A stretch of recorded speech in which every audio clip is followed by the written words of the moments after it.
1 2 1 2. Our hip hop, yo. Call of Duty, these black cops can die now. Yo, Put my niggas in the fridge. yo. Yeah. No slept on, but can't be cracked on. Here's another warrior song. Rep this life to the fullest. Rest in peace. Call of Duty, these black cops can die now. Game locked. Still got time on the game clock. End of the game, the pawn and king go in the same box. The same block, I'm just never found in the same spot. And these two ratchets, they got the same pop. It's bad boy and we can't stop. Kid proper. This 112 make it hot. Call that the big popper. I'm Puff Daddy, don't pop pills or pop copper.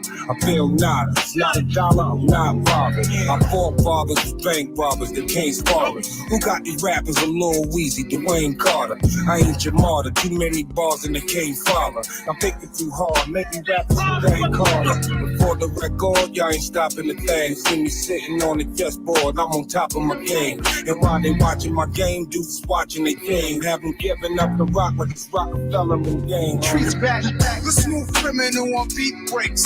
No Call of Duty, these black cops can die now. No Call of Duty, these black cops can die now. Yo. Game locked. Beat breaks. Yo. No Call of Duty, these black cops can die now. No Call of Duty, these black cops can die now. No dog come out, no padlock for my crash. Yo. My niggas in the fridge. When I'm quiet, they all fine. I'm out of sight of the mind. As soon as I'm back on their ass, they bitching and cry. Or how they hate and wanna cause me damage. Just cause the roads is all black, like the space between the stars and the planets. I might just pause a minute. Check the vibe, old school styles been augmented. You heard everything to Nas, vocal cords hit it. Good Lord, now is it me or is they hard-headed? Primo beats of water, let your thoughts dissolve in it. Remember Nas like a father to the fatherless. We take the pain, smile, and mix it with street knowledge. And for Mason, feel me, I boosted the street rap, the truth over beat trap. The earth been here over a billion years, deep rap. That new S-Class riding music with your seat jack. I'm the student who grew up to teach rap. These facts, this that Nas with his teeth crack. I spark they retreats back. The smooth criminal on beat breaks. No Call of Duty, these black cops can die now. No Call of Duty, these black cops can die now. Yo. Game locked. Beat breaks. Yo. No Call of Duty, these black cops can die now. No Call of Duty, these black cops can die now. No dog come out, no padlock for my crash. Yo. My niggas in the fridge. I'm in a villa where the housekeepers don't talk. Pair meals with no pork and low salt. They say if you die broke, then it's your fault. Fuck a chain, my niggas eating with gold forks. When them things come out, that's how we hold fort. You gon' need backup, so call a whole force. We got a policy over here that's no loss. And the foreigns is matte black with no gloss. When the back ends ain't right, the show's off. Oh no, I got a gun on me and it goes off. Make it hot, had a whole block closed off. When you cut the block right, it's when it goes off. In the kitchen, we ain't never cut the stove off. Got the bitches bagging up with they clothes off. You start chasing the money, then the money starts to run from you. Don't ever get too comfortable. The smooth criminal on beat breaks. No Call of Duty, these black cops can die now. No Call of Duty, these black cops can die now. Yo. Game locked. Beat breaks. No Yo. Call of Duty, these black cops can die now. No Call of Duty, these black cops can die now. No dog come out, no padlock for my crash. Yo. My niggas in the fridge. Thug Theory. Here's a toast to the dead, for all of my fam. I will never let an idea die with a man. My rhymes are like NASCAR lines designed to give a view of this. Jay Dilla's still alive as long as his music is. A toast to the dead, for my enemies that are gone. I'm not a coward, so celebrating that would be wrong. I pray to God that your soul will come back again, so I can see you in the next life and finish it then. A toast to the dead, for criminals burning in hell. I wonder how many probably to burning as well. Emperors, popes, senators, generals, amputees feel lucky until they see the vegetables. A toast to the dead. Remember me when I'm gone. I encrypted my lyrics to stay alive in a song, so you'll always keep a piece of my spirit inside when you struggle to complete what I started before I died. The smooth criminal on beat breaks. No Call of Duty, these black cops can die now. No Call Call of Duty, these black ops to die now. Yo. Game locked. Beat breaks, yo. Call of Duty, these black ops to die now. No Call of Duty, these black ops to die now. Don't come out, no padlock for my craft. Yo, My nigga is rich in the brick.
What's up, YouTube? It's me, the Artisan MC.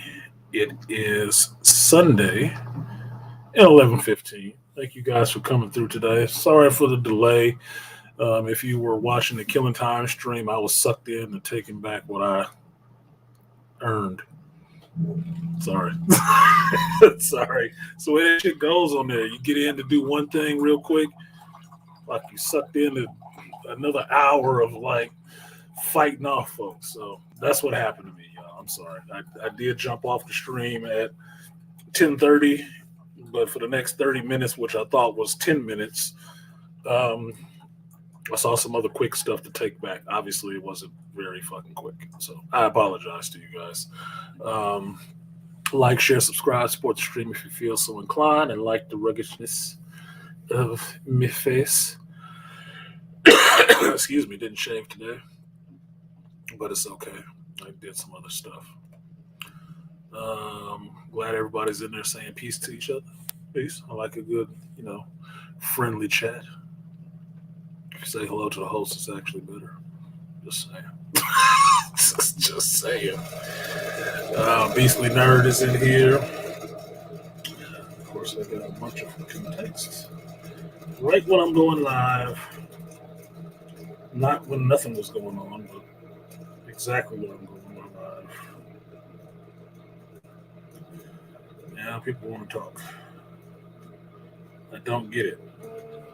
I spent all day yesterday in the house watching Physical 100 on Netflix. If you guys was checking the community tab in Instagram, I put it up on there. That show was actually really good. And I don't do a lot of competition shows. I really don't. But Physical 100 from Korea, that was a good show. That was a really good show. And as the title suggests, it was physical, but surprisingly very mental as well. It wasn't just if you were the strongest, if you were the buffest, if you could lift 400 pounds or not. No, it was like, do you have the fortitude to actually get through this whole ordeal? And that's what was tested more than anything else. Because I can tell you this, it made me laugh my ass off where they did something really genius. Right? They had everybody come into the room, the 100 contestants come in, as they came in. And they had to find their plaster of Paris bust or torso that they made from them. It's their cast. It's a cast of themselves, right?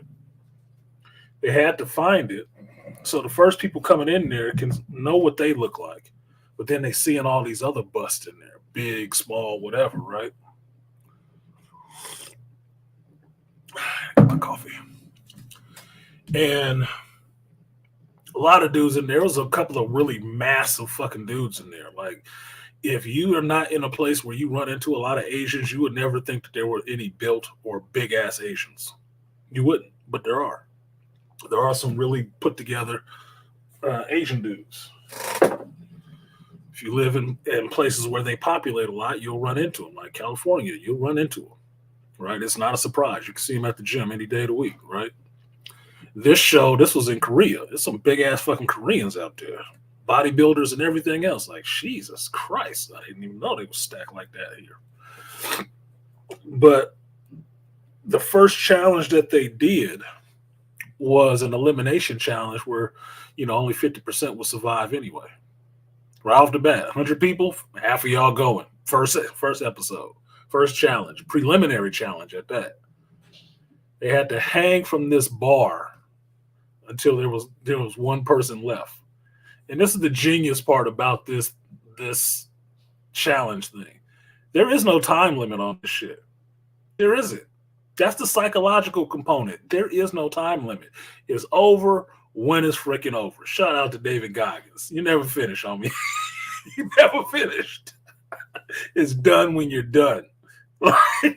So you got 100 people, or at least half of them, hanging from the damn ceiling. It's over till everybody fall. So if it took 15 minutes, it took 15 minutes. If it took an hour and 15 minutes, it took an hour and 15 fucking minutes, dude. And what you saw is the biggest people wasn't the ones who survived. They weren't. It was the first ones dropping. Why? All that fucking body mass. And you see the limitations of having that much mass in different situations. Maybe holding up a boulder is your thing. Yeah, you can hold up a boulder forever. Before an hour? 2 hours? Can you hold your own body weight for that long? It really pointed out limitations of every body type. And it was reminiscent of a show, Deadliest Warrior, where they matched up fighting styles against each other. What were the benefits? What were the limitations of that fighting style? Because you see, everything has it. Everything. Everything has that limitation. What up, 3000? And what up, Malika? He says, salutations to you. I see you in here. Cinephilic brother. So it was a good show. I binged that whole show. And it was only, 8, 9 episodes? I didn't give a shit. I was watching that shit till it was over. And I was in there with it. And unlike an American competition show, they ain't playing up a bunch of shit with emotional ties and maybe somebody is sexually into each other. Look, some of these people were celebrities in their own right, in their own country. They were already celebrities. They were already established as top-tier people in their country. And now they get to get on this goddamn show and see how top-tier they are compared to each other, right? So if you had an MMA star there who was known for just knocking people off, knocking people out, right? Cool. You got a big power lifter there, Olympic class power lifter, represents the country and all the rest of that, along with an ice climber. You think this little motherfucker about to lose. Oh no, sir. Oh no. Given challenge, ice climber won. Given the challenge. And the challenges weren't some overly medieval, shit, right? It wasn't. It was some practical shit that you could find out in the real world and actually do. But the question is, how long can you do it? Could you do it until it was over? Until the other person dropped? That's where all the mental stuff came in. It wasn't about them being physically able to do it. Physically, they could do it. They just couldn't do it for that long. So that's when your stamina comes in. That's when your mental conditioning comes in. Because it's one thing to be able to, press 400 pounds. It's another goddamn thing altogether to say you have to hold this 400 pounds till the other dude drop it. What? Yeah, go. First one to stop doing reps loses. Like, get the fuck out of here. The fuck out of here. That was genius to me. It's like, You found a way to put in the mental game. You found a way to put in the mental strength, the willpower to push through whatever you're going through. It wasn't about being the strongest. It wasn't about being all of that. Mostly it was about your will and your determination to get through, deal with all this pain, all this suffering. And trust me, these motherfuckers were suffering.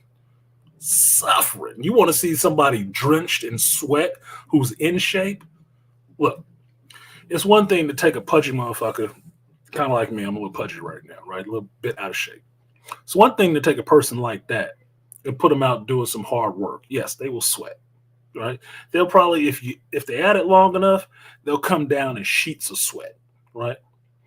But you take very healthy athletes, top of their game physically, and you out there making them just drench buckets of sweat, nigga, that's some hard work. They was getting the most out of the motherfucker, the most, and that shit was so entertaining. Even with the dub, they dubbed the voices over. Unless you speak Korean, they dubbed the voices over, and I was fine with that. After like the first couple minutes, I was like, "Fuck it, this is just their voice. It don't matter. I watch anime. Look, they could have subtitled it. I would have read it just the same." But it was entertaining. It was very entertaining, and it was a good competition show. And a guy that I didn't even pick a winner until like it got down to the last three. Then I could actually pick a winner, because any time before that, he's like, I don't know. I don't know who got this one. I really don't. And thankfully, there was one brother there. And he spoke Korean. He's a dancer, but he spoke Korean. He only did one thing that I objected to. Other than that, he was there showing in, showing out. But they didn't, even show him coming in. So that's what the bullshit is about. But look, there was one white dude too, from America, playing baseball, like 6 foot something. Like, Jesus. This big lanky motherfucker came in there looking like, the great Beanstalk. He competed too. He's a baseball player. He just a pitcher. He was in there with his big lanky ass. No, there's 2 white boys. The other one was German. That don't necessarily count. I knew he was going away. I really did know he was going away. Some YouTube stars was in that shit too from Korea. I subscribed to one of their channels because she was kind of cute. I was like, let me see her stretching and shit. Do you need lotion for this? Do you need lotion for these streams? Let me see. Let me check it out. But she had some fortitude. I'm like, get the fuck out of here. Representing. Outlasting the bodybuilding women. Whew. Don't be getting them motherfuckers twisted, boy. This is making me kind of, aroused. Like, damn, they is formidable women. Yeah, they know how to get it in and get it sweaty. Okay. Got my weirdness. Yeah, what's up? I'm listening. Yeah, I got a sip of my coffee. I had some coffee today. I woke up unseasonably fucking early. Unseasonably early for a Sunday. I woke up about 5:30, 6 o'clock this morning. So I've been up for a while. I did have my breakfast and stuff, but I ain't did no laundry. So it is what it is. And speaking of laundry, I got something new. If you can see it right here in the patch, you see the little logo on something. I'll give y'all the little reveal, the springtime summer reveal. Like that. Like that. I can't see the back. There you go. Yes, I had my own jersey made. This was a Valentine's Day gift to myself. As you can see, got that black and yellow thing going on. Yeah, got my black and yellow. So, I got myself a little jersey made. I figured it'd be good for the summer. If I bulked up and shit like that, I can just be out there geek lit, nigga. Just be fun for me. I gotta even the skin tone out a little bit because Motherfucker got 3 shades happening. Got 3 shades happening to black on me. So I got to even that out to at least one coat. One good coat. And drop some of this other weight. So, like, share, subscribe, support the stream if you feel so inclined. And thought about something I want to do a little different today, or at least for year 4 of this stuff. This is the next to last episode for season 3 of Shop Talk Live. And I was thinking about some things that I wanted to do differently. One of which being, if you guys have been checking it out, the watch parties, I will continue to do those. They will only be available on Patreon. The reviews will only be available on YouTube. That's just the way it's going to have to be. Because I like watching the stuff with you guys, some of it with you guys. But getting my reactions and stuff could be fun if I animate my reactions. Usually I'm more cerebral with my reactions. I'm not a big crier. I'm not a big, talking during the show thing, but that's part of having people watch you do something and not just telling them about it. I will have to figure that out. And that's fine. I don't mind a challenge. But the other thing I want to do is actually give you guys a topic. Now, initially, when I started doing these streams, there wasn't a lot of people who did reviews, especially not a lot of black people that did movie reviews and show reviews and stuff like that, right? So I was really guarded with what the topic was going to be the week before, because I didn't want anybody coming in and thinking they could run to every point that I would probably raise and then do my show ahead of me and be done. And truthfully, I did have one dude doing that shit for a while, but he wasn't trying to stick with this shit. He was just trying to, make a name for himself.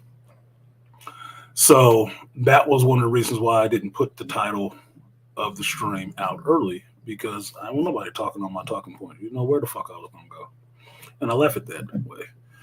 What do you say? If you're going to punch somebody in the face, you don't telegraph it. So it left it open to being a mystery, and that people would tune in to find out what it was about. But as we've gone on, a lot of this geek stuff everybody is watching. The only thing that you can't guess is exactly what the reviewer will say. If you've watched a reviewer long enough, you can get a feel for how they might take certain things. But at the end of the day, there will be a percentage that you don't know. And that's what you're tuning in for. You're tuning in for their response to things and not necessarily if they hit the points that you were looking for. All right. So for me, I think I will try that, because I like discussions about things as well as just giving you my take on it. Like I've told you guys from the jump, I know what I think. I don't have a problem expressing, verbalizing, articulating what I think about anything. I don't. But getting that from you guys is the harder part, and that comes from having the dialogue and the conversation. That's why I keep the panels a part of the show, to give you what was said in the original opening. It's a show about y'all getting up there and being able to speak your piece, not just, turning on the show and tuning me in the background and you off jerking off, playing with yourself, washing dishes, cooking dinner, something else. Basically, it's telling me there ain't shit to see on the screen. I don't know. So, want to make it a bit more interactive from you guys, more of something that you're not just listening to, but you're actually participating in as well. Like now. Like, anybody who's cruising this channel, chat is stone silent. Last comment was 11 minutes ago. I guess there's nothing to talk about. Could have kept playing my video game for that shit. But in the meantime, let me get the people who do donate to the channel out of the way real quick. I do appreciate their support, because it makes a lot of this possible. Pull up the wacky This is like the next to the last day for 10 contributors. Let's see.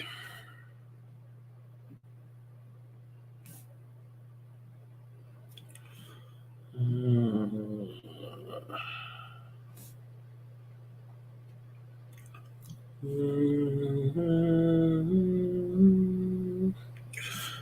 right, we got a movie ticket now for the next thing that's coming up next week. Yeah, Creed 3. All right, so shout out to the Malika Me Bang. He said on your left. I think this was on a Friday. Yep, from Friday.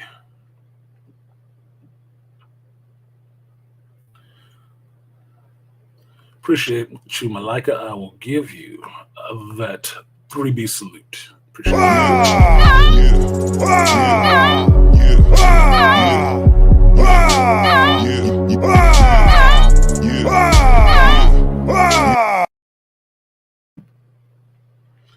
Next one goes out to the Swifty. He said for the Geek Sunday tribute. Yes, sir. Appreciate it. I will give you that 3B salute. Appreciate you, Swifty.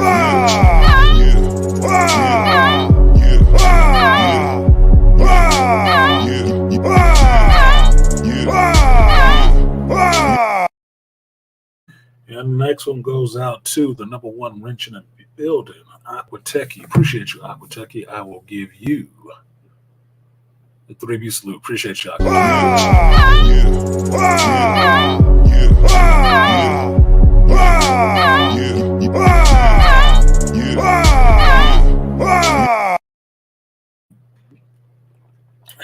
So made some changes, got some stuff changed around in here. The Liquid Death in the background. Some canned water. The funny part is, my ex-lady, that's the canned water we got at the Bill Bellamy show. She asked for a bottle of water. They brought her that shit.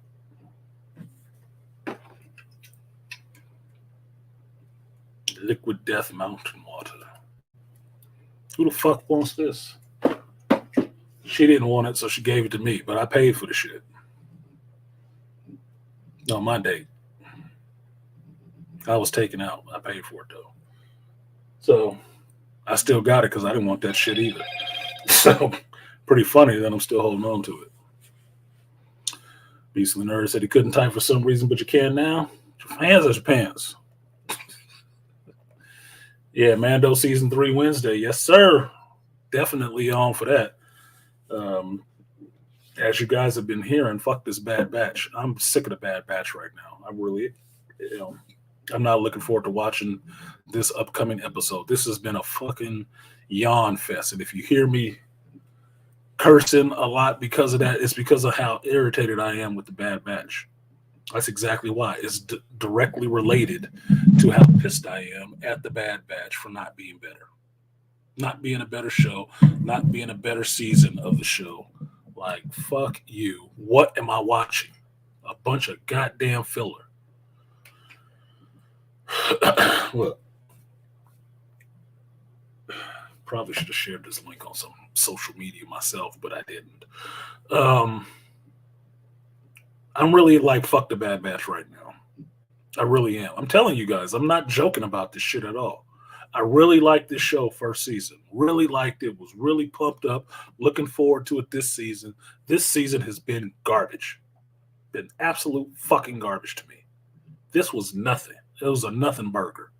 You gave me bread and some lettuce jammed together. It wouldn't even make a vegan meal. Like, there is nothing in here. There ain't even no tofu in this shit, let alone meat. There's nothing in here.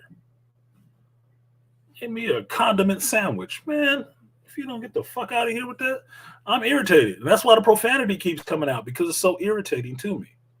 Like, I can tell you guys right now, if you look at my notes on the Bad Batch, here, what's my note on the Bad Batch? See that? It's one note. What does it say? Who cares? That's my note. That's my note on episode 10, mind you, of the Bad Batch. Who the fuck cares?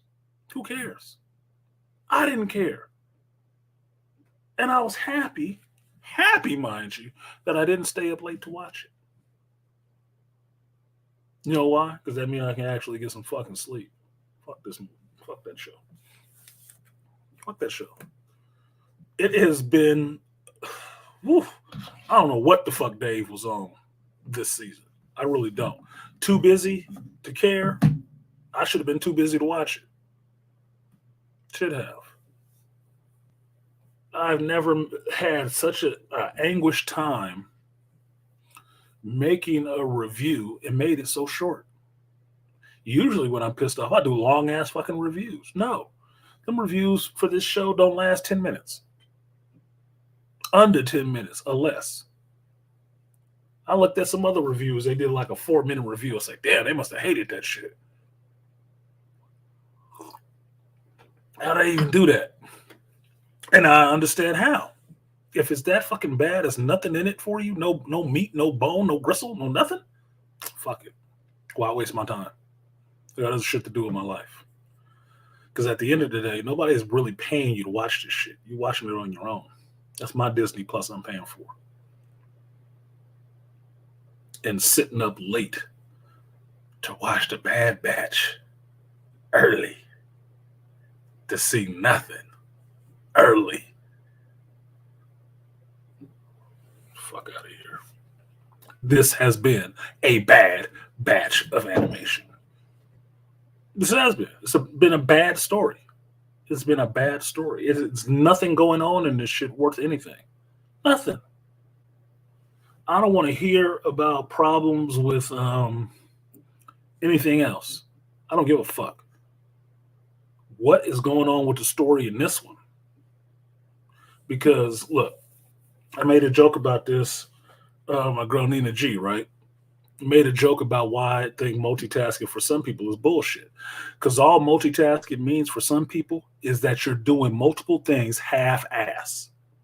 You're half-assing a lot of things at the same time. And nothing is actually finished. Nothing. That's what this looks like. It couldn't have the care and handling that Daddy wanted it to have, so it was just a bunch of goddamn filler stories. With the same premise. Make sure Omega is important in this shit. Is it called Omega's Batch? Or are we talking about the Bad Batch? And she one of? Fuck this. Shit is irritating me. I hope it's only 2 more episodes left of this. Because I don't know how much longer I can actually deal with it. I really don't. I'm not looking forward to this Tuesday when this comes out. I'm not. I'm looking forward to The Mandalorian. I'm thinking past the fucking Bad Batch, and I have been for the last 3 to 4 episodes. I don't give a fuck. Maybe they'll turn it around. Maybe they won't. I don't know. Moving on. Really? So, what's good, Dr. T? So,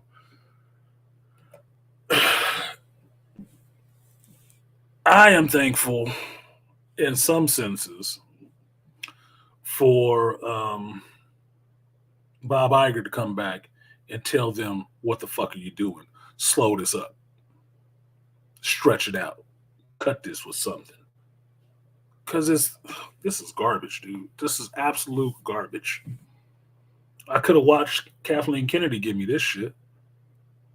Yes, it's less destructive than a Kathleen Kennedy project to the Star Wars franchise, but it's more boring to a Star Wars franchise because it doesn't do anything new. Every fucking episode is a regurgitation of something else from in Clone Wars. This is just my version of it. I don't give a fuck about your version, Dave. I don't. You don't need to give me your version of it. You need to give me you. Don't give me your version of some other shit. Give me your ideas on what it should be. Shout out to AB Media beaming in.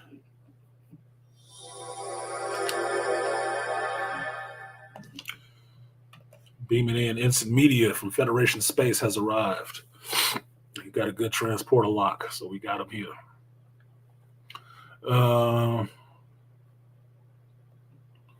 So I quit Bad Batch season 1, episode 10. Shit, that was awesome.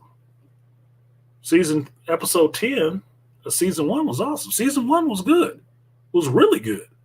Mind you, I tell you guys this, Skillmonger, I didn't watch Clone Wars animated shit. I didn't watch all of it. I have not still watched all of it. But a lot of my friends at the shop and stuff like that really raved about it. They really liked it, but it's all under a certain age group. Right? 35 and below love the fuck out of this. I didn't. They made it too confusing from the jump. Yes, this cartoon came out. This animated cartoon that George wanted to do. All right, awesome. Yes, it introduced a new character, Ahsoka, who never existed before. Anakin's apprentice. Like, Anakin ain't had no goddamn apprentice. Who's this bitch? I thought Starkiller was somebody's apprentice. Okay, before Starkiller, there was this female chick. Okay, whatever the fuck. And then they came out with a movie called the same shit as the TV show. Like, well, where does this fall timeline-wise? Because Star Wars has a timeline. Where does this fall in there? I never got it. And then they went on with more seasons. I'm like, they filling out a lot of shit in between 2 movies. Between episode 2 and 3, all of this shit is happening? And then I heard about the Mandalorians and all the stuff they introduced with the Mandalorians. And some of the stuff they changed in the lore and the thing with the crystals and shit. Said, that's not how that shit worked. They changed in canon. What the fuck? That's why I never got into it. I heard good things about it, but I also heard some shit that was questionable. Like, that's not how that shit works, man. They fucking up the Wikipedia right now. And then Disney took it over and threw away all the canon. Like, the fuck are you doing? That's the whole reason to like Star Wars. An intact canon. The fuck? Oh, there's nothing we can use. We're making this up as we go along. The fuck? Who said you knew anything about this shit? Oh, God. And then you got what you got. So, John and Dave coming in to try to reestablish as fans the good feeling that Star Wars used to give you was a bonus to me. Okay, cool. Let's rock with them. They actually care about the fans and shit, because this bitch don't care nothing. KK, she don't care nothing about your asses. This is a vehicle for her to put her bullshit in. And drive it till the wheels fall off. Literally. She don't give a fuck if it ruins the franchise, pisses off George, pisses off you 40-year-old fucking fans. She don't give a fuck about y'all. The Force is female, far as she's concerned, and everything needs a vagina.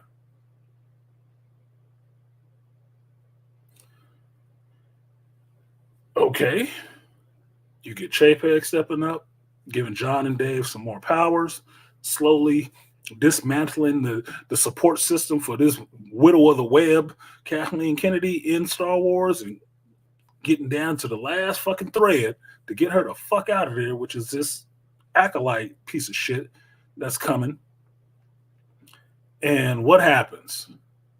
Bow! He get taken out behind the woodshed and domed. Kick his ass out the back door and bring in Bob Iger, the one who put her ass here in the first fucking place. And I'm like, oh, shit.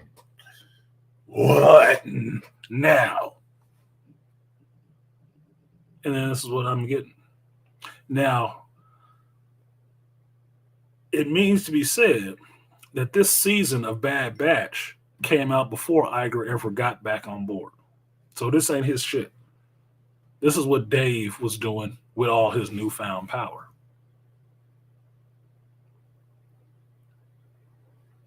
Really? Really, nigga?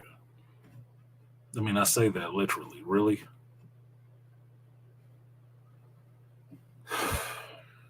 So I guess you just all focused on Ahsoka. His character, mind you. Not George's, his character. He all focused on Ahsoka, and everything else can just fall by the wayside a little bit. Because that's what I'm seeing in this Bad Batch. You might as well not even put out the second season, because this ain't about shit. It's not about anything. Except Amiga is always right. Even though she's the one who gets you in this shit. I haven't seen an episode in 10. No, let me take that back. Because there was at least 2.5 episodes that were actually really good. But it's like they threw that shit away just so it can be female empowerment in every other fucking episode. So 7 episodes of garbage. 7 episodes of garbage. 30 minutes apiece. Nigga, that's more than a 2-hour movie or a modern day 3-hour movie that she's making me fucking sit through every week. And nothing is fucking happening. Motherfuckers thought Andor was boring. Andor was not boring. At least Andor was actually real fucking people. These are CG generated people for 30 minutes. And it can't hold your attention, my attention, which is very long. I have a very good attention span. You can't hold my attention for 30 goddamn minutes. I grew up on fucking cartoons. G.I. Joe, Transformers, Masters of the Universe, Jason the fucking Wheel Warriors. All that shit was awesome for 30 minutes. Thundar the Barbarian, awesome for 30 fucking minutes. This goddamn show, more money pumped into it than any of those other cartoons, could not hold my goddamn attention for 30 minutes. Could not. And I felt nothing when it was over except relief. Like, oh, fucking thank God that shit is over. And what was I doing with my life?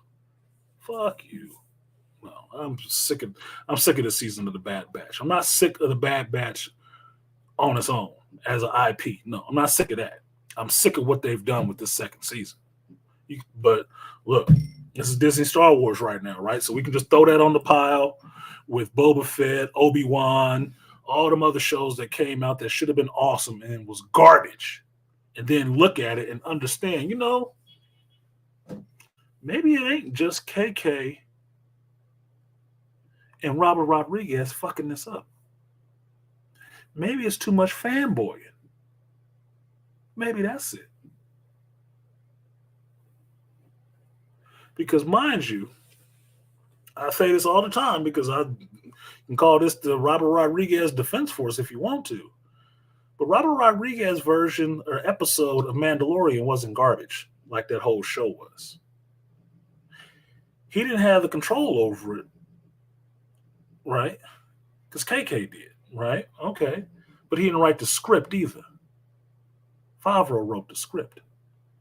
That's the story he wanted to tell. And if you read the articles about it, he was complaining about it. The actors were complaining about it. And the word back from Jon Favreau, who wasn't on set, didn't have no control over how this shit went, told him just stick to the script. You got to say it as it's written.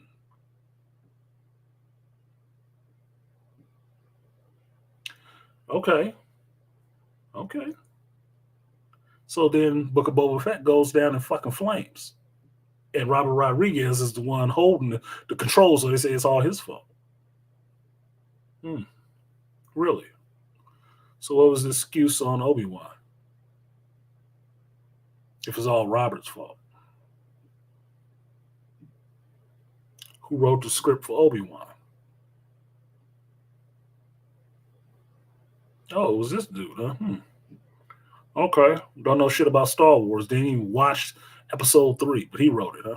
Okay. All right. And the director, huh? Wow, she seemed to do a good episode on The Mandalorian. What the fuck happened on Obi-Wan?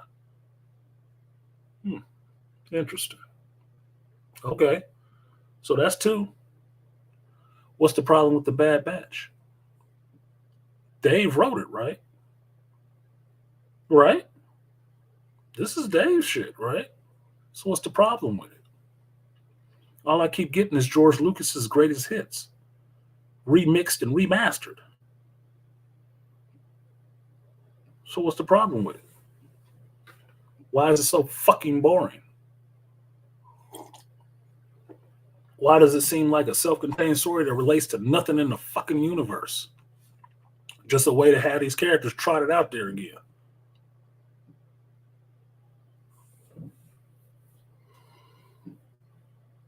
Look, no one, do what you want to, man. Look, your pain and suffering is your business.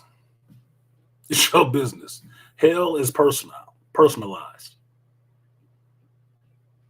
So, for me, it was painful. It's painful to watch. It's boring as fuck. But for you, maybe you get something out of it. I don't know. Knock yourself out, man. I can only tell you what my impression of it when I watched it. Now, you might have a different impression, and that's where we can talk. We can talk about that shit. Even if you saw the same things I saw, we can talk about that.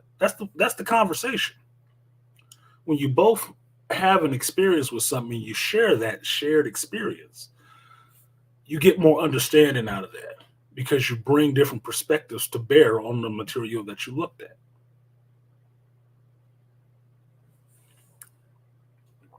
He said, okay, I will check out Moon Girl. She might as well be fucking Moon Girl. Yeah, she might as well. My inhuman ability makes me the smartest woman, smartest female in all of the MCU with no training, no studying. Well, how are you the fucking smartest? Just because? So wait, we negate that Terrigen Mist in your ass and you're just as stupid as everybody else? That don't really make you smart, is it? I mean, we don't have a mutant that's just super smart. I remember Book back in the day, that mutant Book who looked like a fucking golem, but he just knew a lot of shit. That's why they called him Book. Because he read and absorbed information. But there ain't one that's just super smart, as his mutant power. Reed got it from going to college and university and all the rest of that shit. Dr. Doom got it from going to college and university and studying and all the rest of that. Steven got it from doing that. Hank Pym got it from studying and doing all of that shit. These new age motherfucking smart people just show up and they smarter. They barely got out of high school, barely out of university. But they just, I'm smarter than you because I can do what you did with little effort. And no training. None of the training. Get the fuck out of here. So, yeah. Bad Batch has rubbed me the wrong way. I am looking forward to Mando Season 3 because I'm thinking the story will be a little bit better. I should say, I am hoping the story is a bit better with getting into Mandalorian culture and going back to Mandalore and trying to rebuild that society in some senses. Now, I heard some stuff recently that really gave me pause and like the first sign of like, oh shit, the season could be garbage. That KK had her hands in some shit and was stopping John from doing certain things he wanted to do in season 3. But part of me is knowing that's kind of an old story, and that should have been able to be fixed within the year's time they had to do this show. So hopefully what I heard does not come to pass. It's just old information. And it remains to be seen until the show comes out. So we just have to see on that part. But other than that, look, I told you guys, I got love for John and Dave. I do. For coming in, taking over this IP and trying to save it. I really do got love for them. But too much fanboying is a bad thing.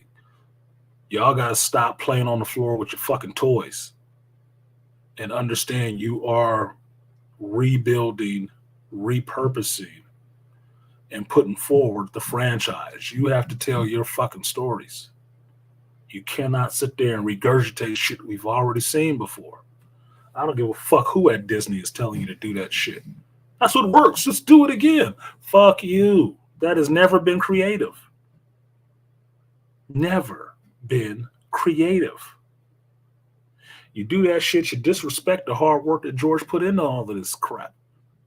Writing it from his brain case. Show me what's in yours. And don't tell me just what's in yours is just what George did. You just want to jazz it up with your face on it.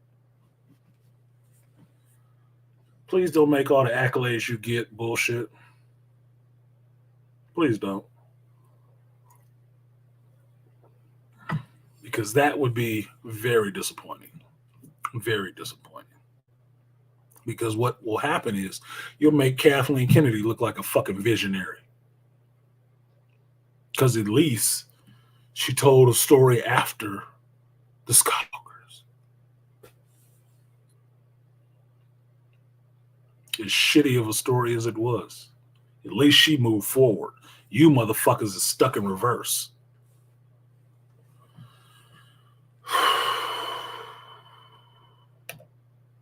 Mary Sue intelligence, skill, and the powers of osmosis is for the birds. Yeah, it is, Malika. It is. The gynocracy knows all. That's basically it. Because she got a vagina and she decided she wanted to think about that for a minute. She's better and smarter than you, who've been doing it for 35 goddamn years. This is why I don't buy the whole Valeria Richards is smarter than Reed and Dr. Doom. How?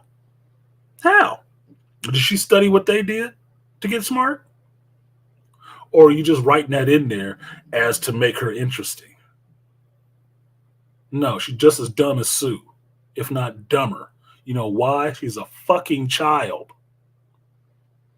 Just like everybody keep raving over Franklin Richards. Franklin Richards is a child. Yeah, one day he'll be something, but that ain't today. That's not this day. Nah, bruh. And what do I give a fuck about another Jesus white boy figure in the MCU? Seem like you overpopulated with them motherfuckers. Everybody can be God or Jesus. So what? He's going to be the best mutant ever. So fucking what? What, having the same abilities as Nate Gray?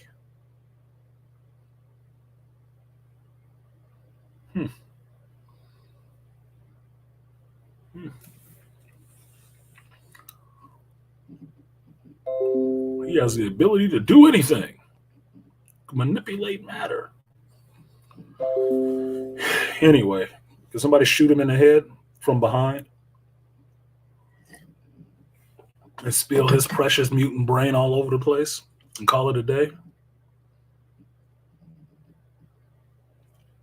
I'm not sucking Franklin Richards' dick. No, I'm not. You know, sometime in the future, Vance Astro will be Vance Astrovic, or he'll be like Captain America. I ain't seeing that shit yet either. So what difference does it make? What up, Joe Herb? Wait, Best Mutant? Didn't Nate Gray burn himself out? I don't remember how they dispatched Nate Gray from the Age of Apocalypse universe, but for me, I didn't read it, so it don't exist for me. Nate Gray was a good character. They just ran out of ways to write, and so they got rid of his ass. But you see, they gave you a Hope Summers too, right? She ain't burnt herself out yet, even with Synch coming back, who all she is fucking Synch. It killed his ass off quick, and then gave you Hope Summers. Great White Hope. Let that sink in for a minute. And on our first little foray out, you get the black man Bishop trying to kill her. And he ended up losing his fucking arm. Why? Fucking dumb shit. Look, I was listening to Blurred Without Fear talk about some stuff going on with the mutants. All I keep hearing is new female character, new female character, new female character, new female character. And with the the chorus of she's better than all the rest of them. She's better than all the rest of them. She's more powerful than the rest of them. That's all I'm fucking hearing. I'm like,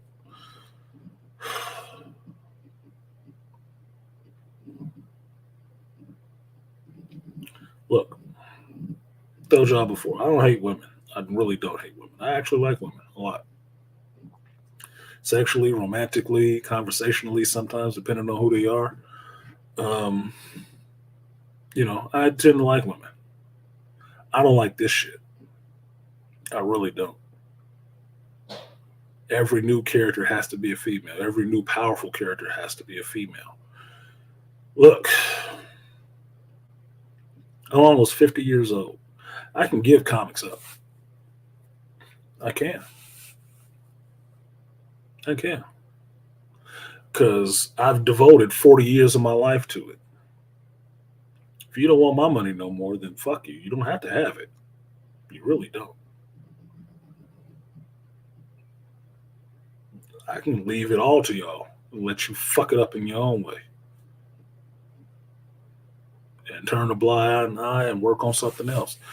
Take that 40 years of money charged to the game and move on to something else that's more rewarding. Because this shit right now is not.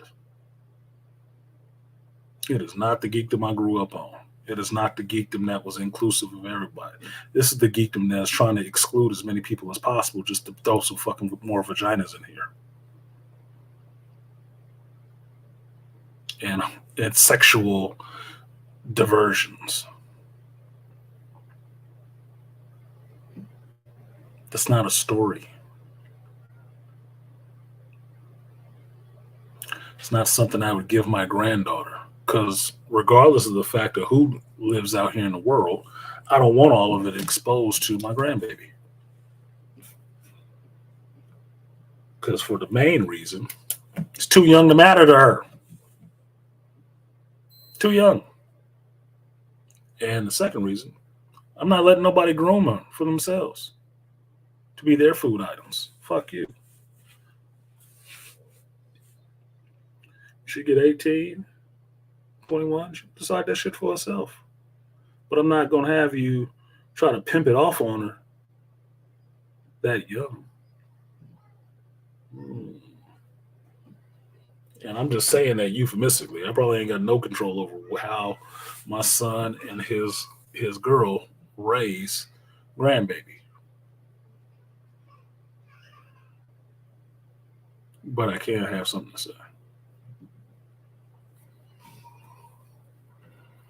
Yeah, Aqua Techie. Yawn. Yeah, exactly. That's just what the fuck it is. Our females got to be more powerful than everyone else. Don't you know, beastly nerd? Because they're more depowered than everybody else. They're the most powerless creatures in this country. God forbid you say anything about them. You can just run them down and never be canceled or anything. I mean, for real. I mean, God forbid they make a false accusation, how much they will be punished for that. Or they could fight you on camera in the street, run from police and all kind of stuff. I mean, Dr. T just showed us a video of how bad this woman was persecuted by police officers who were being really kindly and nice to her.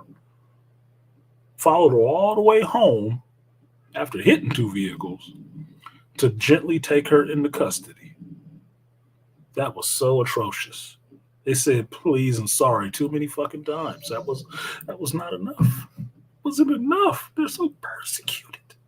Don't you see?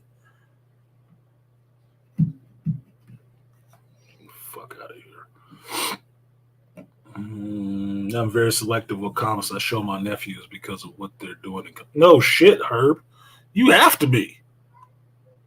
Look, if I thought as a Gen X parent with being selective on what I let my kids watch and watching the shows with them so I knew what was going into their fucking brains, I say that being a little bit more on the ball with understanding that children are programmed through media. What do you think for some modern parent who just think that all this is normal and everybody's supposed to be into this shit?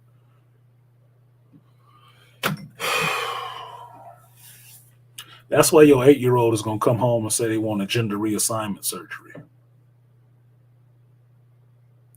They don't even know what fucking puberty is yet, but they know, I feel kind of like I need to have a pair of breasts, Dad. What?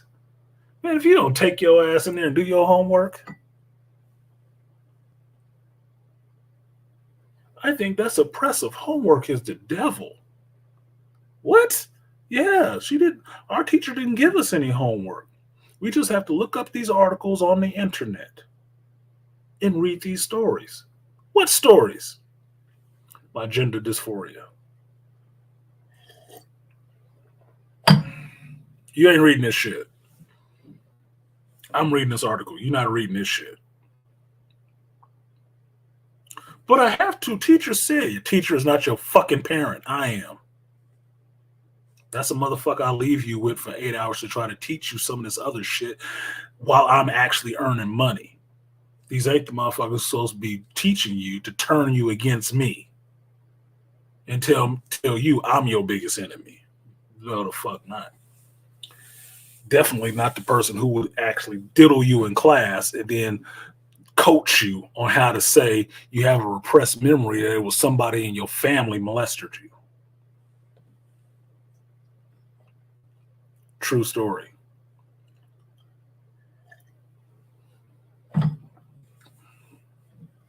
Fuck no.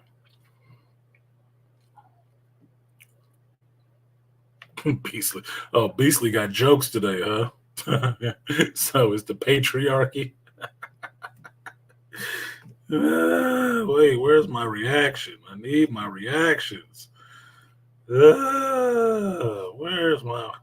Here we go. Everybody knows you never go full retard. What do you mean? Check it out. Dustin Hoffman, Rain Man, look retarded, act retarded. Not retarded. Count toothpicks, cheated cards. Autistic. Show. Not retarded. Tom Hanks, Forrest Gump. Slow, yes, retarded maybe, braces on his legs, but he charmed the pants off next to him and won a ping pong competition. That ain't retarded. He was a goddamn war hero. You know any retarded war heroes? You went full retard, man. Never go full retard. Never go full retard. The patriarchy. Half the motherfuckers that be talking that shit don't know nothing about no goddamn patriarchy. Never smelt it, never grew up under it, none of that shit. Just know that's the catchphrase they're supposed to say all the time. If a man's in control, it's patriarchy. If a man speaks out against you, it's patriarchy. No, it's called a dissenting opinion. And that's what you don't like. Or trying to enforce some order. Get things in some kind of orderly fashion so it's not a bunch of fucking feeling fest. That's why daddy got my mommy for breast. What? Follow and I will lead you to the promised land.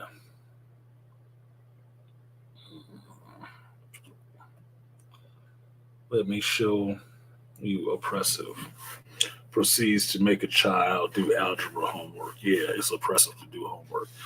Look, I had more arguments with my daughter over this shit because she was the last child I pushed through school.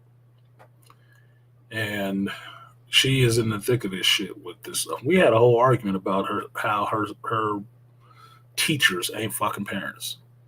And they don't have the rights of parents. And that I wasn't allowing it. Because I'm the fucking parent. And they work for me. I don't work for them. Fuck you. I refuse to go into that 1984. Oh, no. No, nigga. Forgot how this shit works. I'm here to check their asses. To make sure they doing what they supposed to and you doing what you're supposed to. You do your work in class, they do their job of teaching you this shit. If I had the time, I'd do it my fucking self. But since I don't, I have to be out here earning the pennies for private school. They need to do what the fuck I'm paying them to do. That's just how the world works. You do what the fuck you paid to do.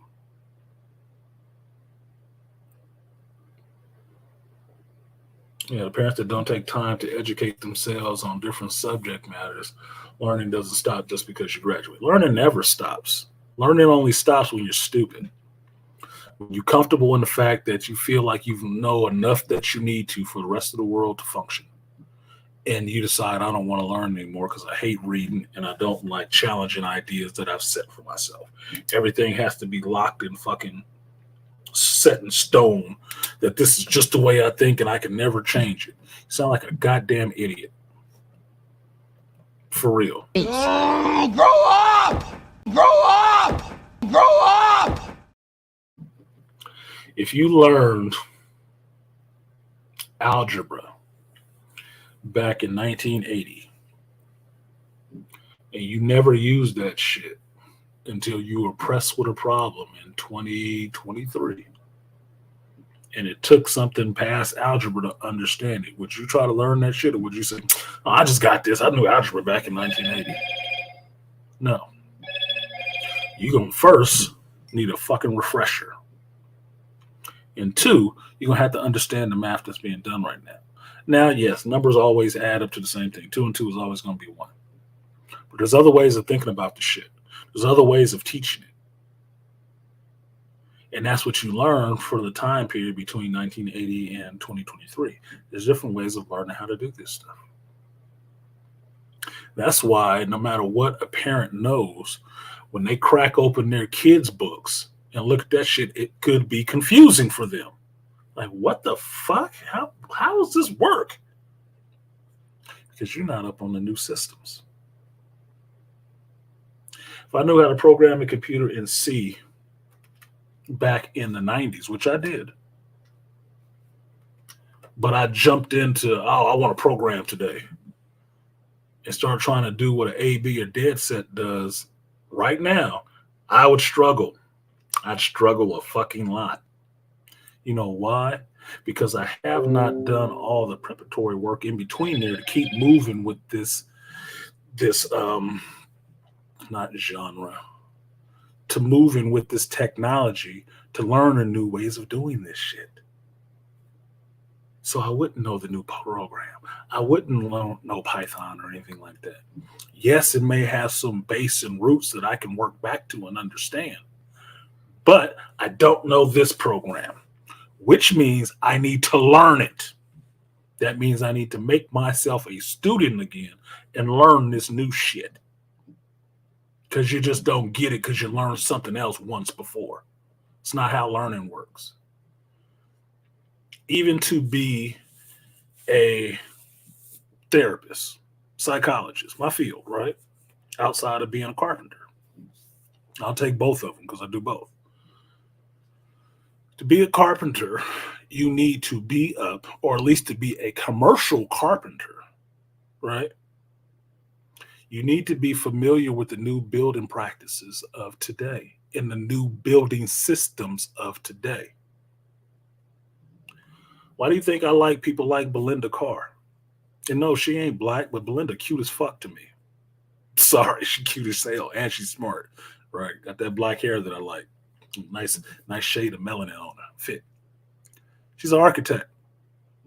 She goes over new building systems, insulation, framing, techniques, all that shit, because that's all what you need to know. There's more to being a carpenter than having a fucking set of nail bags and a fucking hammer and knowing what side of the hammer to use to drive a nail. It's more to it than that. Especially if you work commercial, because commercial is money. Everything is on time, schedule. You need to be doing it or you're losing fucking money. That means you need to understand these building practices, these building principles, and these new systems, be able to implement these new systems so you gain productivity and speed, and have a team that understands how to use this shit too. Because throwing a bunch of hammer and nails at a box at fucking 40-year-olds, you're not asking for nothing but a trip to the hospital. That's it. Because half of them going to swallow the nails. The other half is going to be beating each other in the head with it. And at least 3 of them out the group hit themselves. That's the fuck you're going to get. So you need the intelligent workforce on top of the intelligent management staff to use these new products, who understands how the shit works and can use it to its most effective means to get things done. Even if it's just building another building, another square ass building.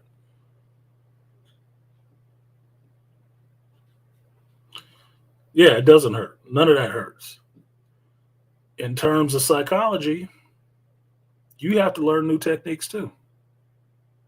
As far as I know, it's yearly. You have to refresh. You need to go to these conferences and get up on the new practices, the new studies and stuff like that. You still have to read. Yeah, you graduated, you got your PhD, you did all your hours, and you're sitting down with patients every day. You still need to fucking read. You still need to study these things. You still need to get up on the new practices. Nothing ever stops and stands still. Only people I know who think that is fucking women and dumb dudes that thinks everything is standing still waiting on your ass. Everything is moving. And if you want to break it down to the biggest, most possible sense, the fucking universe is still expanding. You don't believe me? Ask Neil deGrasse Tyson. Why don't you ask him? Everything is still in motion. Why is your ass standing still?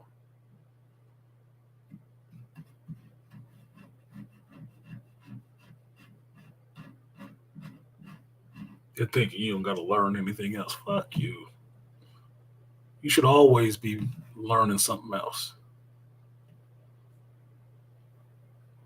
Shout out to Kevin, being the best version of yourself you can be every day. And the best version of yourself ain't the one that's more ignorant than the version that was yesterday. Not meaning you know less than the one yesterday knew. How does that even make sense? How do you expect to be competitive against anybody else when you're the only one who wants to say stupid? You don't know what these young kids know.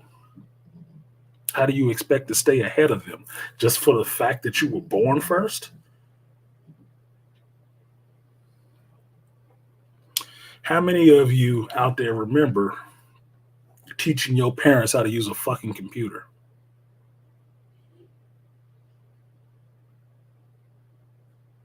And how many of you understand the fact that they stopped learning the new shit? That's why you had to teach it to them. Because it wasn't new to you. It's just what it was.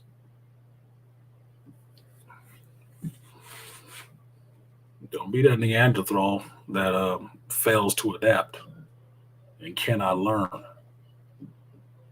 Yeah, the only constant is change, evolve, or become useless. Yeah, you evolve or die. I say it all the time. Evolve instead of revolving. Stop going in the same circles. You have to push for evolution. You have to evolve. Your thinking, your intellect, your understanding of the world around you, the concepts that you thought were bedrock, you need to turn the motherfuckers over, shake them loose, and look at them again and see if they make sense now. Because maybe they only made sense to you when you was 20, but at 30, they don't make any goddamn sense. At 40, you wonder why the fuck your 20-year-old self even thought this made sense. That's what you have to do. Keep this fucking brain, this muscle pliable and able to learn and not rocking up. I'm not going to just set in my ways. I'm going to lead all this.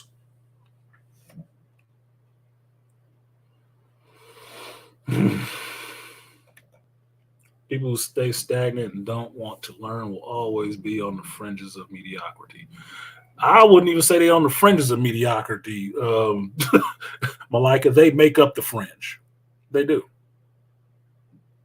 And that goes anywhere. Education, romance, emotional intelligence, personal intelligence, understanding the world around you, that goes everywhere. It goes everywhere. You can be stagnated in a lot of different areas in your life. Shout out to Pragmatic Prime. Appreciate you, Pragmatic. First person in here with the super chat. Appreciate you. I do have a super chat function. I will give you the guts and butts. Appreciate you. Double up. 3 or 4 times. I ain't telling no lies. Never let a hard time on us.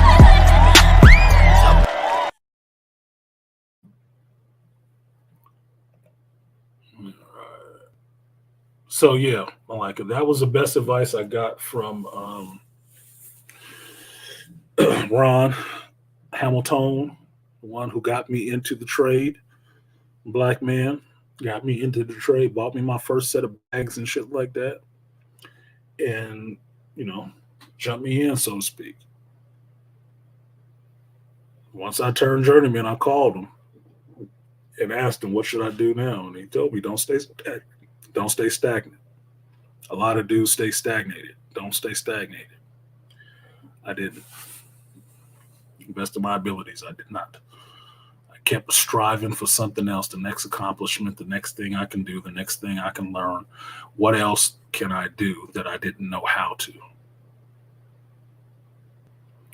Right now, work, I got that HVAC shit out the way. I need to be checking my mail for my certificates in here. For that 1, 2, and 3 certification, that universal certification. What's after that? Do it a little while, but maybe I start looking at some management. Why the fuck not? What am I doing down here if I'm not trying to accomplish shit? Biding time till I drop dead? Nah, bruh. No. I'm trying to do things. Whenever I get ready to create a story, I have to first study up on history, mythology, or science in order to make sure the story makes some kind of sense. Yeah. That's a skeleton, or in some senses, the base. But it does help you ground the story in a way to where you know you can pull on some of those concepts. Because trust and believe, George Lucas did that when writing his Star Wars story. Like, I saw somebody leveling the criticism at George Lucas for Star Wars, saying he stole it from Frank Herbert's Dune. I'm like, well, not really. Because if you understand it, if you've read Star Wars, Dune, and The Foundation, you get what the hell was going on. You get what's going on. It's kind of the same story. It is. With different things played up a little bit more than the other one. But the actual work of writing this shit all came from the person.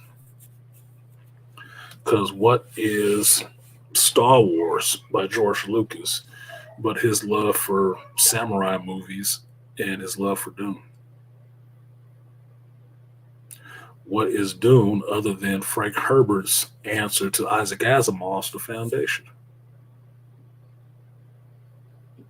His different philosophical bent on the same type of story. Tatooine, Arrakis, the Mycogenians. Seem any different? If you've read the material or listened to it nowadays, either way.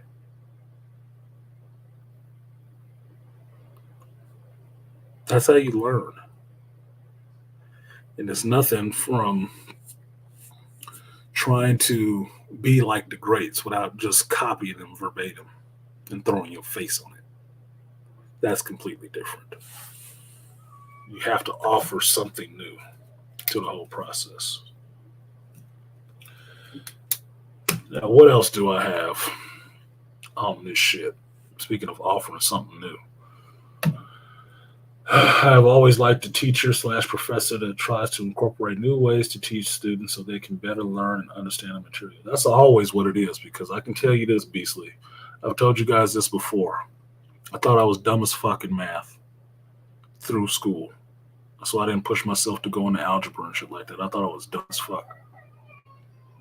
Once I got out into the world doing construction, I figured out I know how to do that shit in my head.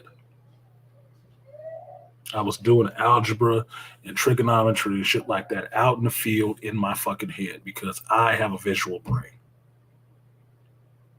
So all that time I was sitting in class and I was looking up, counting the dots in the ceiling tile or whatever, just looking into my brain, my imagination. They tried to get me to stop doing that shit. So I'm just supposed to be staring down at the fucking paper. That was not the way I learned.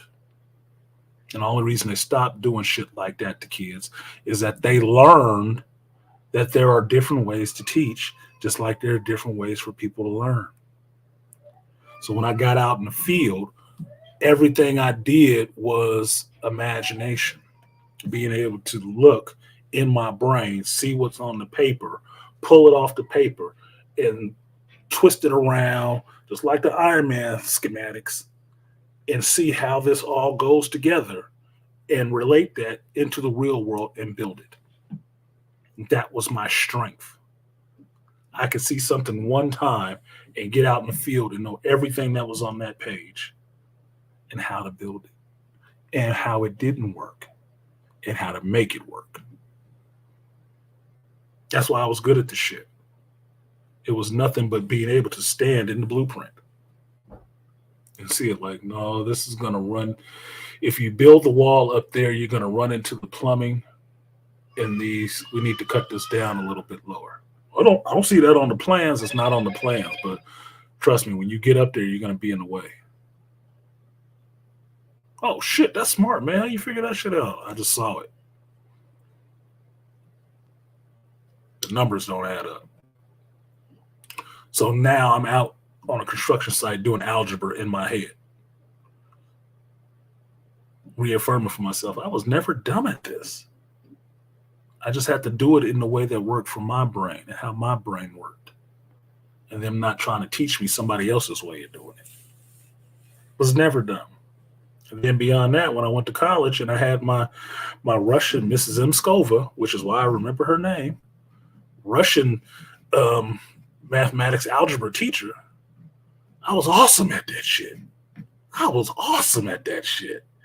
was mad I ever thought I was stupid at it. Mad as fuck. I was like, God damn it, I could have been all the way through calculus and shit.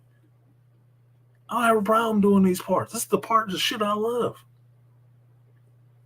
That's why I changed my focus in psychology after I got divorced. Why did I want to do IO Psych, industrial organizational psychology? Because it's more about dealing with numbers and graphs and shit. That's the stuff that the women don't like because it's too much math. I don't have a problem with that shit. I like doing math. If you know how to do it. Fuck it, it's more money there? Yeah, because it ain't so many pigs feeding at the fucking trough because they want the easy shit. The easy, touchy-feely. Oh, I want to do child psych. You know, I just want to do FMT, marriage and family therapist. I just want to do that. I want to be a life coach. Like, get the fuck out of here. Y'all ain't even got y'all lives together. Life coaching. I thought that was only for old people. You can only teach somebody about, coach them on life after you've actually lived a life. Because what the fuck are you going to tell somebody about raising children and you ain't got no kids? Or you have one, but it's only 2. You ain't got nothing to tell anybody yet. You probably need to go back down.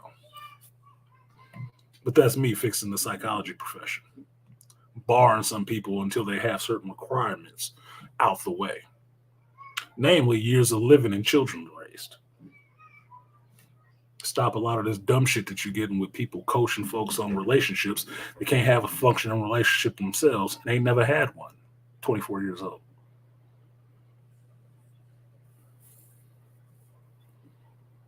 What is this note? So yes, I've always liked teachers that incorporate new techniques because that's the teacher that's learning.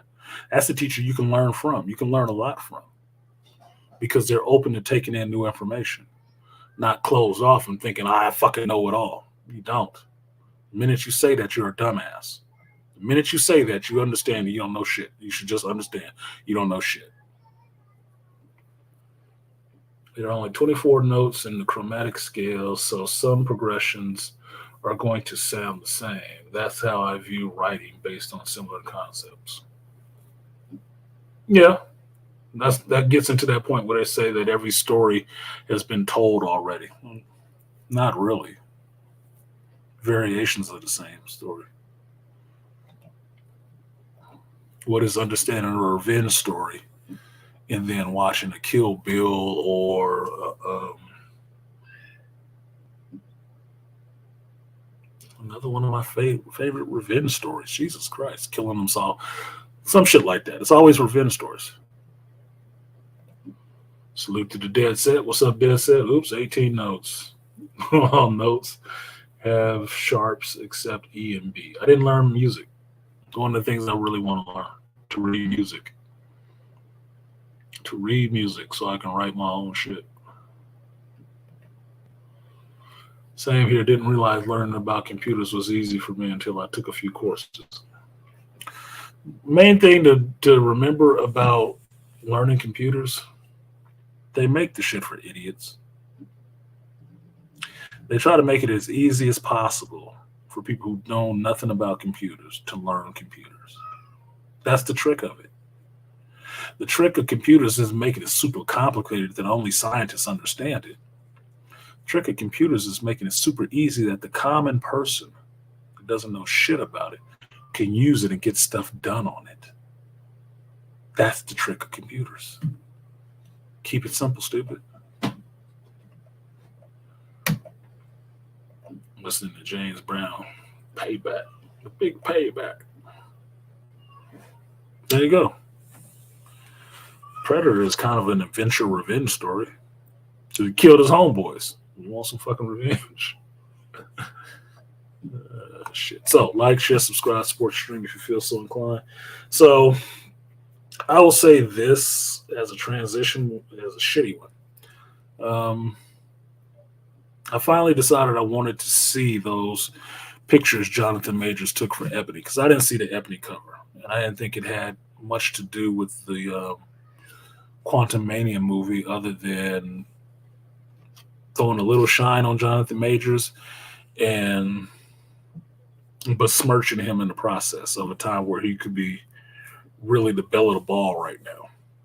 Because you got Quantumania out, you got Creed out. 2 movies he's headlining in. He's headlining in those 2 movies. And Quantumania is serving for a little bit of a prequel to how buffed up and how he handled himself in Creed 3. Now, I saw one picture of this Ebony cover shit. And I can tell you this.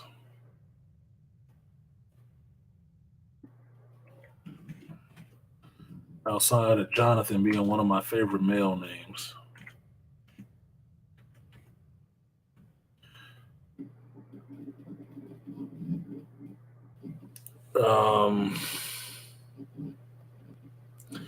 now that I've seen them,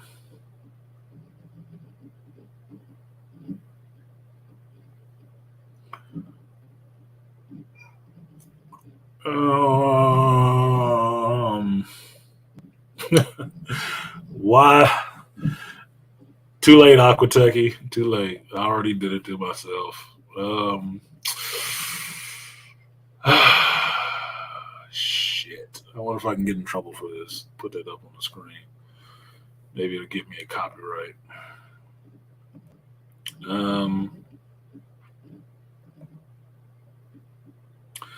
This looks like some Love Below shit.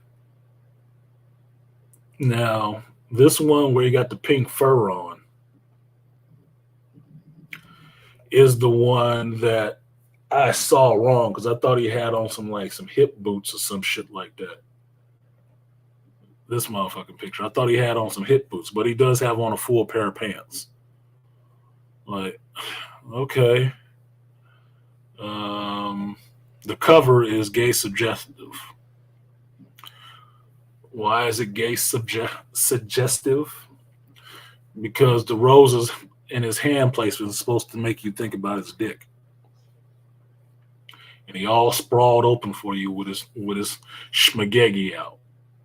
Now that's not terrible. It's just red and pink. I would say if I didn't know what the hell was going on, it says it's the February issue, so this is Valentine's Day. This is what bitch is getting for Valentine's Day. Dark-skinned, buff black man with all kind of semblance that you got your schlong out for.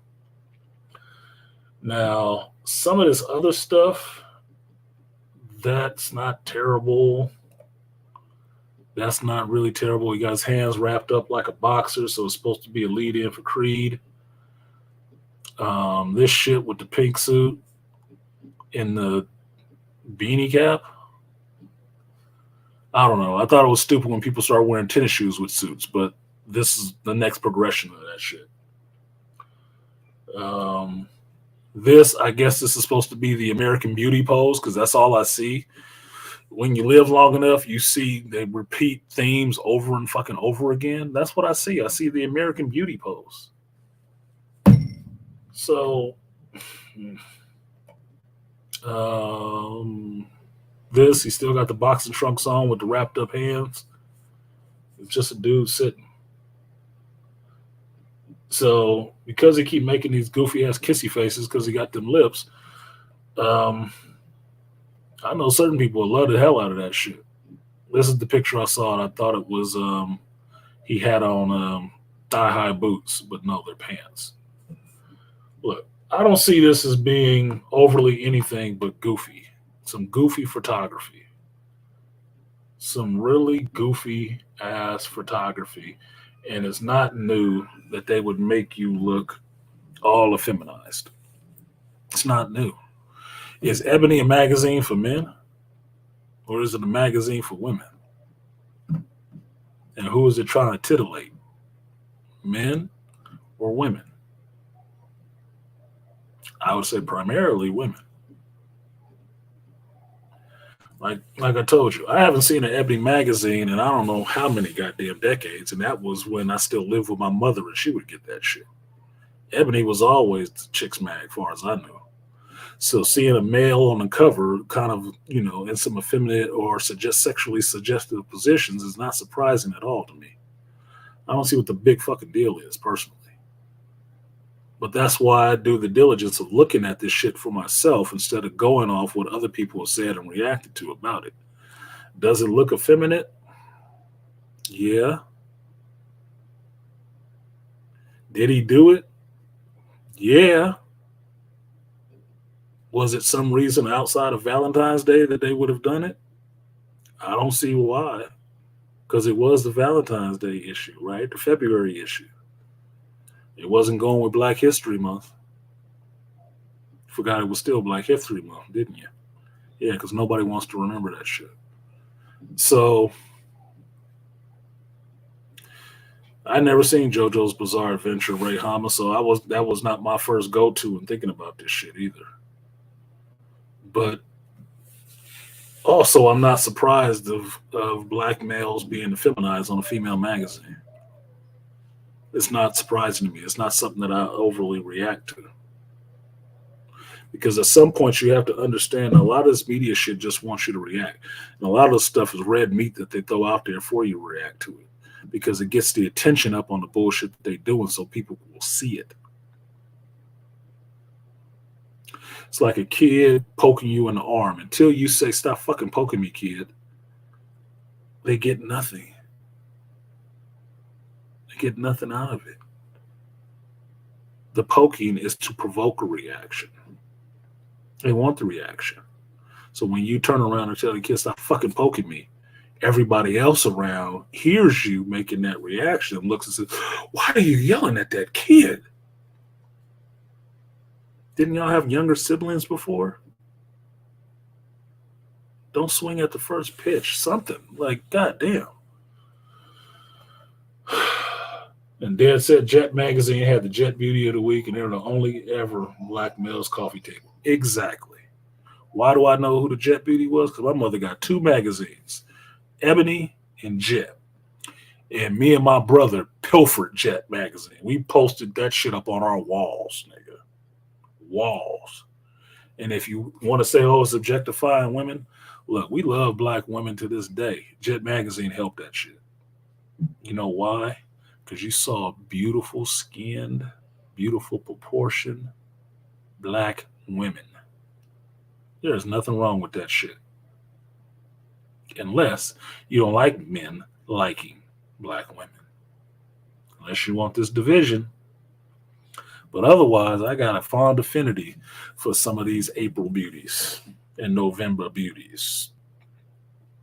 Ain't nothing wrong with seeing a woman in a bikini. Nothing. Unless her fat ass can't wear a bikini. And you can't see it under her belly or her rolls. Then there's something wrong with a woman in a bikini. But since we ain't body shaming, we understand that there are thin women out here and fit women out here, just like there are fat and overweight women out here. I just tend to like the ones that are not fat and overweight. Call that a preference. Call that what's pleasing to my eye. Call that not wanting to do a lot of heavy lifting. But I know what the fuck I like, and that was it.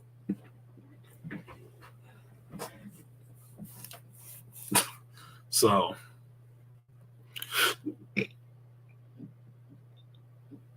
yeah, exactly, BC. Finger blast, get the one-handed DJ.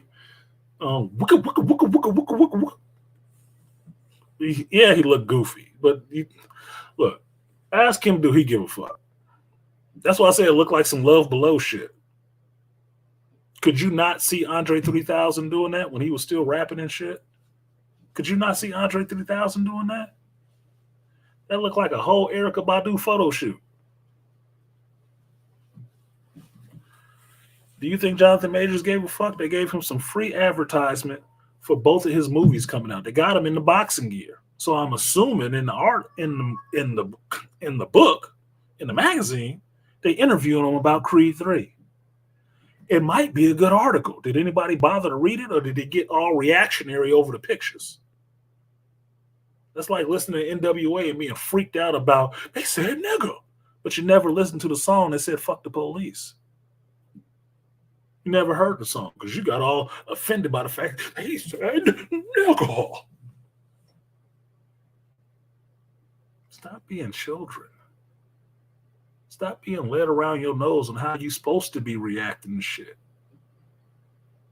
Funny thing about them posters, shout out to Zach. Funny thing about them posters, you might as well have a bull ring in your nose with that kind of shit. I don't give a fuck if he dressed up like that. Only person that actually give a fuck is him. He did it.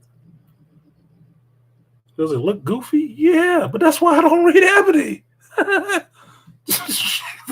I wouldn't have fucking seen it if somebody who read Ebony was a dude wasn't freaked out by it. Like, oh my God, they made him look so gay. Nigga, wearing pink don't make you gay. You know that, right? It just make you wearing fucking pink. Stupid. Let me get the rest of these out.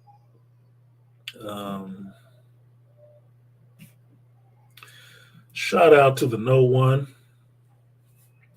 on the Cash App side of the game. Blessing the brother with some funding. Appreciate you, No One, and I will give you that 3B salute. Appreciate you, No One.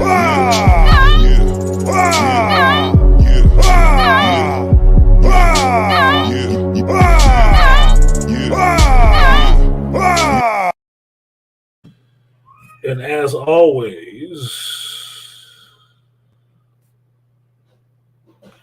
to the package man, I will also give you the Maestro, please. The Maestro, please. The Guts and Buds. Appreciate you. Double up. 3 or 4 times. I ain't telling no lies. Run it up. Never let a hard time on the ones.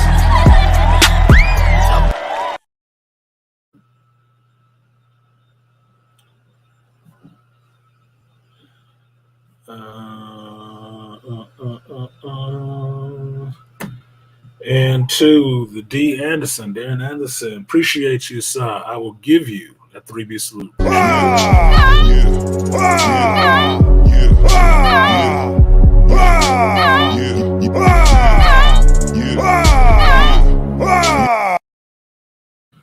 Next one goes out to my boy, the Scorpio brother, Joe Herbs. Appreciate you, Herb, for being in the place to be. I will give you, I know you like it, I will give you the Guts and Buds. Appreciate it. Double up. 3 or 4 times. I ain't telling no lies. Run it up. Never let a hard time on the ones. And money for the crowd, double lag. Pussy on fat, double lag. 100 on the sack, double that. Block like a ghost town, still double bag. appreciate you, Herb. Appreciate you. Appreciate you. Okay, we need 2 more to reach the goal before the goal changes. before the goalpost moves next time. What up, Joe? JT in the building. What's up, Fracture? Peeking in with the eyeballs. Now that I've seen the picture, now that I've seen the photos that had everybody all up in arms, I'm sure in a masculine sense, you have to go after this, right? In a masculine sense, you have to say something about this. You have to speak. I understand that. But I also understand I am just me. I don't give a fuck about that. Does it look goofy? Yes, it does. But it is not the most objectionable picture I've ever seen taken of a black man on a magazine cover. It is not. It is one of many. One of many. Now, we can all sit back and say that the agenda doesn't stop. No, the agenda doesn't stop. But you know when it does stop? When you stop participating in that shit. We got dudes running around here in whole fucking dresses on the cover of magazines. Why am I upset that this dude is sitting around in some boxing shorts and some pink shit around?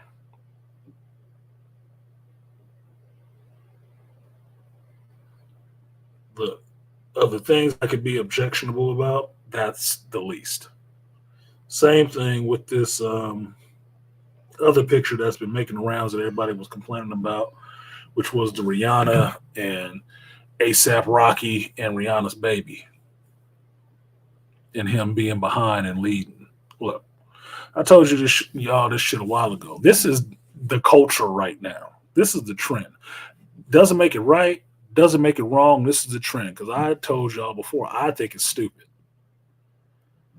I have to watch and see black folks, white folks, Asian, whatever the fuck. You don't see Latinos doing it. But have to see the effeminization in the sense of men to be the caregivers of the children, to where I gotta see a grown buff ass man with a baby strapped to his fucking chest and pushing the stroller, while his skinny ass fit bitch is out there walking with her coffee and just that's stupid. If he's supposed to be the protector, why the fuck is the baby strapped to his chest? Is it a bulletproof vest? Is it going to stop the blows from another man if he's fighting? No. It's the programming of the males in this culture to take on the roles women don't want to do. They don't want to have to push a stroller. They don't want to have to carry these fucking babies, even though their hips was built for that shit. They don't want to have to do all of that. They want to be out here free and sucking on their Starbucks and rambling off a mile a minute and looking cute in their stretch pants and shit. They don't want to have to do that silly ass women shit. Let the man do it. Fuck you. You do it.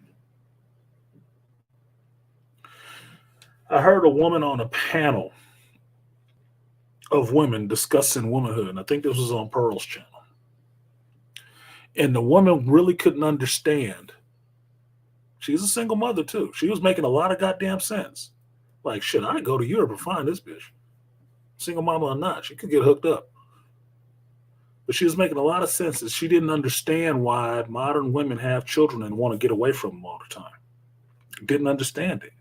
And I'm sitting there watching the stream like, it's because the children are the accessory. They never wanted the children. They want the benefits that the children bring. You know, being able to tell other people how to parent and shit like that. Because I'm a mom. I'm a single mother. I have a struggle now. No, you always had a vagina. Just popped out another human being and you don't feel like raising the fucking thing. You had a baby doll that you like dressing up and taking places. But other than that, you have no use for whatsoever because everything you do is just about you. And that's all well and good if there's nobody you're supposed to be taking care of. My children are grown. It can be in my life all about me. It can be. And it's perfectly okay. Because I'm not responsible for anybody younger than me. But mind you, at this age, if I had another child, just say I had a 2-year-old right now, it would not be all about me anymore. That shit is over. It's all about that child and raising that child to some kind of productive human being. That means giving it all the love it needs, giving it the attention it needs, giving it all the training and knowledge it needs, and that's giving it the best parent it can have, which would be me, the best version of myself I could be for them. It would not be all about fucking me. I need to be able to go out with the boys. I need to be able to go out to the club, bang these 15 chicks every week. I need to be able to still do all of that. No, nigga. No, that's not what it's going to be. And the problem is, with me, with seeing it in modern women, they never want to give that shit up. The biggest problem with modern women today is they too busy wanting to be on the cock carousel and not fulfilling their job, their role in life. Look, a lot of men ain't doing their work either. Not. Good jobs, good money, and all the rest of that shit, nurturing souls, would actually make a decent father, not because he just sent to women. No, because he has a lot of information he can pour into another child and make them fucking a beast. But no, they ain't doing that shit. So I look at that like a waste. I'm like, damn, this man is going to die with all that knowledge, and that's going to be gone from the world. Once he goes, it's gone, because he would not have passed it off to anybody else who would give a fuck about carrying his ideals forward. Watching that Physical 100 show, one of the guys who got to the end, the last of the two competitors who lost that shit, you know what one of the props he gave? To his father, his parents, for the good genes. Where do you fucking hear that? Thank my parents for giving me the good genes. What the fuck? You mean you thinking the two heterosexual people who came together fucked and made you? And then the father who trained you in the same way he was trained to make you into that much of a human specimen? And you lost? Wow. I think your parents did a hell of a job. Because even in your loss, you was humble and respectful and had something uplifting to say to everybody else instead of sitting there pounding sand, kicking over tables and shit, talking shit. Fuck all this. Y'all people just cheating. It's all about some bullshit. That shows some good fucking parenting to me. But think about it. We'd have never seen that dude if his father or mother take the same road that it's all about them. They'd have never got together. And if they did and had a kid, he wouldn't have had shit. He wouldn't have been about nothing.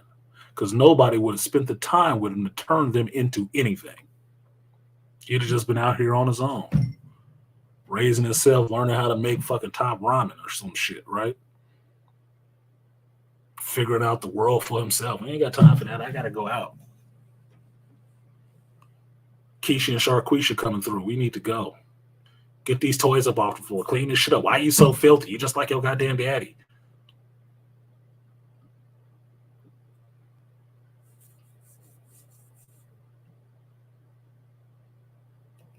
Yeah, define a natural order of things. Look, other than male seahorses, I can't think of any other animal in nature that run around carrying its offspring with him.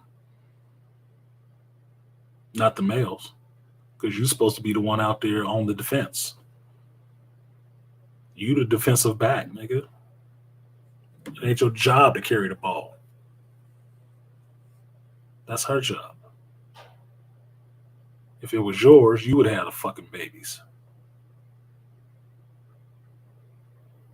So it's absolutely asinine to me to see a 5'5" woman in spandex, in tennis shoes, and the baseball cap, and the glasses, Starbucks in one hand, cell phone in the other, running her goddamn jaws. And a 6 foot, 200-pound, broad-chested, big muscled dude running behind her with a baby slung over his chest like in a Bjorn and pushing a stroller with the other kid, and think that I couldn't fuck all of them up in 1 minute. They'd all be dead. Because there ain't shit her little ass can do at 115 pounds jumping in front of his big ass. Not a goddamn thing, but be perforated. Even if I was going to run up and just throw hands with the big motherfucker, she wouldn't do shit. Couldn't do shit. But get laid the fuck out.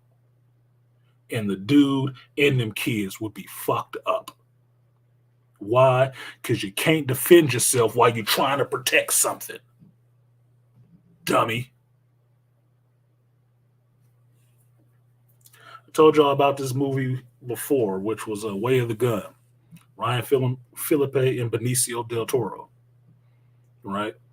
And they just sitting outside the club in the beginning talking shit to each other, right? And the chick, who I think is Sarah Silverman or something like that, is cussing and fussing at them about getting off the car. And they walk all the way down there, her and her man, and she's still talking crazy. And they told her, shut that bitch up. Now he can't, her dude can't check her, right? She's still talking. Blah, blah, blah, blah, blah. Okay. They get all the way up there, and what happens?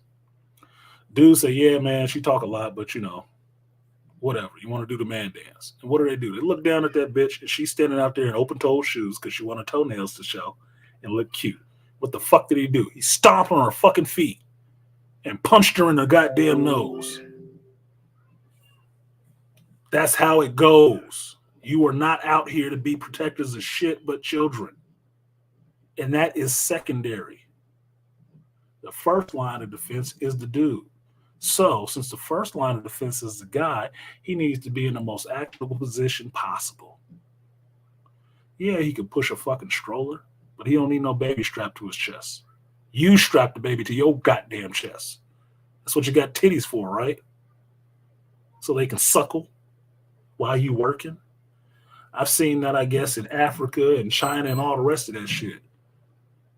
Some chick standing out in a fucking rice paddy pulling rice out, got a baby slung in a little sling, suckling at her booby while she's still bent over getting it in. What's your fucking excuse, modern woman? It don't look cute. It makes my back hurt. So does fake tits. So what the fuck are you here for then? Just to be the side dish and look cute? No. You don't get to just look cute until you get past 35. Past the point of actually raising children. Then you just get to be around here looking cute. But the problem is you want to get the cart before the horse. You want all this shit you're supposed to have after you put in the work for it up front without putting any work in for it. Oh, that's fucked up. That's why it's fucked up. So, to wind that back a lot, if you want to know why you keep seeing effeminate ass pictures of buff men, because they want you to take that shit on. They just keep poking the bear till you respond to them. They just gonna keep doing it until you stop participating in it. Reactionary ass motherfuckers.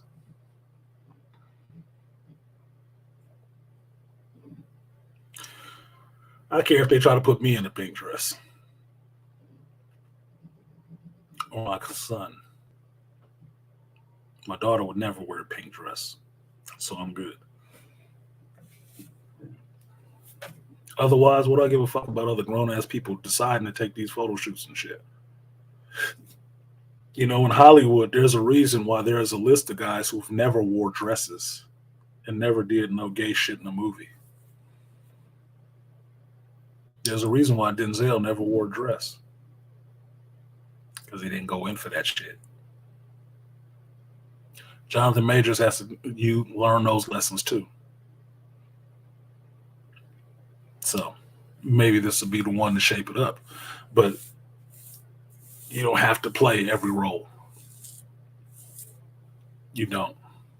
And when you carry it like you understand that this is a representation of all black men, when you do the little shit you do in roles, you pick a little bit differently. And I'm not saying he don't know that, but Jonathan Majors has been trying to get on. He's been putting in some good work. From what I heard about Lovecraft Country, there's a whole bunch of flag waving bullshit going on in that. Now, he was the star of the show. So what do you think he's on, other than the fast track? Because he got their approval. Oh, because he'll do this. Yeah, role to fight off other predators. Exactly. And I'm not saying you can't be affectionate and, you know, carry your children and shit like that. I'm not saying that shit at all. But there's certain ways that you don't do that shit. There just is. That is not smart. Nor is it being slung over your back. Why? Because if you had to actually turn and get away from somebody, your kid is all exposed. That's why women should carry the baby and carry it across their chest.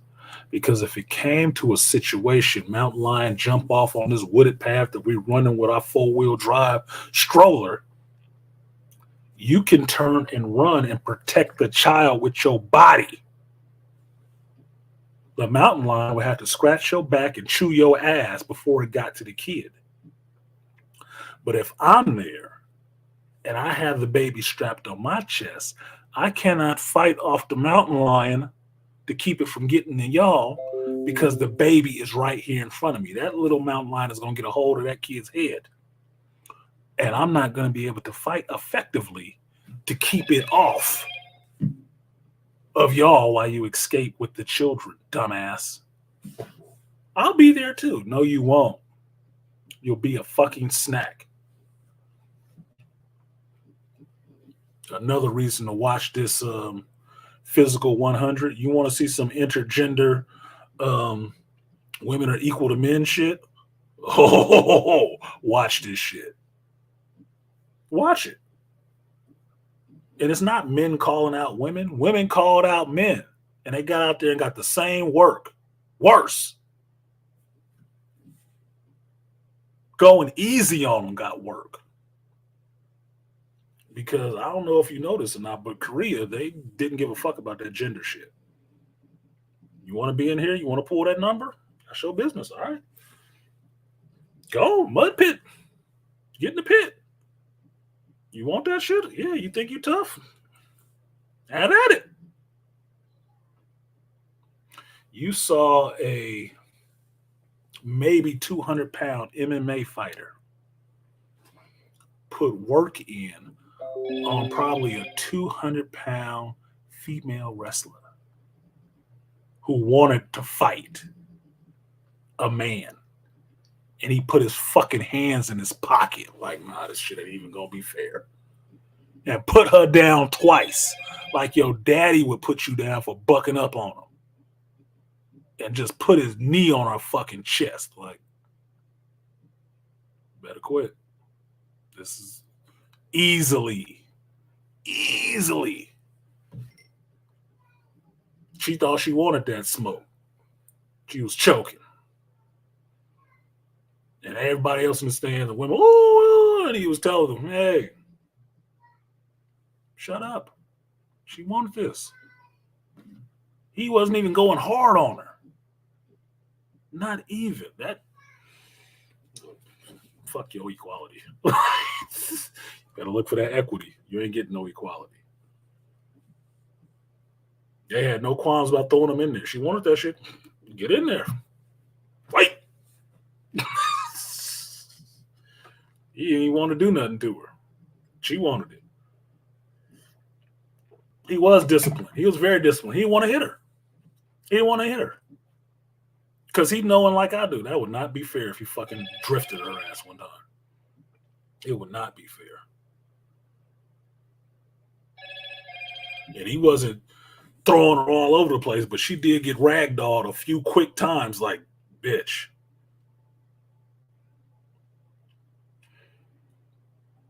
Is you the strongest woman here? Because that shit ain't a competition. Because he ain't the strongest dude here. Worked. That's why I kept tuning in to watch the shit. I talked to Black Bane. He told me some of that shit was coming up. I said, I thought so from the trailer. And I couldn't wait to watch that shit. Because me personally, I don't have a problem with seeing people arrogant as shit getting their ass kicked, male or female. I don't have a problem with that shit. I like seeing arrogant people get their ass kicked. If at all possible, I like to be the one to do it. Why? Too much fucking ego. Too much. And that humbling is good for them. Maybe it'll make them learn something. If at the least, not to fuck with you.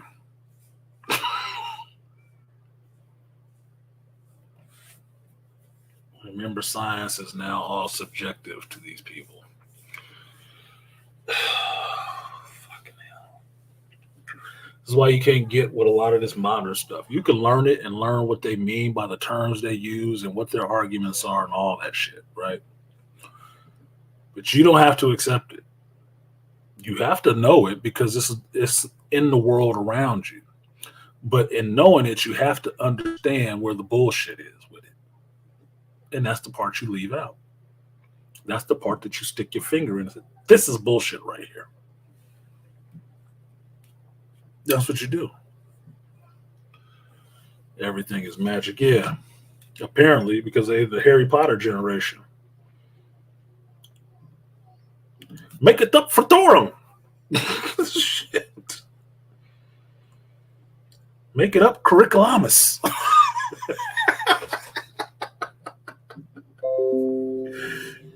Made it up, but bullshit this. Fuck you, Mr. Z. I ain't even seen you on Gran Turismo.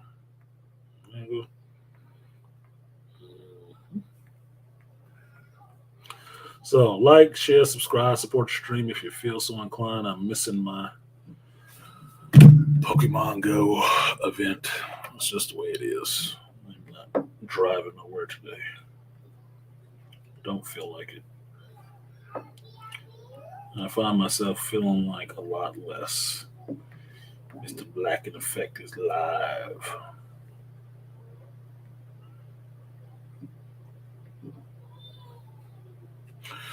All right. So what else we got? I will drop the link now. I got 2 hours into this bitch. I guess I've ranted and raved long enough. You are welcome to be my guest. Be my guest. Let your comments do the rest. All the coroner because he got some hot slugs in his chest. You're welcome to be my guest. Come up on the panel. Speak your piece. Bring up any topic that you feel in geekdom. I know a lot of my rant was not on geekdom. So fucking what? There's plenty of other shows that work a lot differently. Mine does too. Huh, interesting. I got a spotlight memory on my phone from this time last year. And this time last year, I had on a different jersey. I had on my Outlaws jersey. It's kind of funny. Repetitive, some would say. I don't care about Harlem. I don't care about this. This is what my phone looks like, y'all, when I'm getting alerts. You can't see the shit. I get a shitload of alerts all fucking day. It's kind of funny because if you messing with insecure chicks, you think your phone blowing up from other females, which is good for them. They should be humble. But it's not actually the case. Like, damn, you just popular today. More than any other day.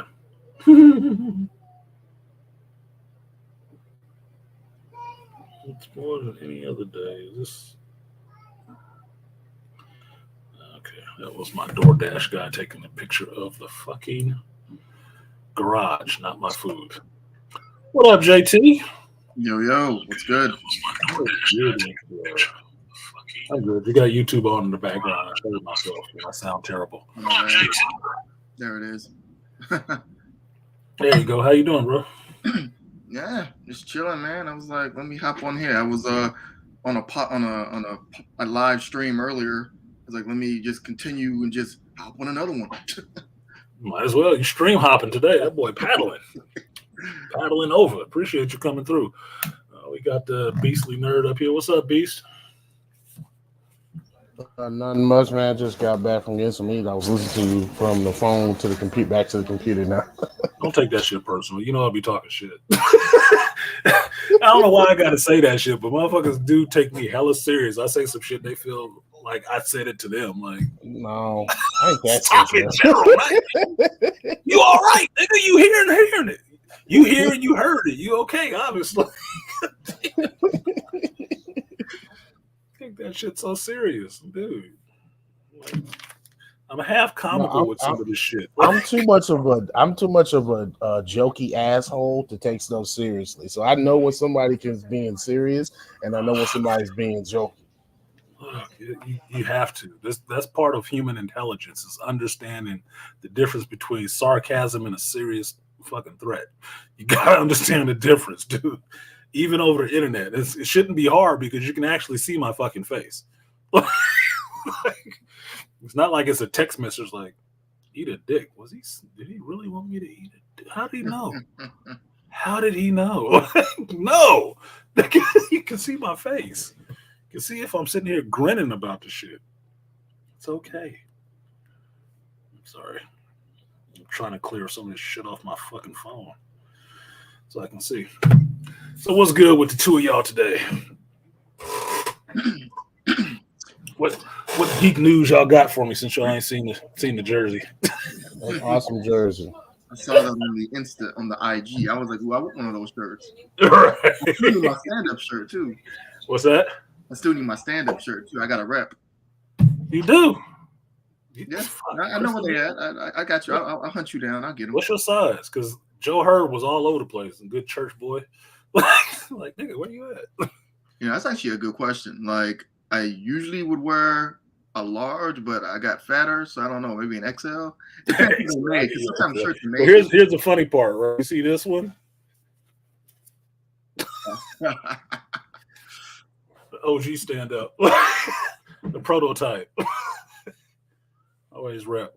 Disappointed, but I still rep. I get my shirts. I'll find you. You'll find me. Shit, you can call me out. You're selling me like the fucking candy man. And be like, say artisan 3 times looking in the mirror. Yeah.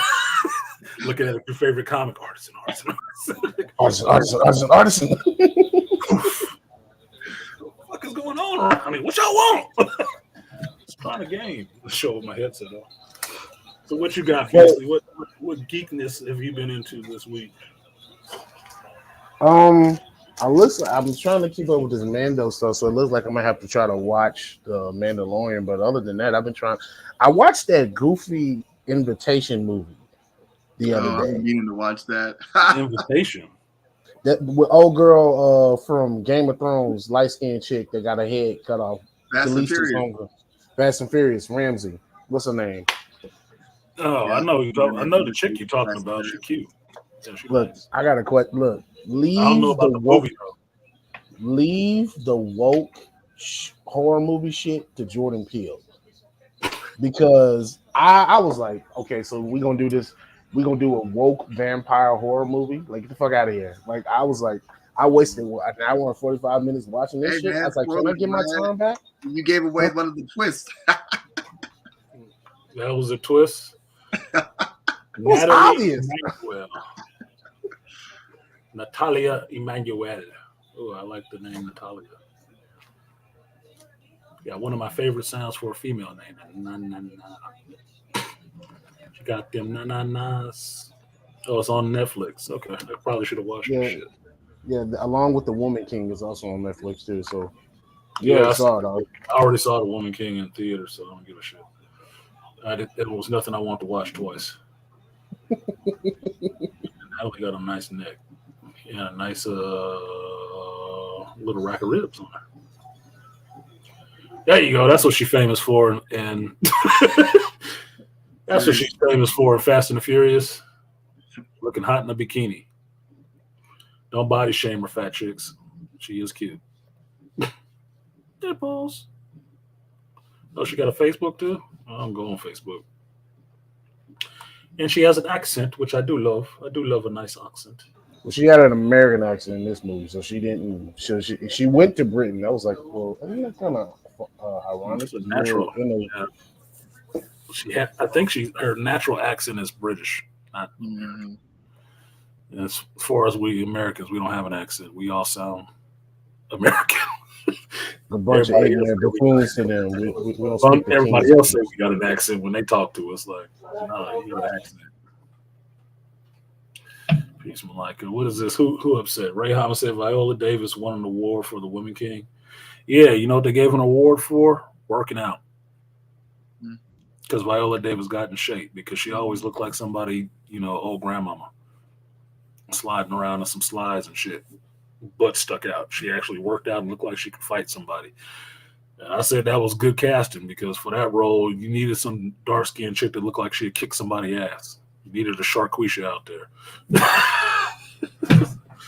If they didn't call it The Woman King, y'all probably would have even watched that movie. But I tell you from watching the movie,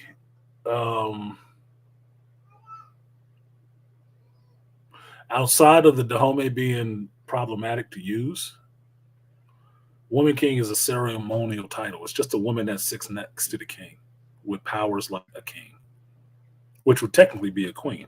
But she ain't his wife. She's just the ruler of the women part of the army.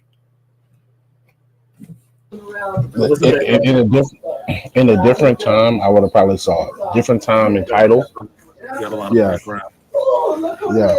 I'll shut the hell up. Trying to run a show here. I'm fucking with you, Beasley. Don't hate your family come looking for me because, I think you love them. I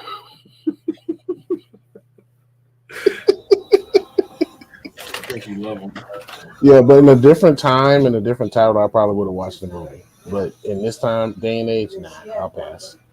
I'll watch it. This, to me, is part of learning. I have to know, me personally, I have to know what I'm getting objectionable about. Why is it objectionable to me? It's not enough for me to know why it's objectionable to other people. I have to know why it's objectionable to me and what I found in it that was objectionable. Some of it made some sense. The Dahomey, what I learned about the Dahomey was troubling. I don't know why. I'll put it this way. I know why. Nobody black would have picked these people to do a story on, but white folks would. The white women would, because they gloss over the fact that shit happened anyway. It's like, it wasn't really that bad. So why would I be surprised about that shit? I live in this world. There are certain things I understand that folks do that should not surprise me. Like watching Physical 100, you didn't see the interest for the black dude. Why am I surprised? It happened in fucking Korea. Korean studio, Koreans on the thing, one black dude. Do you think they wasted any cameras showing him come in? No, you didn't know who the fuck he was till he's like, there's a black dude there. Huh, imagine that. They don't give a fuck. Wait, what did they need? What was the one black dude to meet a diversity quota or some shit? Like what how did that happen? I guess he was the one black dude in Korea that they thought had a good body. And he was a dancer. Okay, fine. Whatever. But he spoke Korean. Must be pretty smart. But he was over there getting it in, just like the white boy. You pitching on their team. Like, nigga, you taller than everybody else out here. God damn. But okay. Should have been like, this should have been a breeze. Should have been a breeze, but you see what happens with long legs. Long legs get you hung up. I'm just saying, y'all have to watch the season. But he spoke Korean too. Go figure. Languages, you can learn them. What up, Longo? You didn't get here late. You got here in time. Late would be when I was shutting it down. But yeah, Woman King wasn't terrible. The premise is bullshit, but movie-wise, it was not terrible. Like I said, was they just out there dominating fucking dudes? Less trained guys, and they was oiling themselves up with this palm oil and shit like that, which made them slippery and hard to get a hold of. Well, that's kind of smart. Tactically, it's smart. If you was going to get into a fight or a wrestling match with some dude and you slathered yourself down with some slippery oil, would you think you have an edge in whooping his ass? Yeah, because he can't get a hold of you. You can't. And if you were faster than him, you could probably get the better of his ass pretty quickly, especially with a nice bladed weapon. Probably fuck him up. So that's just a given. So I don't have a problem with that. Strategy-wise and fighting, was it just all them kicking dudes' asses? No, it was men out there too. They had their own regiment, and then the men was in their own regiment. And when they went out to fight, they all went out together. The men did the shit that they did. The women did the shit that they was doing. I just thought it was bullshit. They just had all the men being the riflemen. Okay, what the fuck ever. If I could enjoy somebody like a Gina Carano, a Samoan Ryder, or something like that, women who actually know how to fight, why is it so hard for me to understand that there are women that can fight? And there are some women who can fight, who could beat up an average dude.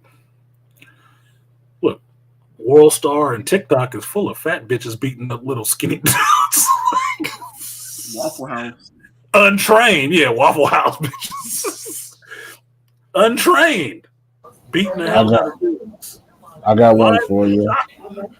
Linda Dinley, the Texas Terrorist. Black chick. Karate master. I don't even know who that is. Let me look up. Yeah. In war.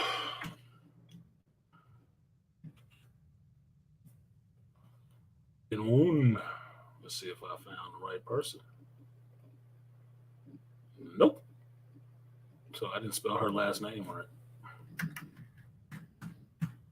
I'm pretty good at that. According to some spelling tests.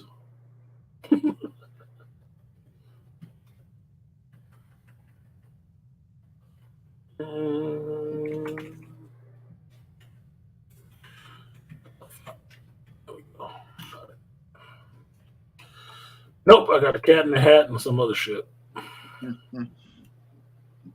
Yeah, maybe we need a spelling because I'm curious myself. Mm-hmm. How you spell her last name, Beasley?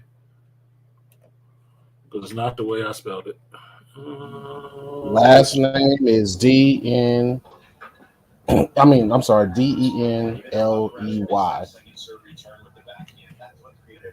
Dinley, not Dinwoo. You said Dinwoo, nigga. This is Dinley. Oh no, that's what I said. Oh, you probably didn't hear me. I said Dinley. Yeah, I heard Dinwoo. She's Texas Terror. Grandmaster. Linda Dinley. Her right there. Karate.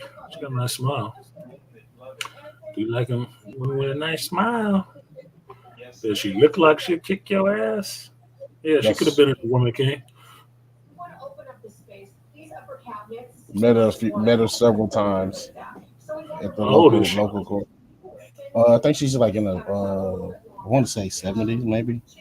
Yeah, because this looked like an old 80s Kung Fu magazine. Kung Fu Master Diddley. What did he say? Let me see your hands. She was in the Army of the God movie with Jackie Chan. Yeah. Woo! Yes, I know which one she is now too. Oh shit. Okay. Yeah, she legit. Because these chicks, if you never seen that old Jackie Chan movie, Army of God, I think it is, watch that one. Girl, these women with these high heels on was kicking the shit out of boy. They call her the Texas Terror because she was whooping up on dudes and chicks. Yeah, look, if you can do it, you can do it. But don't be trying to push that shit out there like every woman can do it. No, every woman can't. Armor of God. It was going after his nuts too. And the fight scene was good because they was synchronized at some points. They was falling right after each other. One after the other. They was getting his ass. Okay. I buy that. I buy that for $1. See, I'm not regularly in martial arts, so I don't run in the circles where I'm constantly running into other martial artists, but at least not known to me. But I know from my uncle and my limited experience, there's a lot of them out here that are actually really good. They might be some of the trainers for some of these other folks that you know of. They might have been the person standing right next to their ass, training them the whole time. So I ain't worried about it. I'm not worried about the Woman King being on Netflix either. Like I said, I saw the shit. I got out of it. When I got out of it, I had my objections to where I had them. But it's a Sunday movie. You can watch it on the Sunday and say, that was some bullshit. Anyway, moving on. Thank God they made one. Hopefully they don't make a sequel. But what else would you expect from two white chicks trying to look for some female empowerment? They really like Black Panther, but they wouldn't let them do a Black Panther movie, so they made their own.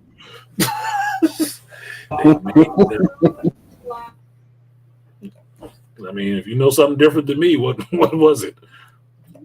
Timing is everything in Hollywood, right? So why did it come out after Black Panther? They wanted to highlight those chicks. They made up a story to do it, loosely based on what they read about where the Dora Milaje idea came from. They probably didn't read the rest of the fucking Wikipedia thread about all that slavery and shit that was going on. Why do we have to mention that? The big S word. The S word. What, submission? No, the other one. Sexual? Like, no, the other one. Other one. The other S one? Oh. Oh, slavery? Like, good line from Scott Pilgrim, the L word, Scott. Lesbian? Lesbian? No, the other L word. Lesbians? No, dumbass. Love. Oh. Just watched that movie for like the 1,000th time. Scott Pilgrim, that shit is fun. That shit is so fun. We actually got those comics back in the shop. We were reading them. That shit was fun. I liked the movie. I hadn't read the comic until the movie had came out. Then I went back and read the comic. It was still fun. Goofy art. Still fun. Fuck it. So, who got dibs on this season of Mandalorian being mediocre? I'm thinking I need to start taking bets.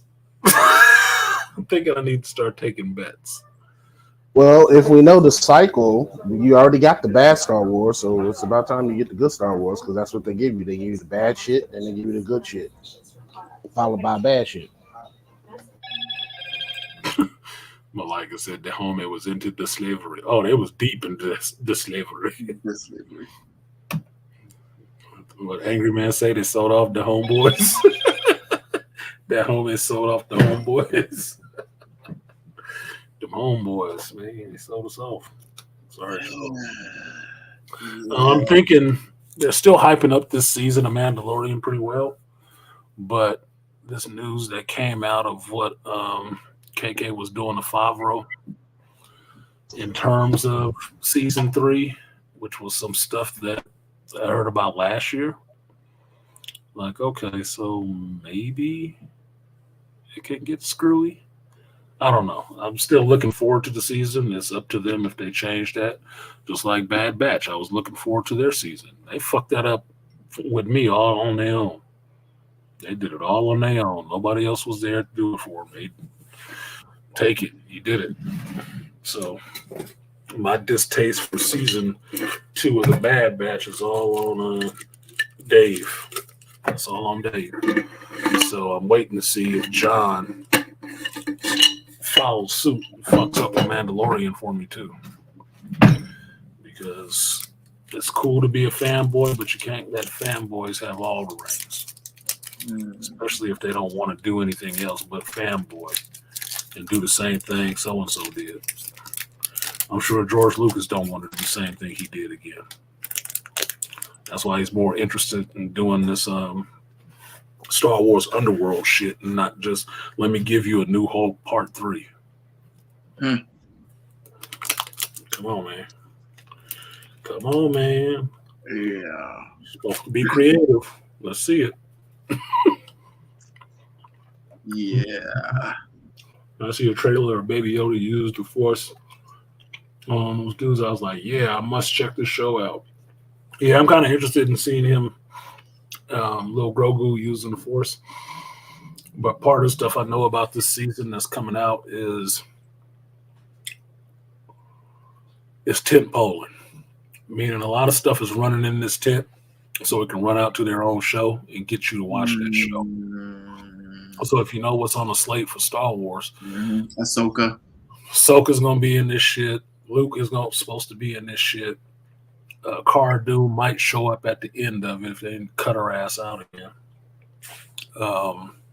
So a lot of other lead-ins for other shows, right? So I'm taking all that in stride and wanting to see what is the bones and the meat of this show.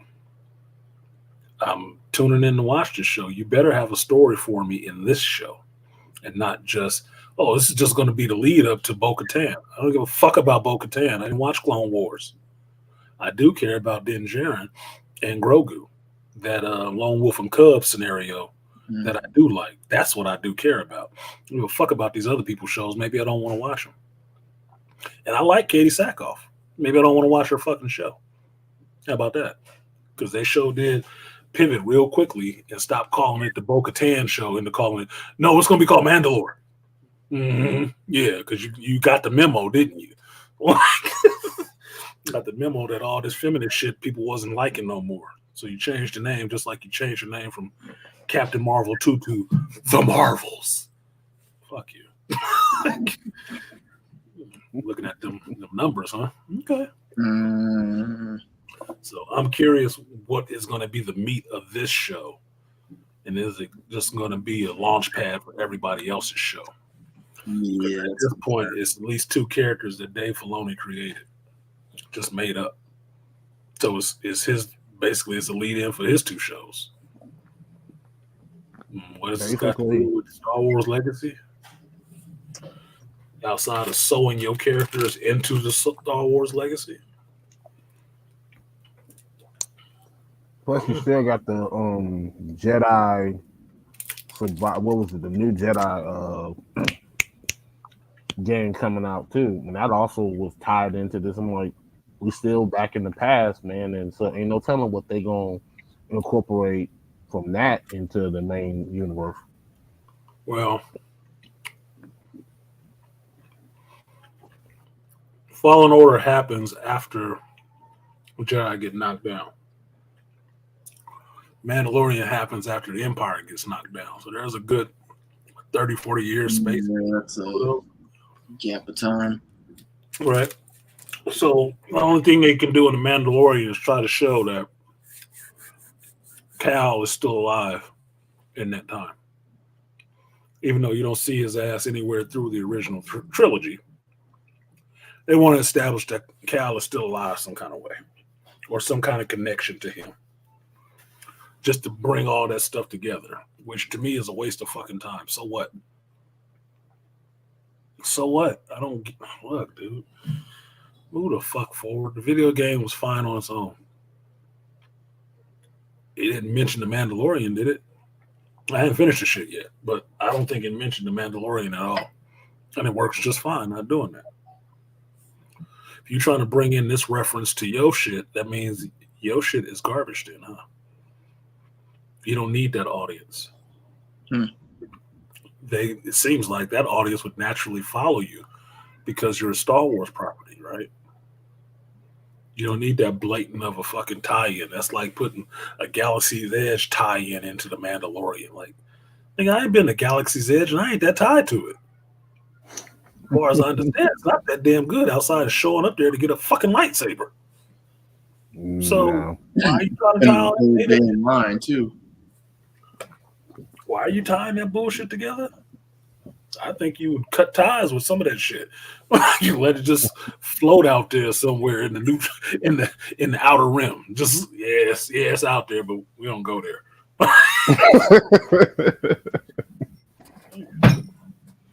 You don't have to tie absolutely everything together. Some shit cannot be tied together. It's okay. It's fine. It's good. Standalone stories. To a point. I mean, the standalone model was interesting for DC. Just end up getting them into a lot of shit when they wanted to actually have a cohesive universe again. So you have to find a way to make all that shit work. I like that James Gunn came in and made that shit real simple. There we go. Let's put this title on there. Elseworlds. Fuck off. I say, well, that's what I consider this shit anyway. I always consider this some Elseworld shit. Yeah, but we know what that is. Yeah, but like, we like they didn't have to say Elseworlds, but like we knew because we could like figure out, okay, this is clearly not tied to this universe or this franchise. It's like a separate thing. Blah blah blah. Things going on at the same time. Whatever. It's not connected. Yeah. We get that, but the lowest common denominator, like Rabble. Rabble didn't get it. I don't understand. Yeah, the regular people movie that I have, the people I have to explain this. Yeah, the people I have to explain this shit to. Cause I get tired of saying that's an Elseworld story. Well, what's an Elseworld story? I'm like, God damn, I forget. You don't read the comics. No, and you don't understand the English language. Like else and world, not else world, something else, some other world. It's fine. I mean, I'm not gonna say this person's name. It's someone who is that means I must know who they are. No, you don't. Like, they're not my friend. They're more of an acquaintance, but they're friends with a friend. And when she first saw the Justice League movie, like her critiques was like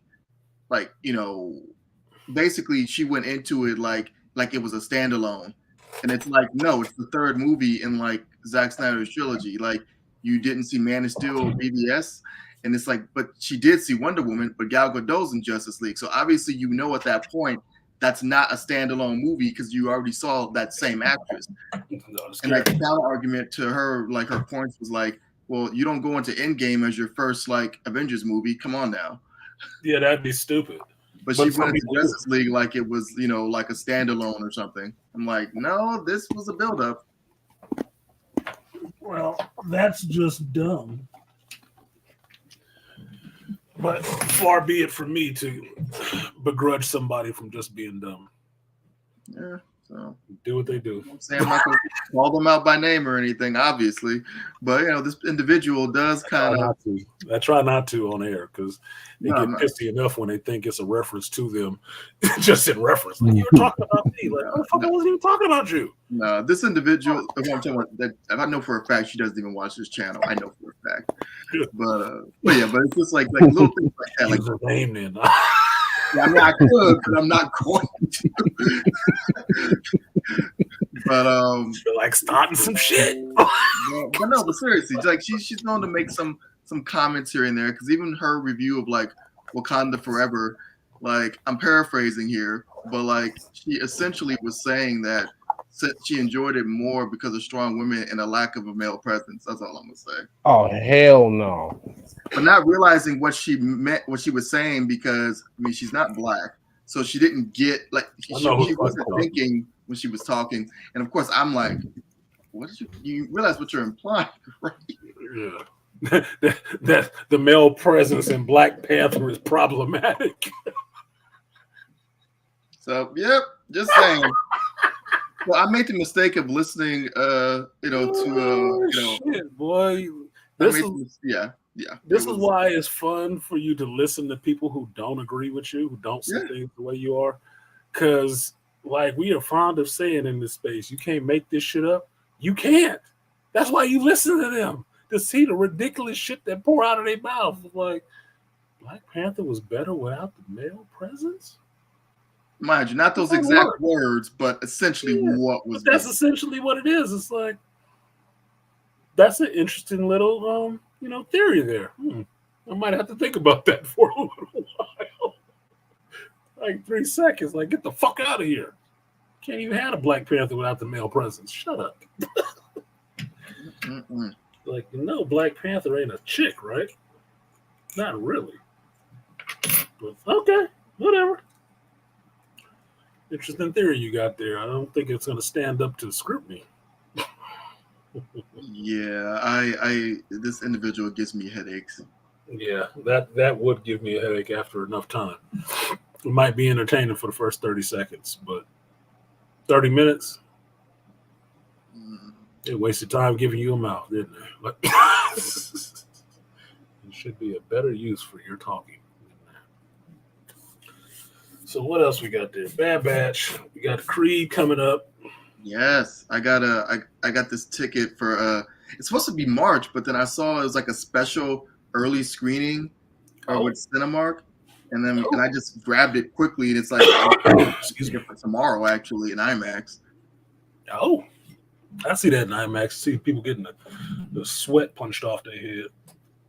I want to see Creed because I've liked the Creed franchise. Oh yeah, I thought it was interesting to go in that direction where it was Apollo's son. Mm-hmm. Like the first movie,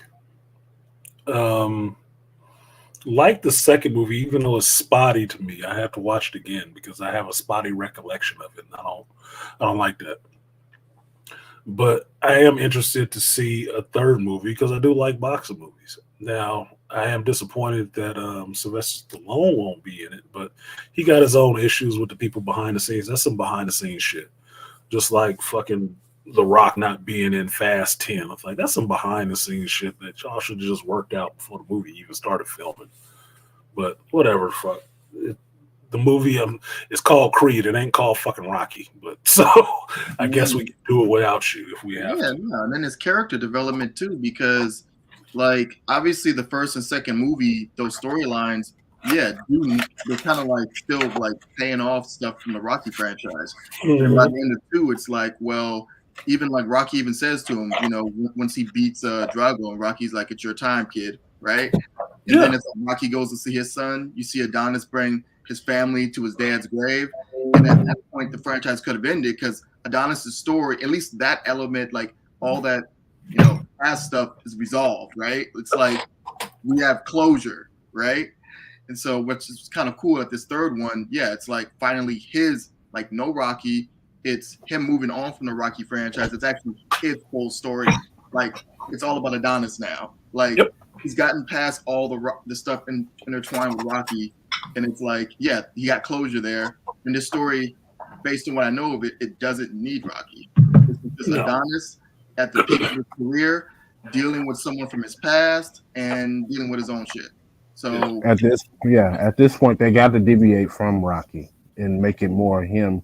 Because so far we've been riding off the Apollo and Rocky story. Now we got to tell his story more so. Right. Because the last movie featured a villain from the Rocky franchise. Right. Well, that's why everybody keep thinking that this character in Creed 3 is just Mr. T's son. I'm like, he's not. Shut up. This ain't Clubber's son. I thought it was going to be too. I thought it was going to be Apollo whooping up all. I made a joke about that. God damn, everybody else got that shit too. Like, no, it ain't Clubber's son. This is cool. It's cool. Everything doesn't have to be derivative of Rocky. No, I'm fine with that. We're just being funny. Like, goddamn, it's Clubber Lang's kid. No, it's not. I hope not. That would just mean we were watching Rocky again, wouldn't it? Like, and if it was, why would he even have beef with Adonis? Like, there would be no connective tissue. Oh, Adonis trained with Rocky, and then my dad had beef with Rocky. Well, what? Yeah, because the last one, it made sense. Ivan That's what killed. it was Drago's kid. Yeah, Drago's father, Drago's kid, sons. Ivan Drago killed Adonis's father, so it made sense to kind of have that. Yay, your dad killed his dad, and then all this other bullshit. Mm-hmm. Let's hype it up and everything. So that made sense, but it wouldn't make any sense to continue with any other Rocky shit. No. So, but now I'm hyped for this. I'm excited to see this. Yeah, I'm excited to see this too because I want to see. Yeah, mind you, before this Creed movie or before Quantumania, you hadn't really seen, or I hadn't really seen, Jonathan Majors be very active or be very buff, right? And in preparation for this movie, and saw that his workout regimen, that motherfucker got cut. I saw one picture, like, God damn, nigga got big. Let me see this video. What is this video? Now he is looking a little sweetie pie in the shit, but can't deny the motherfucker put together. He cut. Okay, it's like shit. I watch him throw some blows with Michael B. Jordan. Yeah, I watched that shit. Or stomp the shit out of Paul Rudd. What's that? Or stomp the shit out of Paul Rudd. Or stomp the shit out of the Ant-Man. Like this dude. Like, I was laughing at like got roaches. At the end there when they were like having a straight up like brawl, and you saw like Paul Rudd trying to get ready. I'm like, oh, you about to fight. This dude was fighting. This is a boxer here. This is the freaking Creed villain you about to fight. He was using some straight up boxing moves, and I said he must have did this movie after he did the Creed. 100%. That's why. Because his ass roped up and one arm was out there, so he already buffed. This must be after the Creed movie. Yes. Just his pop up when in Quantumania he got threw down, and he rolled. And got back up on his feet, right? He rolled on his back, rolled over to his stomach, bounced up on his feet. It's like, that motherfucker in shape. He sprung up. I was like, about to get your ass beat. And he was beating the shit out of Scott. I'm sorry, I like Ant-Man, but Scott was getting his ass beat. He was getting his commissary took. Like, God damn. And I wanted to see that shit. Not that I have anything against Scott Lang. I just wanted to see somebody getting their ass beat in the Marvel movie again because outside of Endgame, I hadn't seen anybody have a really good fight. You have it. But in Endgame, Thanos was kicking all three of their asses at the same time. Yeah, I mean, and it's just straight up beatdowns, like no powers, just an actual ass. An actual ass whooping, no CG needed. Fight. Like, thank you. I wanted to see that. That's why Winter Soldier fight was so epic, because it was just two dudes getting it in, no CG needed. They was just brawling, like, nigga. I would say maybe. Oh, go ahead, Beasley. This one, and probably, even though it was kind of CG, but it was up and closer, the Cap and Iron Man fight. Yeah, that was all right. But yeah, he had his CG suit on. Yeah. I was gonna bring up in Phase 4, maybe Spider-Man and Tom Holland versus Willem Dafoe in the high rise. Maybe. Yeah. Other than that, no. You power bomb through the building. Because that was brutal. I mean, yeah, they had power. He was getting his ass kicked. Yeah, he was. How many times did he slam him before he threw him through the roof or through the floor? I was like, damn. Floor, boy. Yeah, he power bombed his ass from the penthouse. He was getting his ass beat, but you need that in Spider-Man. I told y'all, one of the reasons I love Spider-Man is that he get his ass kicked, but he always come back, webbed up arm or not. You got to put the webbing on the rib cage to keep that shit from poking out, so he can still go out there, half a mask on. Spider-Man still go out there and get it, but he do get his ass kicked. That's what gives you that. Suit is iconic. Man, that's what give him that ability. Like, man, I ride with this kid. This kid got heart, because as you can see it pumping out his goddamn chest. Oh, by the way, Jonathan was in another movie. Doomsday show up and put the brakes on Superman ass. Then you see him like, I think he's gonna die. Yeah, he probably should. Yeah, but Jonathan's actually was in another movie that came out this year. It's called Magazine Dreams, where he's playing like it's like a Sundance Film Festival type film. Also, it's an art house movie. Mm-hmm. And he's like, it's supposed to be like based on like the true story. He's like playing like a bodybuilder that's doing anything to try to, win the competitions and get on the magazine. So he has called Magazine Dreams. I was like, because when I went to look at him and see what all he was in, and I was like, oh snap, I forgot he had a fourth movie that came out this year. Well, this is only the second one this year. The last one was Devotion last year.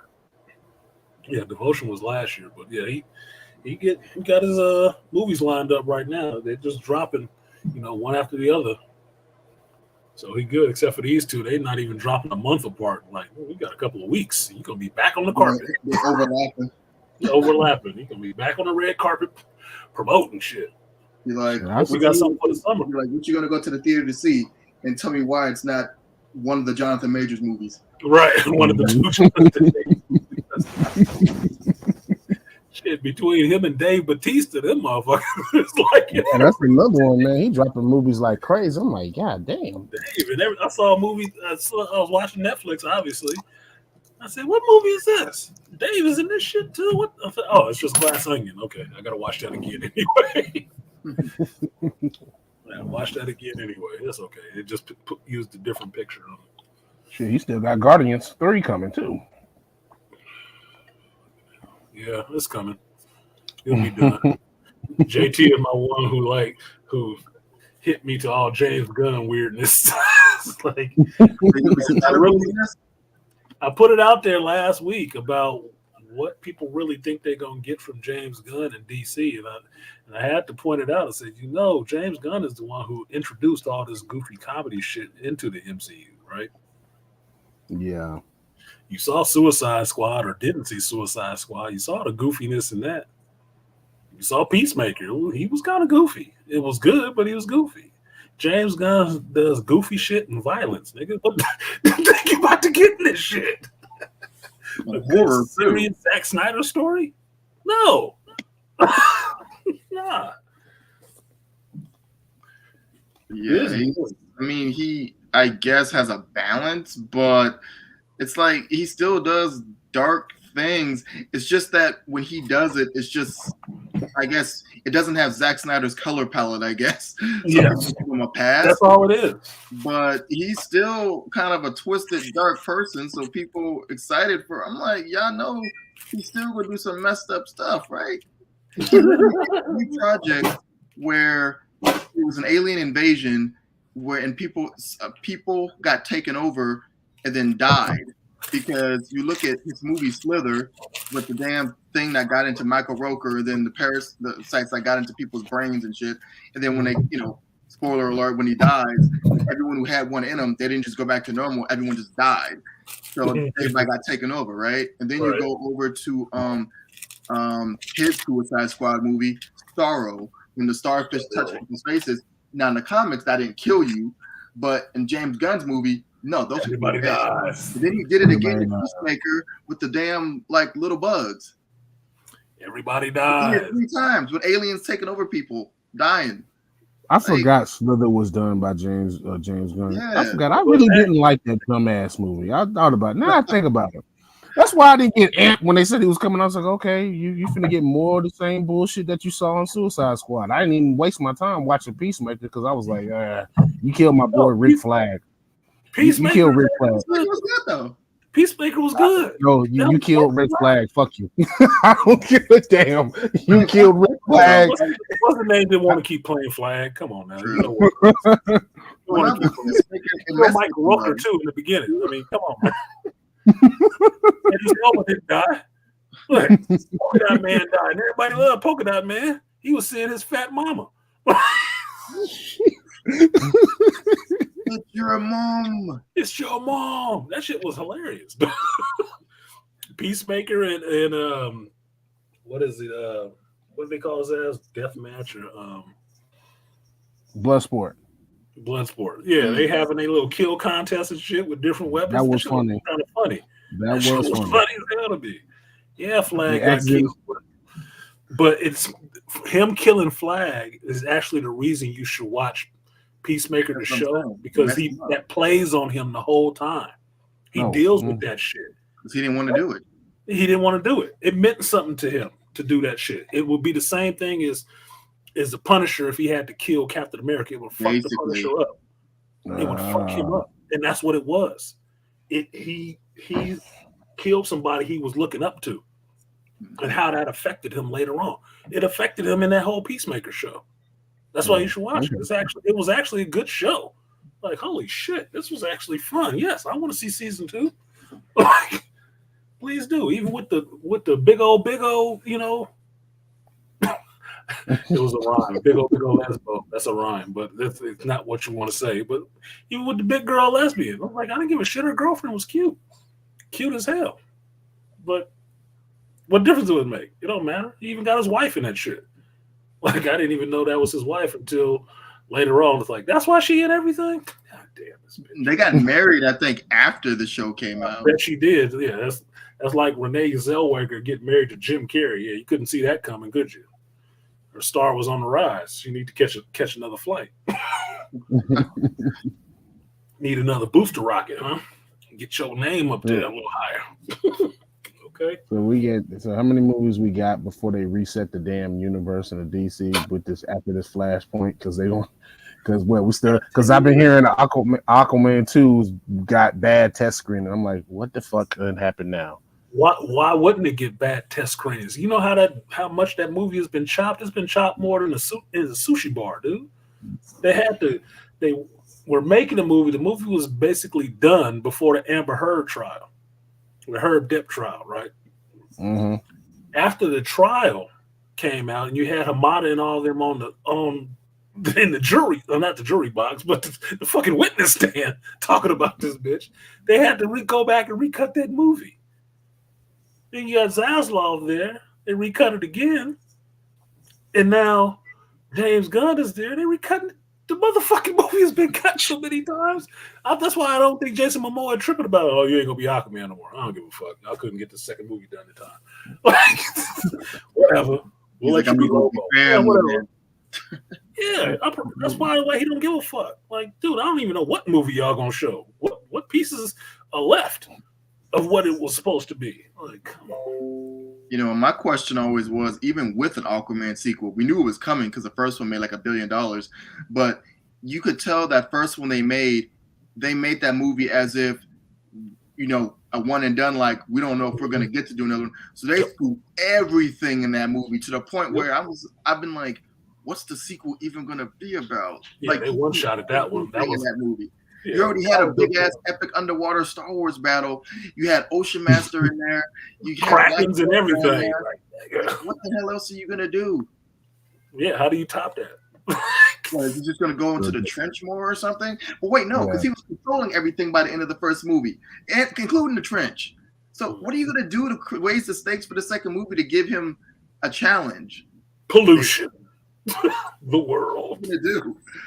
We already fought. What's his name?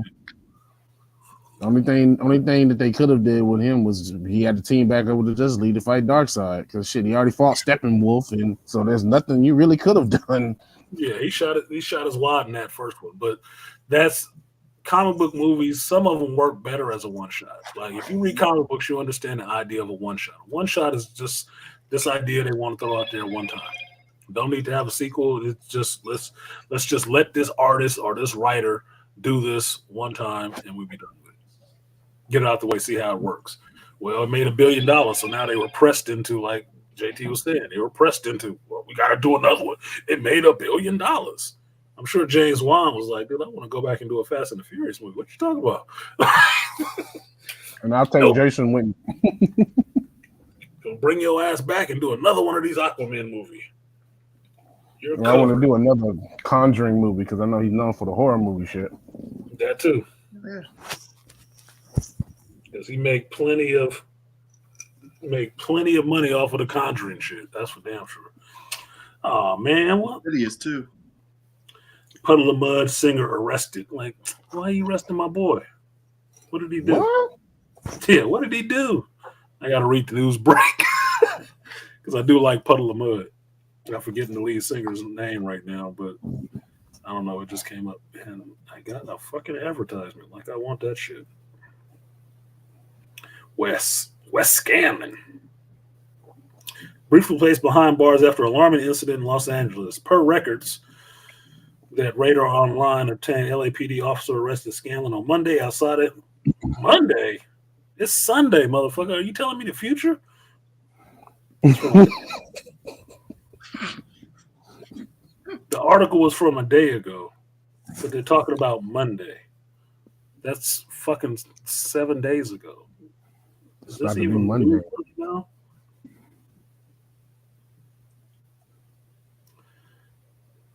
Misdemeanor trespassing charge. Get the fuck out of here. $1,000 bond. This ain't even nothing worth making an article about.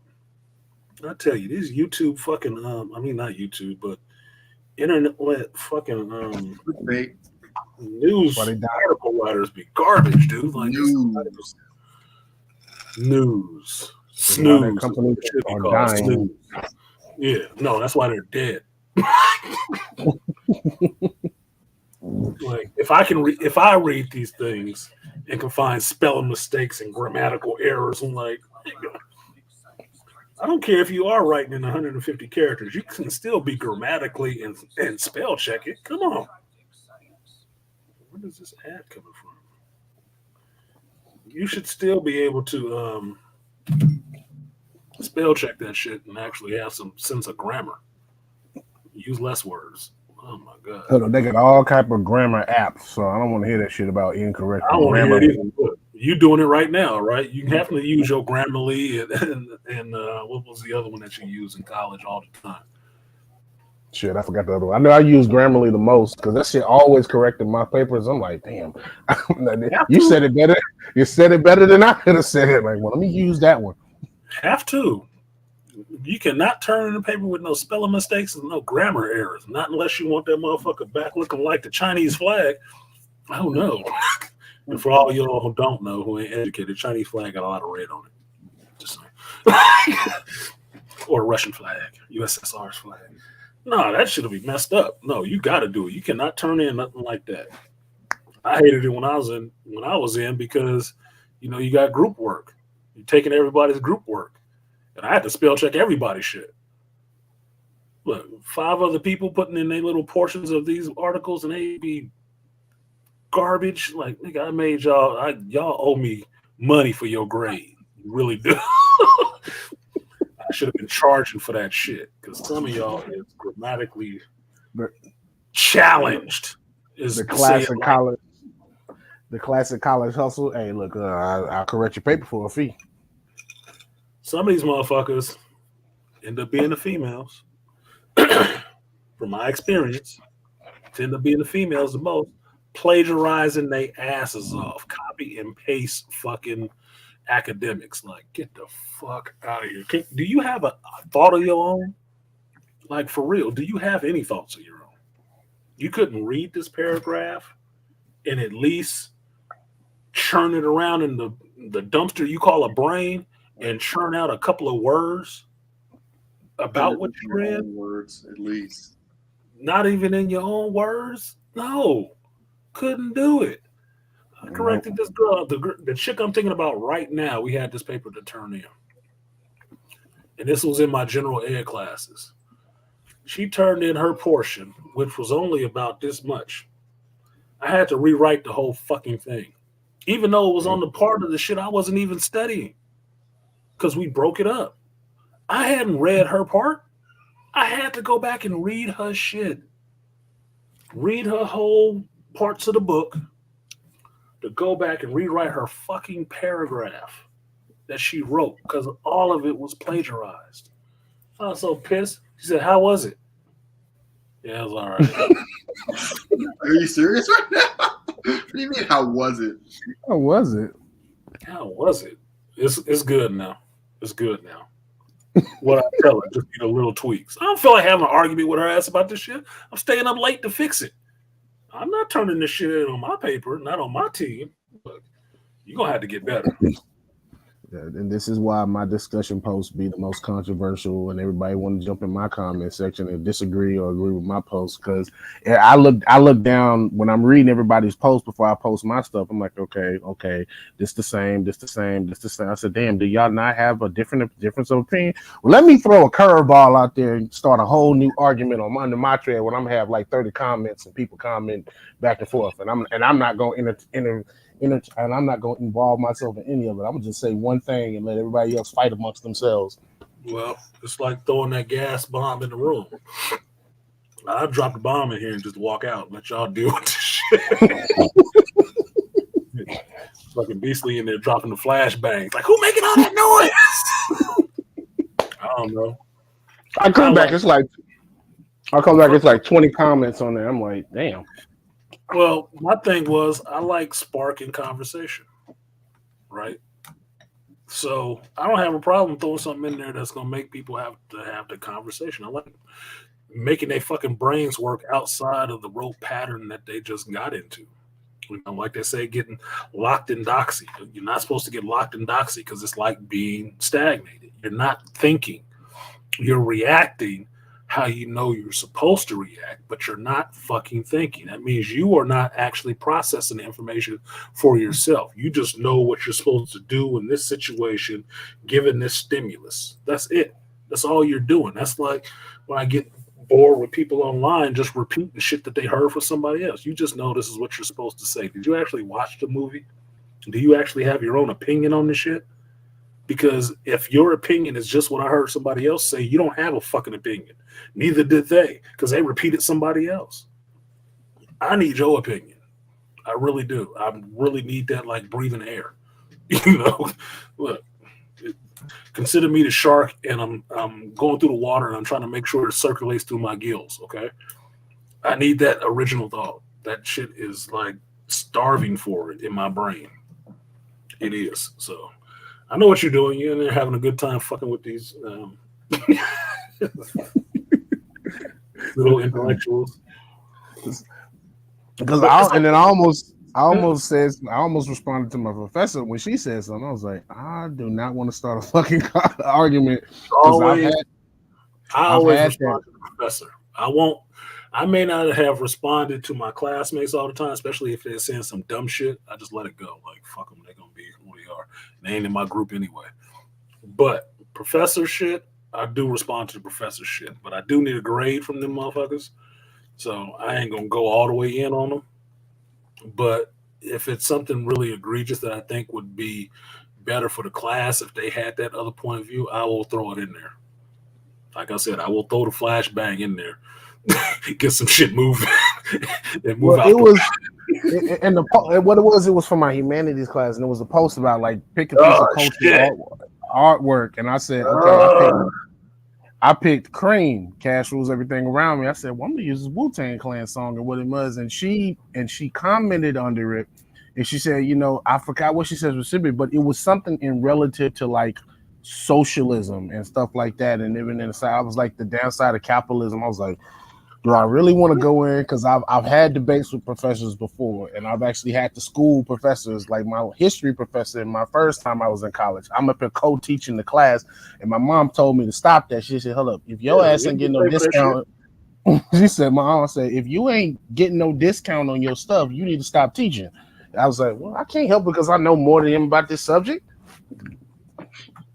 No, I just want them to try to tally that shit up on my grades for me. You gotta pay me. I'm teaching these motherfuckers better than you can. So I just don't want them to go out here stupid because I gotta be in another class with them. You'll still be in this class infecting the next group of people that come through with your bullshit. I can save this group. This group I can save. I can't save the next one though. I'm not gonna be here for that. It was funny because I remember dozing off in class after I answered the question. Like it was like one of them situations because I just blacked out.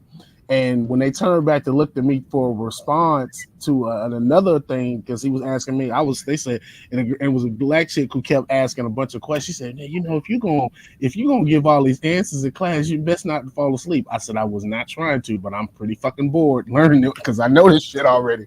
Look, If I know all these answers, your ass needs to stay awake. Just stop worrying about what I'm doing over here. Why don't you learn some of this shit so I don't have to carry the load by myself? Just saying. Because that's what it was. I got tired of answering all the damn questions in class, and this was like a summer class. I'm like, come on, bro. Don't none of y'all know this shit? Yeah, none of y'all did read. The fuck? Half of this shit is so goddamn easy.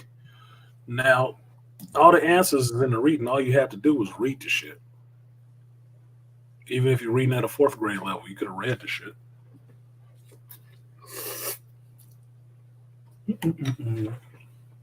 And then he also taught 2 courses at that time when I remember, because I remember he said he was also trying to do a course where he was trying to teach like slavery in the Caribbean islands, because that wasn't like a course, and he was trying to get that started. As he was a white guy, he was trying to get that started and he had like a little podcast that we had to listen to if you wanted for the grade.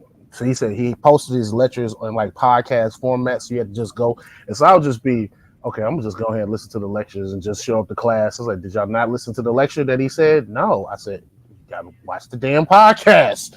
He got like 20 of them already up. Go sit and just put that shit on play and just sit there. That's what I did.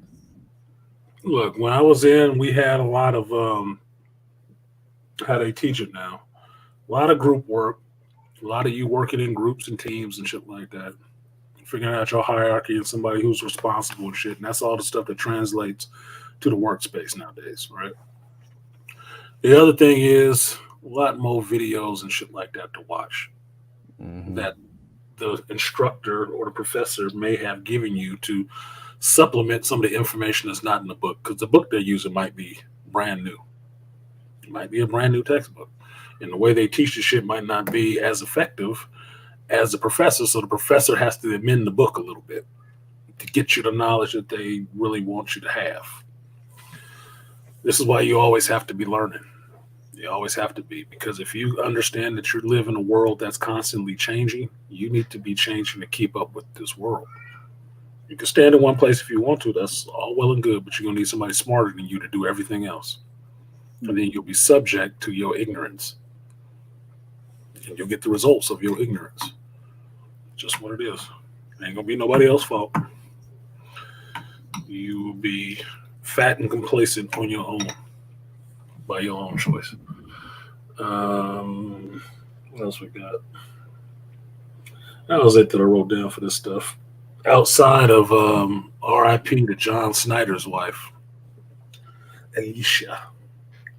So if you didn't know, John Snyder from the Duke Boys fame, since I know saying the Duke Boys is a bad thing now, but John Snyder from the Duke Boys, his wife died recently, like what was it? I think it was Wednesday, something I found out. And she passed away. Don't know why. He didn't tell anybody on Facebook and told him not to ask any questions. I was like, motherfucker, you making it sound like you did it in. You better say something. This cancel culture, you can't say don't ask any questions and respect our privacy. They're going to be in your garbage. They're going to be in your garbage trying to find out how this chick died.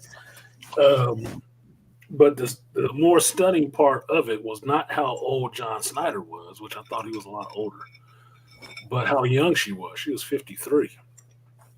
Now, I keep telling y'all, I'm watching these people ages that's dropping off, and I'm about to hit 50 this year. And 50 plus is looking, I'm telling you, is looking like fucking murderer's row up there. I'm scared to go ahead. Like, I'm getting kind of cold feet about getting past 50. Because, look, death up there cleaning up with a bowling ball. Okay? Like, god damn, dude, getting everybody up that way. I don't know if I want to go up that street. I don't know. 53, that's the young as fuck. That's not even really old. Nope. Old is like 60 or 70. 50 is old comparatively to 20, but it ain't old in terms of like 80. You got a long way to go to catch up. I don't think she was old enough for retirement. No, she wasn't. 65, 67, 60 something.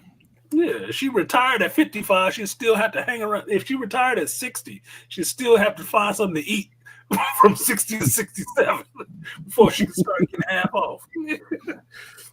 Yeah, I grew up on the Dukes of Hazzard. Me too, Aquateki. That's why I was like, dude, I heard about this shit when I was watching the show when I was a kid. My mother said, "Oh, General Lee, he was some Confederate soldier." I'm like, all right. Like, it didn't stop her from buying me a Dukes of Hazzard race car track, did it? Nope. None of that shit. I just knew that orange Charger was the shit. That orange Charger was the shit. And if you got any chance when you grew up and could have a car, you want to run down to that bitch and slide across the hood and climb through the window like the motherfucking Duke boys. And then they settled that shit in the remake with what's his name, Jessica Simpson, and I didn't watch the remake. I didn't need to. I wasn't that fond of Jessica Simpson anyway. She was cute for a white chick, but she was no what's her name? I forgot Daisy Duke's name. She wasn't her. So, and she wasn't gonna be that for me. I don't care what you fucking called her. I don't care if you call her Daisy Dukes or nothing. She ain't got enough to be in a pair of Daisy Dukes. So no, I was good on Jessica Simpson, and I ain't watched that shit. I like Johnny Knoxville too, but nope. That was Hollywood. Too many remakes of shit, and I wasn't into all of them. That's why I didn't watch Charlie's Angels. Like, I remember Charlie's Angels, and this ain't it. So I'll let y'all have it. So which one? Because remember that they tried it twice. First one, with a couple of chicks I do like, and the last one with a bunch of chicks I don't like. I said when they scared with Elizabeth Banks. Either one. I didn't watch either one of them.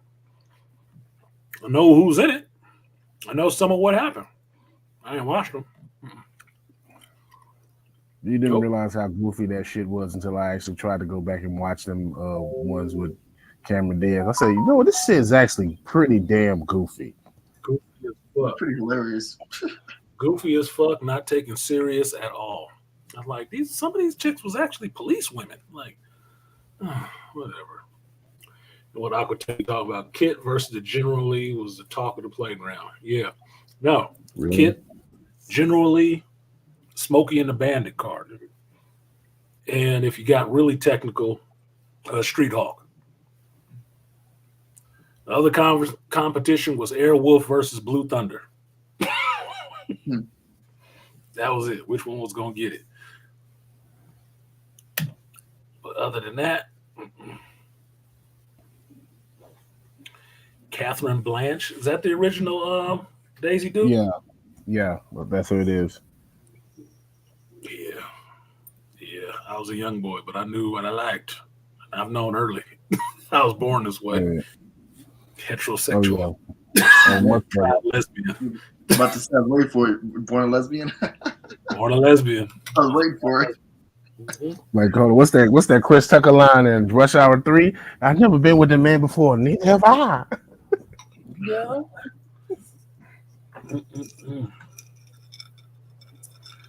Neither have I. Oh, I'm born a lesbian. I've known since I was born. Since a young age. Y'all forgive me, I got my little noodle action over here on the side. So it's not me over here slurping dick.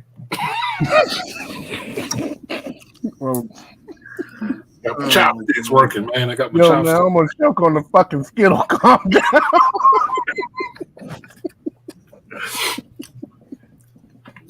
Okay. I'll be salivating all over them Skittles like something.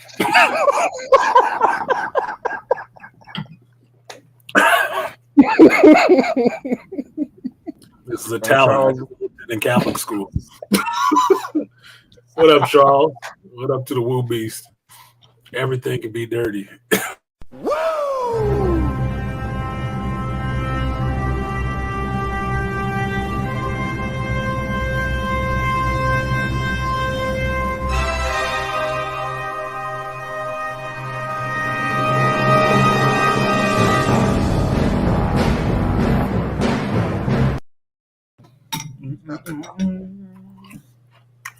Shout out to the Woo Beast.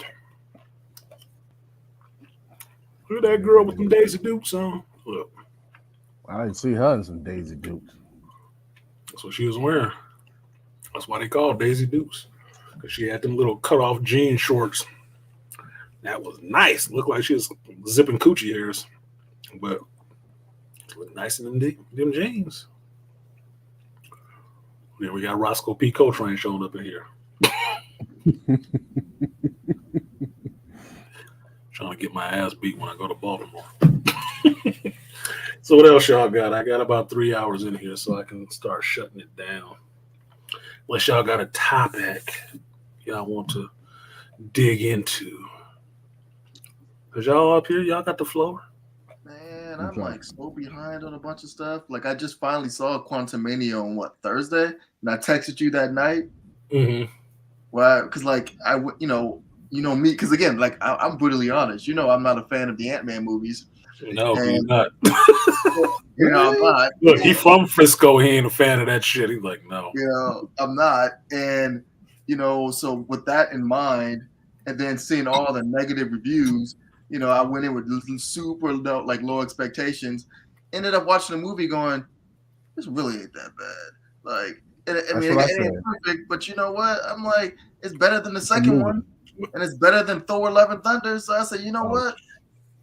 You know, it's fine. People need to calm their asses down. This is I heard the complaint is that I'm like, it's not a bad movie. Like people talking about the low score and just hating on it. I'm like, I don't even like Ant-Man movies like that. And I'm saying, y'all need to stop hating on this movie. It ain't that bad. Like, save it. Compared to what we got. Save your powder, man. Keep your powder dry for the real bad movie. Okay, this one ain't really that. Like Thor. Yeah, Thor. That's the same thing I said. I said it's better than Love and Thunder. It's better than She-Hulk. It's better than Wakanda Forever. It's better than Love and Thunder. Compared to what the fuck we got, this movie was not that bad. It was okay.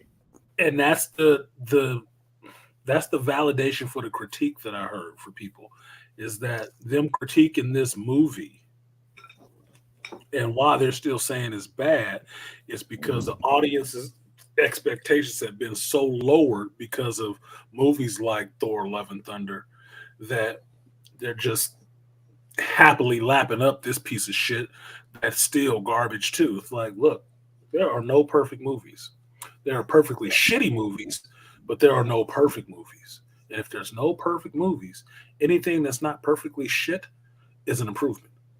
So did Ant-Man have flaws? Yes, just like every other movie has flaws too. Just like Endgame had flaws. Yep. But I still enjoyed it a lot more than I enjoyed this other shit. Just what it is. I can't ride the boat with everybody just because they want to complain about some shit. And I watch it's like, look, it ain't that bad. I mean, is it one of the greatest movies ever? No, but I didn't walk in here thinking that's what I was going to see. No, it didn't say Scorsese on that motherfucker or nothing like that. No. Even James Cameron getting a lot of shit. His movie just made over $2 billion. But they said, that was a garbage movie. Yeah, it's kind of stupid in some parts, but fuck, there's no perfect movies. Wait a minute. Who said Avatar was garbage? Avatar 2 was garbage. That was a pretty decent movie.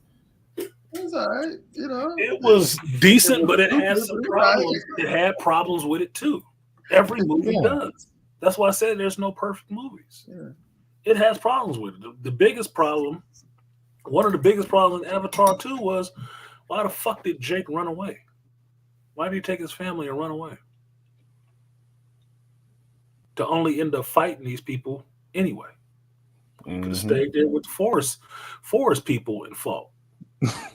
Yeah, because you endangered the lives of some other tribe. Your whole you point endangered the lives of a whole other tribe. Endangered mom and everybody else, but you still endangered the lives of some other new tribe.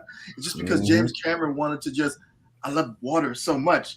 Let's just relocate him and make him part of a new tribe so I can just have water. And the son still died anyway, too. Well, here's the thing. Another reviewer pointed this out, and I laughed when I heard this shit. What was that son's name? It was Natam, wasn't it? Natam. Nobody remembers because they did a shit job of letting you know them kids' names. Natam. To be honest, I didn't know anybody's name. I ain't gonna even lie. Loak was the youngest son who I liked. So it was Natam, Loak, Shit, what was Sigourney Weaver's name? Kiri. Kira. And the little one, I forgot the little one's name. I didn't care about her. Troublesome little bit. Yeah, I forgot her name, but I know those three. Look, how stupid is it to get off a ship that you're chained to, get rescued off of the ship that you're chained to, and then end up chained up to the same ship again? Or how about the fact that that's dumb? That's dumb. You could have just left them chained up. Y'all spent this whole movie adjusting to this water tribe and adjusting to water, and the final act is you guys basically potentially about to drown. Also during that final battle, where'd the water people go? They just disappeared and just became Jake's family. Wait, where did they all go? Yeah, exactly. They pieced out on you? They pieced out on you? Left you handle it? That was the hurry up and trying to finish this shit so we can get this out part of the movie. That's what it looked too like. Expensive. We need to cut down on some of these blue motherfuckers. Yeah. That was Disney pulling James Cameron's coat. They're like, hey, we losing money already. Hey, what the fuck is this? Do we need all 10 of these people here? Oh no, nigga. Look, let's just limit it. Can we just have Jake's family here? Even the little one? Yeah, even the little one. Because this is too much, sir. we still recouping from that Fox loss, okay? God damn it, we need to make some money. We want to put this out sometime this millennium, right? Like, shit, no. Fuck them 10 other people. And it's so bad because it's like, that chief was all like, yeah, whoa, we're going to fight. And then his wife, who was pregnant, was like, ah, and shit, right? Yeah, and then where'd they go? What? Yeah, where'd they go? Peace out. Peace the fuck out. They busy. Let's bounce, dog. They got out on their sea stallions and they was out there, bitch. Avatar was trash. No, Avatar 2 was actually, it was a decent enough. It was decent enough, but it had flaws. As much money as it can make, because it was beautiful, and a lot of people was gonna watch it just because it was that. It did look awesome, but story-wise, it did have some flaws. But it's not anything that you hadn't saw in the first movie. They did a lot of the same shit again. I told y'all that. They did some of the same shit again. It's the same scene all over again. Does that make it awesome? No, that makes it repetitive. But okay, now you're trying to pass it off to the next generation. Cool. Maybe I'll show up for the rest of that story. Fine, fuck it. Because it was freaking high school when the damn movie came out. I was like, come on, I'm not gonna wait another 20 years for another damn Avatar movie. Either drop the next one and come on. Well, that's James Cameron ain't gonna wait 20 years for the next one either. That's why he was filming 2 and 3 together, because he know he getting old too. You want to finish these motherfuckers. You don't want to have them hanging out there forever. Yeah. Which was why George sold Star Wars off to Disney, but had to come out of retirement just so he can fix this shit. Like, what the fuck is y'all doing? How you just abusing my kid out here in these streets? You got to come out of retirement to repin some shit so you can fix it. James don't want to go through that. Disney on his shit too, but he gonna get these other movies out first. Then he go, Charles, now you got it. You got the keys. Let me just get that story off my brain, and then y'all can do what the fuck you gonna want to do with it. But no, it wasn't a perfect movie either. There's very few, if any, perfect 10 out of 10 fucking movies. I love Top Gun Maverick. I watched that shit again right now. I saw it twice in the theaters, paid money to see it. But it ain't no perfect fucking movie. I can tell you one of the most ridiculous scenes. These motherfuckers get shot down, they crash land, and then they go to the same base they was bombing and still a plane. Like, get the fuck out of here. Y'all would have got killed like a motherfucker. You went right to the place where all the troops are coming from and stole their plane. An older plane at that. You were supposed to get smoked. What they flying out? What is it, the F-22s? They supposed to smoke the shit out of that plane. They was flying. I said, yo, they was supposed to go down a long time ago. But story wise, I want to see Maverick and the Tomcat again. That was cool. Yeah, to see a Tomcat take on a fourth, fifth gen fighter. I think he would have died, but hell, it was entertaining to watch. So Was that perfect? No. Stretched a little bit. The disbelief was stretched a little bit, but it was entertaining, so I let that shit slide. There's no perfect movies. There aren't. I mean, Aliens is perfect. Aliens? Aliens. Which one? The second one? Second one, Aliens. No. Even that's James Cameron. It was better than Avatar, but it wasn't perfect.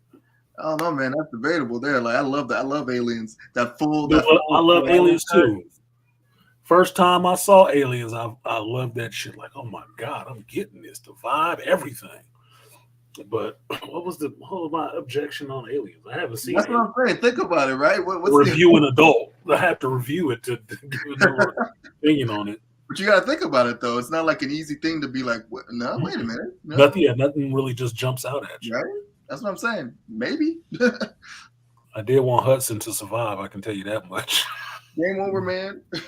Yeah, I needed Hudson, dude. He added something so much to the damn movie. Fucking Bill Paxton, R.I.P. to Bill Paxton. That motherfucker added so much to that movie, and just meme lines. Game over, man. Game over. I need to make sure I cut that into the next outro for the show. and to watch him get killed in both, not just in Aliens, but in Predator 2. I was like, man. I said, damn, you got fucked up by both of the Alien franchises, right, man. both like the top alien creatures. Was he in Predator? He was in Predator 2 when he was in the subway. Oh, yeah. And he ripped his damn skull out. Only had that golf ball left to throw at him. Fucking idiot. Fucking idiot. Yeah, he was in the second one. Yeah, well, some folks like killing him. But I got to go back with Bill Paxton, The Weird Science. Chet. Older brother Chet. You got to go back. You got to go back with Bill Paxton. I go back with Bill Paxton. You've been turning in some memorable performances for me for a long time. Weird Science, Streets of Fire, Big Love. I really like that show on HBO about fucking that was a good show. Mormons and polygamy. That was an interesting show. That was actually kind of fun. Aliens, fucking Predator 2, fucking Agents of S.H.I.E.L.D. when he showed up and he was a dirty S.H.I.E.L.D. agent. That shit was fucked up. Man, I was feeling that character. I was like, oh shit, man, it was awesome, man. That made that whole damn last season. Hydra like a motherfucker, boy. Like, you told me you went crazy. You didn't tell me you went this kind of crazy. This nigga showed up and just went bad. Like, he's been in a lot of movies that I really liked him in, a memorable character every fucking time. So that's why I end up, when I really start remembering the actors, it was always the B actors, the supporting actors, because they were in so many fucking movies. Mm-hmm. And you didn't know who they were, but they always added something. So yeah, that's debatable. I might have to go back and watch Aliens again just for the shits and giggles. Yeah, watch the director's cut too. Oh, of course. Yeah, that's the one they make the most video games out too. Like any shooting game is always the Alien movies. The only recently with this Alien Isolation shit did they go back to like the first film where you just running and hiding from shit, and they can just track you wherever you can hide under stuff, and they can open doors and pull your ass out. I watched their game through. It scared the shit out of me for the first time. I was like, why are you jumping? I said, dude, I was not expecting it to like this. This is for real. You isolated. Yeah, it's horror. Yeah. No shit. Because number 2, he brought in the Marines, and everybody fighting back. like everybody like being able to get in there and fight back with these motherfuckers. It don't matter if 1,000 of them show up. If we can fight back, it's more entertaining than I just got to run and hide. Mm-hmm. Nobody like to be that damn helpless. It's different if you ran out of ammunition, because at least you took a few with you before you ran out of ammo. But if you ain't had nothing, just trying to sneak and crawl, you about to die.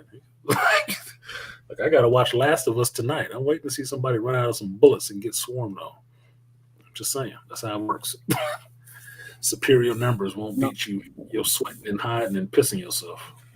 No, it's the filler episodes tonight. Remember, we got to see Ellie and her girlfriend, Oh, yeah, her side story about letting us know that Ellie might be a the savior of the human race is actually a lesbian. Like that shit fucking matters. It's what's in your blood. And well, I guess that would matter if she got a girlfriend. Weird. For me, I remember voices: Keith David, Dennis Hazelbrook. Yep, I remember voices too. That's from watching a lot of goddamn cartoons. And I would say chiefly Transformers, but then getting into anime and remembering the sound of those people's voices, those voice actors, especially when it was dubbed back in the day. Because before it was dubbed back in the day, you would listen to the subtitles in the Japanese language. Voice actors.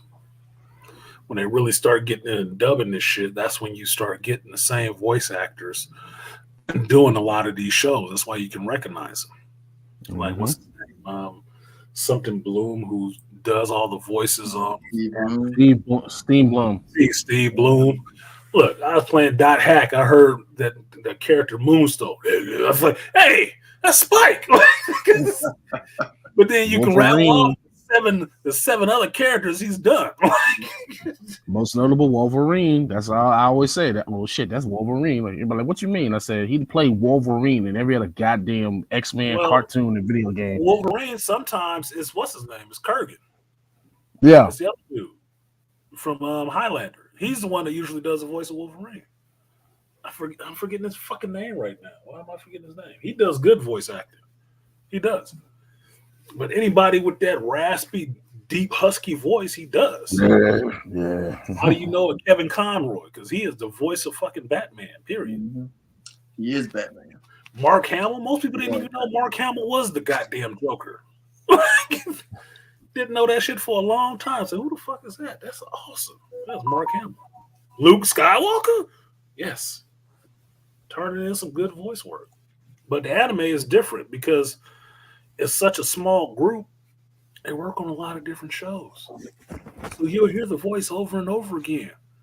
Different inflections. I can always pick up who does Bato's voice. Always. Don't matter. AB, you got something not connected. It said device is not connected. I can't fix that. And as far as Keith David, I mean, look, I saw that man's Instagram recently. I said, man, he looked like he'll smash your grandmama. I said, come on, dog. Why you still dressing like a? Oh, he had the nice suit and he did the smile and that laugh. I was like, oh goddamn, he gonna smash. Still look like that motherfucker out of Requiem of a Dream, huh? Look pretty, but I had to take it out for air. Like, let me see. He had like a purple. He had like a suede purple suit on. I was like, oh hell, man, he about to pull.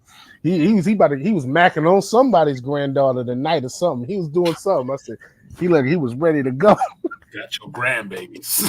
I legit saw him in person when I was in high school. This was like back in like 2006. I was on a trip on like this college, on a black college tour.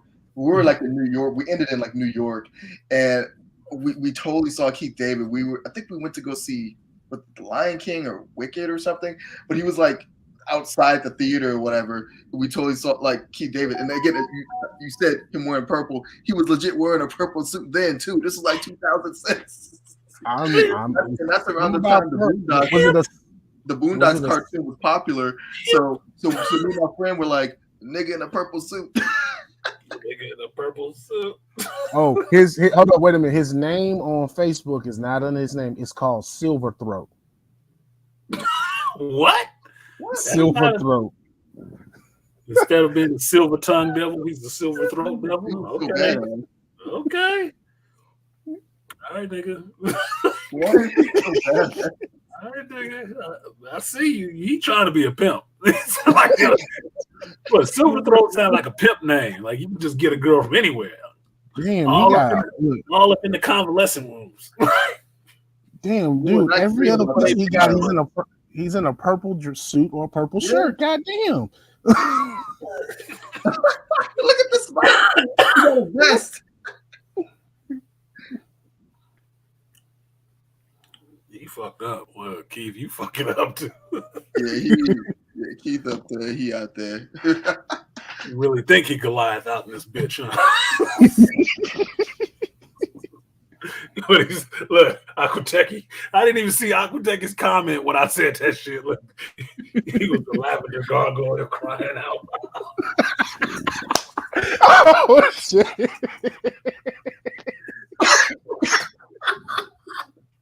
He did have lavender on the inside of his wings, man. That must be his shit.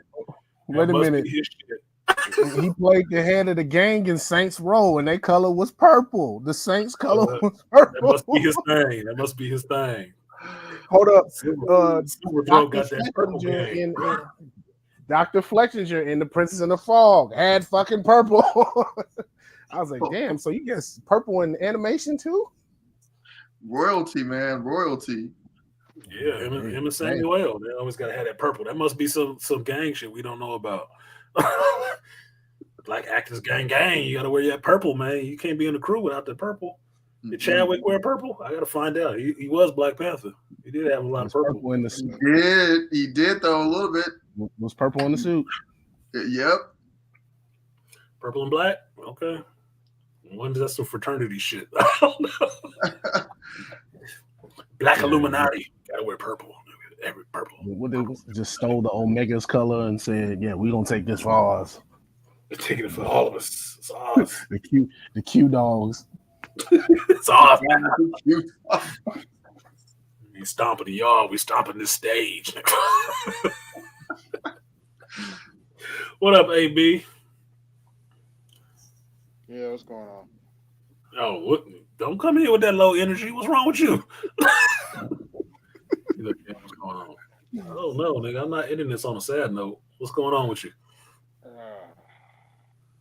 Somebody just shut up my house. Somebody just shut up your house? Wait, what?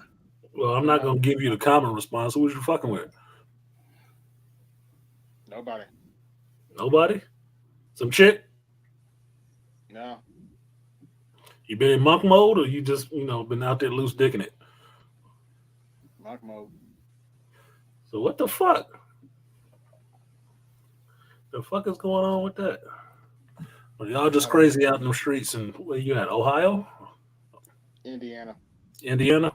Close. So what's going on? What's going on with that? Everybody all right? Yeah, it's just well, I actually came on here to kind of relieve some stress, actually. So. Oh. What kind of stress you trying to release? Did you know it's a geek show?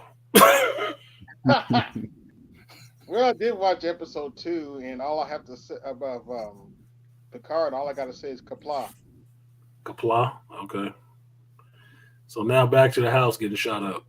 Was they complying on you, or were they just out in the street doing some goofy shit? You got somebody's doing some goofy shit outside.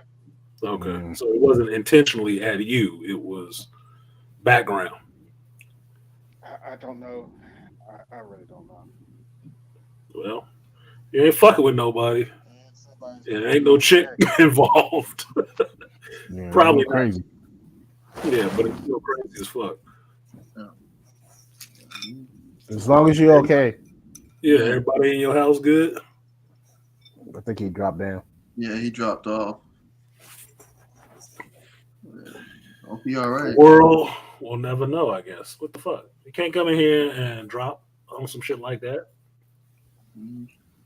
I mean, you're talking to us and not, the police, so you might be all right. I just don't know who else in your household, so I'm just checking on everybody else. I can make jokes, but I'm from California, so people's houses getting shot up is unfortunately kind of normalized for us. So anybody he can stay with? No, I don't think you need to stay with anybody. I'm more on situation. Was they aiming at your house, or was your house the backstop for the bullets they were spraying at somebody else? Sounds like his house was the backstop, right? If you never been to a gun range, the backstop is the thing that catches the bullets. Mm-hmm. Okay? When you're shooting at your intended target. That his house was not the target, somebody else was the target, and they missed that motherfucker, and the bullets lodged in the house. If it was actually just him, I think it would be serious. Yeah. innocent bystander. You're home. But he's having a connection issue. He was having a connection issue before, so we'll see if he comes back on. I wasn't trying to end this on a somber note, but now might have worried about something about AB coming in from the Federation. Damn, it was rough passing through the neutral zone this time, huh? Shots fired. And y'all can think I'm insensitive. I'm not insensitive, but I have a different view on some of this shit. I don't think he was the intended target. Yeah. Because AB don't fuck with nobody. But I asked anyway, and he said no. And there ain't no chick around, so that means there's no strag looking for AB. Or no strag sending her cousin, her nephew after AB. Because he denied her a baby or something. So, too many innocent bystanders. Yeah, you know why? Because niggas got too terrible of an aim. Why do you get innocent bystanders? Because motherfuckers don't know how to use weapons. Be out there spraying shit all over the place and don't even know what the fuck they hitting. That's why you have so many innocent bystanders. You got dumbasses who can't even throw their hands, can't even hold a weapon right. That's why you end up with innocent bystanders. Recoil changes the directory of the gun and how you holding it and everything. They don't know how to fucking shoot. Well, half the time they're trying to protect themselves from getting shot. That's why. Mm-hmm. Hard to see when you doing some dumb shit. It ain't a video game. Same Call of Duty. Well, I'm on the Division. I never answered to Call of Duty. Except when I went to the restroom. No, because I heard that back going into the military, some of my buddies, they had to like talk to the new recruits because they so influenced by Call of Duty and said, this is not a fucking video game. This gun has real backfire and recoil, and this is X, Y, and Z. And you really might have to shoot somebody. He said this, so you need to understand that before y'all start playing around with it. I was talking to my coworker last week at lunch, and she was relating a story about a friend of hers enlisted in the military and then got all freaked out and had to go off to war or some shit like that and thought it was so wrong. And I'm like, I don't think it's wrong, personally, because you joined the fucking military. You didn't join the cookie cutter club. You didn't join the Girl Scouts. You join the military. Your job is to learn these skills that you will actually use in the defense of whatever fucking country you belong to kill other people. That's the job. You don't get to get all the benefits from this shit, you know, cheaper housing, lifetime health care, travel around the world and shit like that. Ability to buy any weapon, government clearance, and all the rest of that. You don't get to get all those benefits and then not have to do your part of the fucking contract, which is, look, we got a war going on. You need to go out there and use these skills we taught you. I don't do that. I don't know. I didn't sign up for this. Yes, the fuck you did. Mm-hmm. Yes, the fuck you did. This is the military. Get to it. Militarize, motherfucker. Look. It sounds like an unpopular opinion, but I knew that shit even in 92 when we was going off to Desert Storm and everybody my age was worried about getting fucking drafted. If that's what happens, that's what happens. If that's your job, that's the job you fucking do. If you signed up for that shit, you signed the fuck up for that shit. I don't want to hear it. No, I have no sympathy like that. That's the fucking job, dude. That's what you signed up for. You can't get... Look, where I work now, I see a lot of military people. Nice cars, Teslas, all the rest of this shit, 3-4-bedroom houses, all this shit. I would hate the fucking hell to see all the benefits these motherfuckers is getting off of taxpayer money to turn around and find out there's a war going on, this motherfucker don't want to do it. Wait, you fine with getting all the rest of this shit cheap. You fine with all the rest of this. So 90% of the rest of the stuff you cool with is just the 10% you actually have to do. That's your fucking job you don't want to do. Fuck you. Fuck you. No. Get to it. You got to fulfill your end of the contract, homie. Everybody else had to. Why do you think you different and special? Fuck you. And look, when I wanted to go back in high school, everybody was trying to tell me, well, this is what you got to do. Go take this course and take this. I said, that's cool and all, but I said, I'm not fucking going to take courses and shit to hire. I said, no, I want to be in the fight. He said, oh, really? I said, yeah. I said, I'm looking at special forces shit. And like what people told me, they was like, nah, you wouldn't even really win. If you was trying to do the special forces stuff, they said they only called you when needed. So you really wouldn't have went anywhere anyway. But I was like, wherever you tried to go to. That's the whole point of that. Whenever people want to convince you out of military service, they tell you about all these goddamn horror stories about people who never had a plan when they went in this bitch anyway.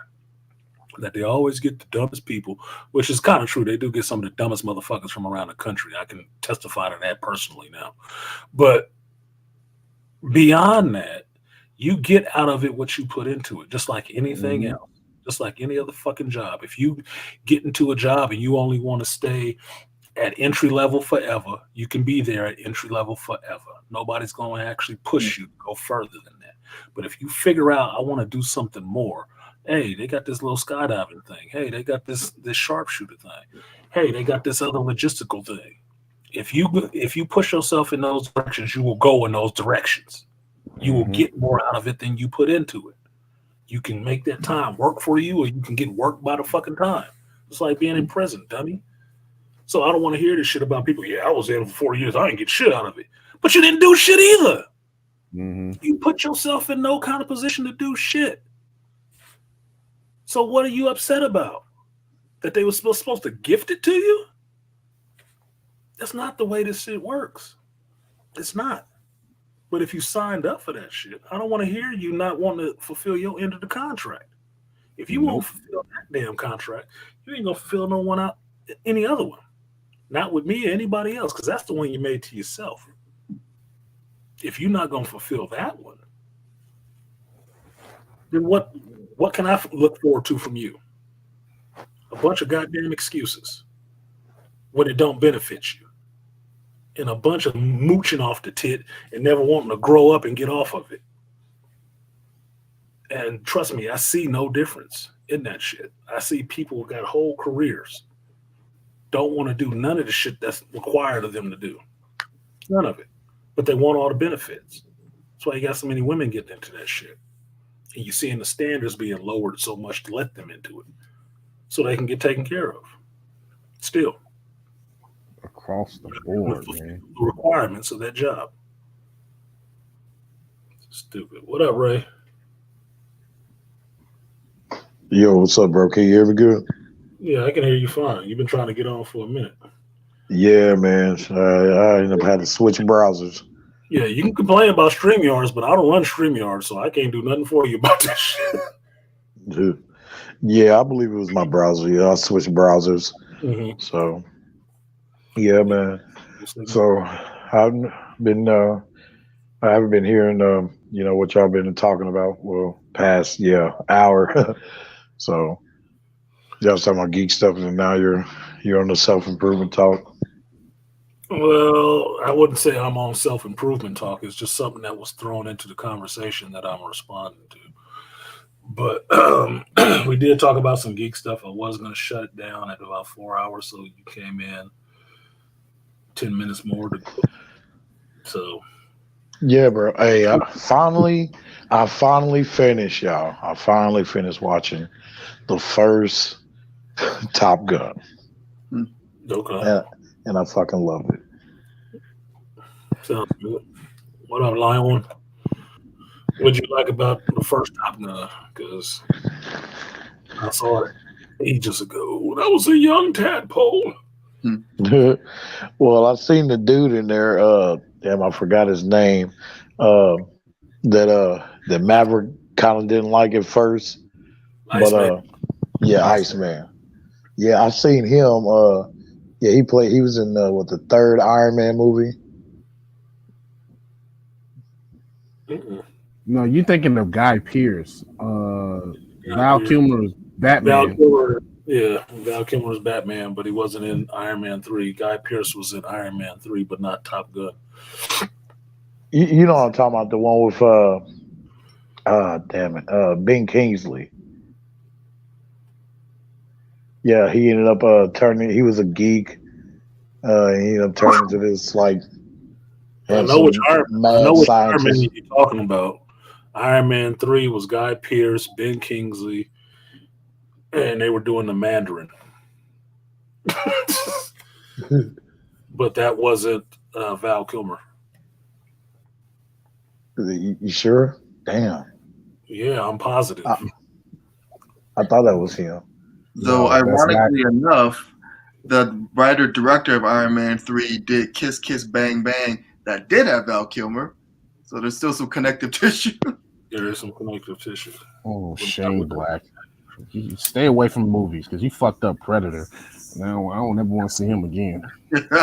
You said they fucked up Predator. Oh yeah, we're having that little chick beat his head. No, not Prey. Not Prey. The one that came out before that, where they had him. They had this autistic, the Predator after this autistic son. I was like, Predator no, not Requiem. It was the one with Michael K. Starr and Olivia Munn was in it. The last one they just did. Shane. They had. What's his name from Jordan Peele's homeboy was in it, and Jordan Peele, and the dude that started Moonlight. But that bullshit, I watched that movie. I was like, Shane Black should just stay away from movies, man, because you killed Iron Man 3 and this movie. So funny because Shane Black wrote the first Predator movie. He was actually in the shit too. Mm-hmm. So he's done some good shit, but he's also done some fucked up shit too. So I don't know. And, but no, I like at the end of that though how them two basically finally became well, they end up uniting, and he stopped his little feud with dude because he ends up saving Iceman. So I was I like that shit. Yeah, got some respect for each other. Like, what you gonna do? What else you gonna do when the motherfucker save your ass? You still gonna carry some beef? Right. Wasn't saying that shit when I came and pulled the MIGs off your ass, was you? Man. Oh, dude.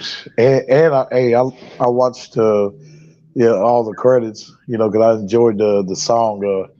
Was it Mighty Wings? Old song. I was like, yeah, I like that shit. Power music right there, boy. Gets you pumped up for the movie. Oh shit! Top Gun. If you like that shit and watch Top Gun, you got to watch Iron Eagle because that's all that's in that bitch. Iron Eagle, damn it! Yeah, I think somebody at work told me about that. Louis Gossett in it too, little thumper. You gotta get homeboy with the lap pad Walkman pumped into his speakers on his plane so he can fly. That 80s metal, boy, he was getting it. Man, I like that shit. And there's another reason why I'm gonna go back and watch Over the Top, Sylvester Stallone, because of the music. Yep, Over the Top was good. That was a good Stallone movie, father-son movie in a sense. With a regular ass dude just trying to do something great so his son can, idolize him. Good daddy movie. And I didn't realize it then. Like, damn, like the Ghanocracy was going on during that time. I'm like, damn. Not as much, but he has been there. You got to remember the Ghanocracy has been going on since the 70s, 60s, and 70s, right? DGS lines out often, right? It's just 40 years of it. You're getting to a peak of this shit where it has a lot of power. It didn't have a lot when it was coming in, but it was snuck in there, right? It's been under the radar for a lot of years. In the last 2 decades, it has been really in the forefront. Last 10 is just there. You understand what it is. Like, we were feeding this beast and didn't know it would grow up to just be grabbing us by the throat and trying to eat us. So it's kind of peak, but it's there. Watering the plants of carnivorous and man-eating creatures. That's what they were. It's fucking Little Shop of Horrors. It was Audrey too in this. They planted the seeds back then, and now they sprouted and trying to kill us all. Dude, I mean, it's like, man, that shit gripped my heart, dude. Like, at that time, when I was younger, watching Over the Top, because of the relationship he was trying to establish with his son. But, the feminism shit, got in the way and all that. And I think the father-in-law or the ex-father-in-law, I think he was against Sylvester Stallone, wasn't he? Yep. He didn't like him. He didn't like him because he didn't sign off on him. He wasn't good enough for his daughter, in a sense. So that's why he took his fucking kid from him. But that's why you get the fight in there of the classism in it of somebody having some money not thinking you good enough. You're not good enough for your own child. And the child doesn't give a shit about none of that. Because I hear people talk about it and pay lip service to it a lot, but you understand children don't never give a fuck about how much money you got. It don't take money to love kids. It just takes money to take care of them or maintain them, such as your school system and your government and welfare and shit like that. It just takes money to feed them. All the rest of the shit you can do in the middle of the goddamn jungle. Because people do it in the middle of the goddamn jungle with no money. So all the rest of that shit is just that. It's just shit that people throw in there to make excuses for why they don't give a fuck about their kids. And don't want to have to give a fuck about their kids. Man. Yeah, I definitely got to go back and watch that, just like now after I grew up and learned the vital importance of, of the role of the father and him, taking the lead as the lion of the family. Yeah, I got to go back and watch it. Well, both of them. I think there was two of them. Yeah, it was just one over the top movie, but it was good. Unless they did some other B movie version of it, which I wouldn't watch anyway if it wasn't Stallone in it. But it is what it is. Yeah, other than that, I'm back on Bleach, the new season of Bleach, the anime. 1,000-year blood war. Yeah, man. Yeah, that's what this character up here was telling me about. You ain't watch Bleach Blood War? Like, I don't even watch Bleach. I'm like, oh. No, I didn't say that. What I said was, at least you got to at least watch the first 60 episodes. And then it's up to you. My bad. That was Chris on me about not watching it. Then you broke it down and say, watch the first 60, and then you'll get what the hell is going on. The first 60. Frame of reference for how much I got to watch this shit. I got to watch all of it to catch up to this one point to watch. I mean, those first 60 are solid. Like me and Chris were saying, it's like, that's like, that was some like the best parts of the show. But like, it really, I guess rescuing Rukia up to that point, like that's just really good stuff. Now after that, I mean, it's kind of, the high kind of drops and it kind of becomes more of a like,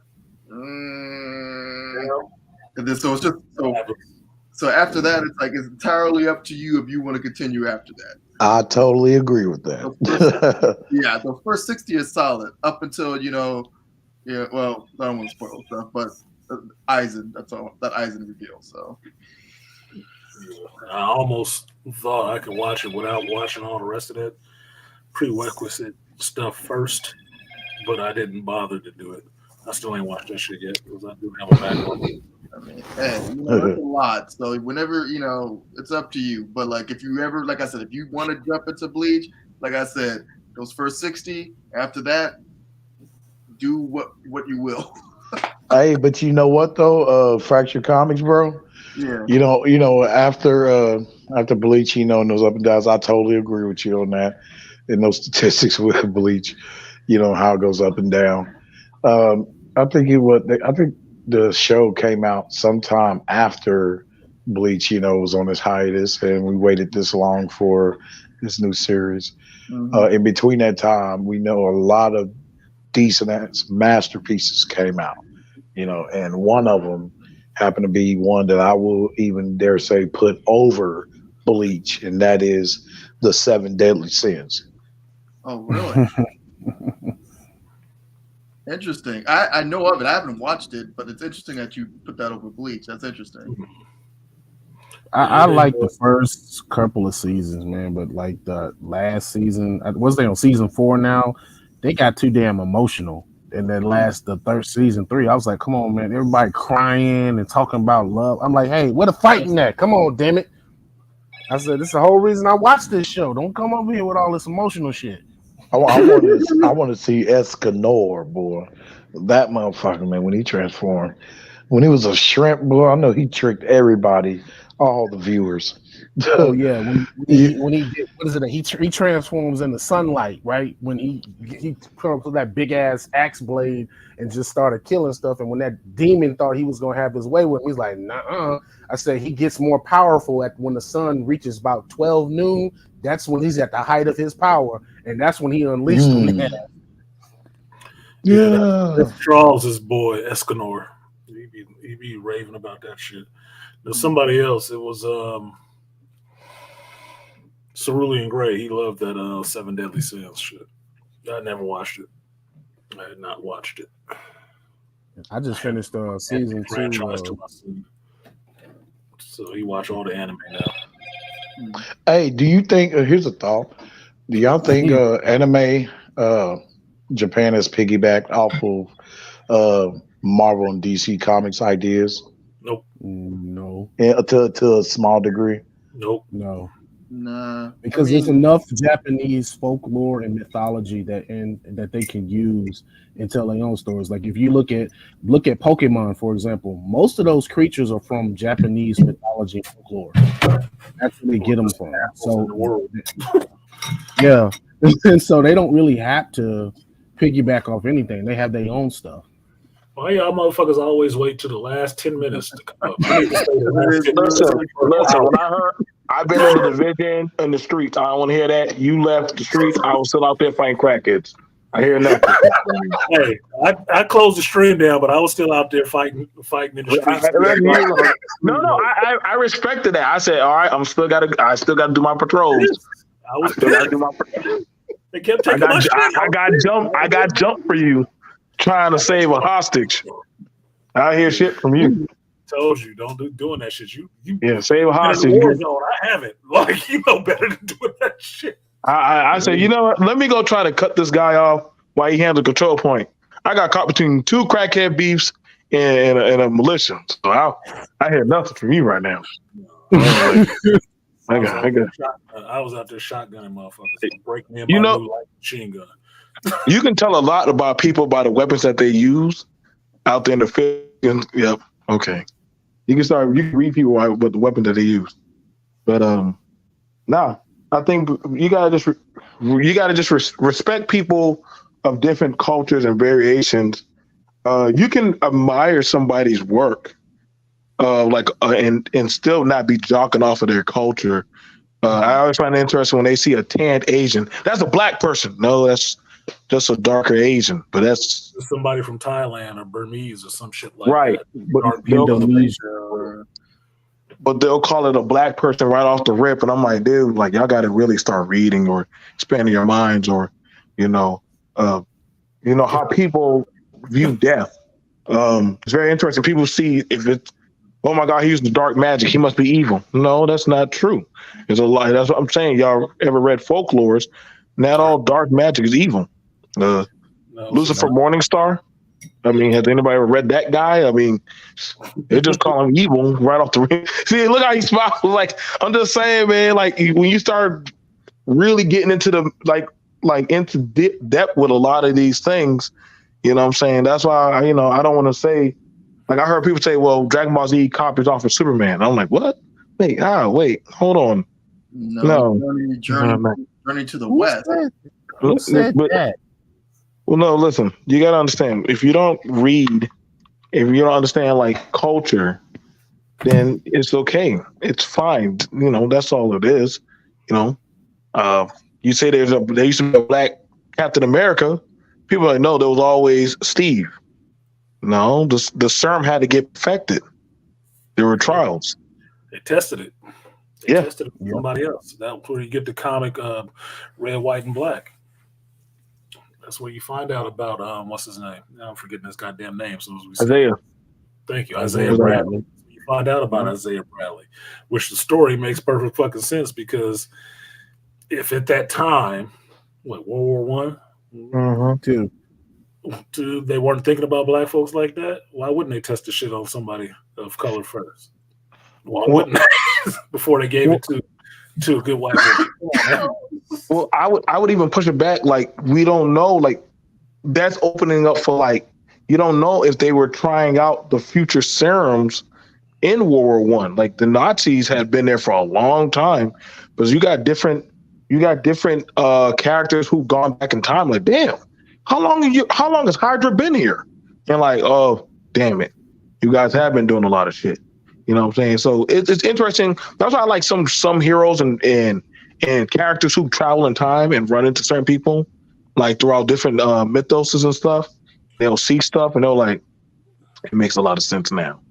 Well, that's usually when they do a lot of backfilling too. That's why I get picky on that story and stuff, because sometimes they will just start filling in shit just to make up a story, but it actually changes the canon from what it actually was. If it's a good story, I don't care, but if it's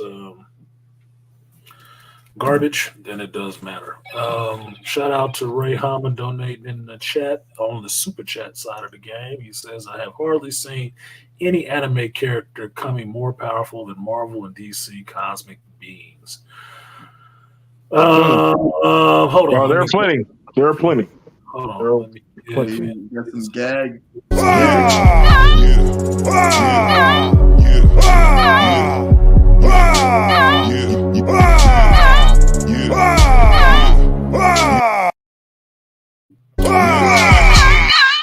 Sorry about that. What was I thinking of? I was thinking of Omni Exist from Gal Kaiser. And she was the embodiment of all of humanity's, what was it? Desire for something or other. Like, that's pretty goddamn powerful, dude. And that is not a cosmic, that does not put you in the cosmic hierarchy, because you're basically powered by a what's the word I'm thinking of? I'm fucking having a brain fart. Basically being powered by a concept. The abstract is what I'm thinking of. An abstract. Right? It's an abstract idea. That I got you. Everything in existence wanted this to happen. And so gave birth to her. And that's what you were fighting against. As a human, you were fighting against a concept.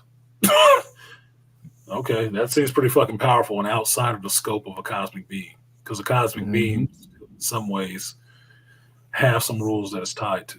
It's not a concept anymore.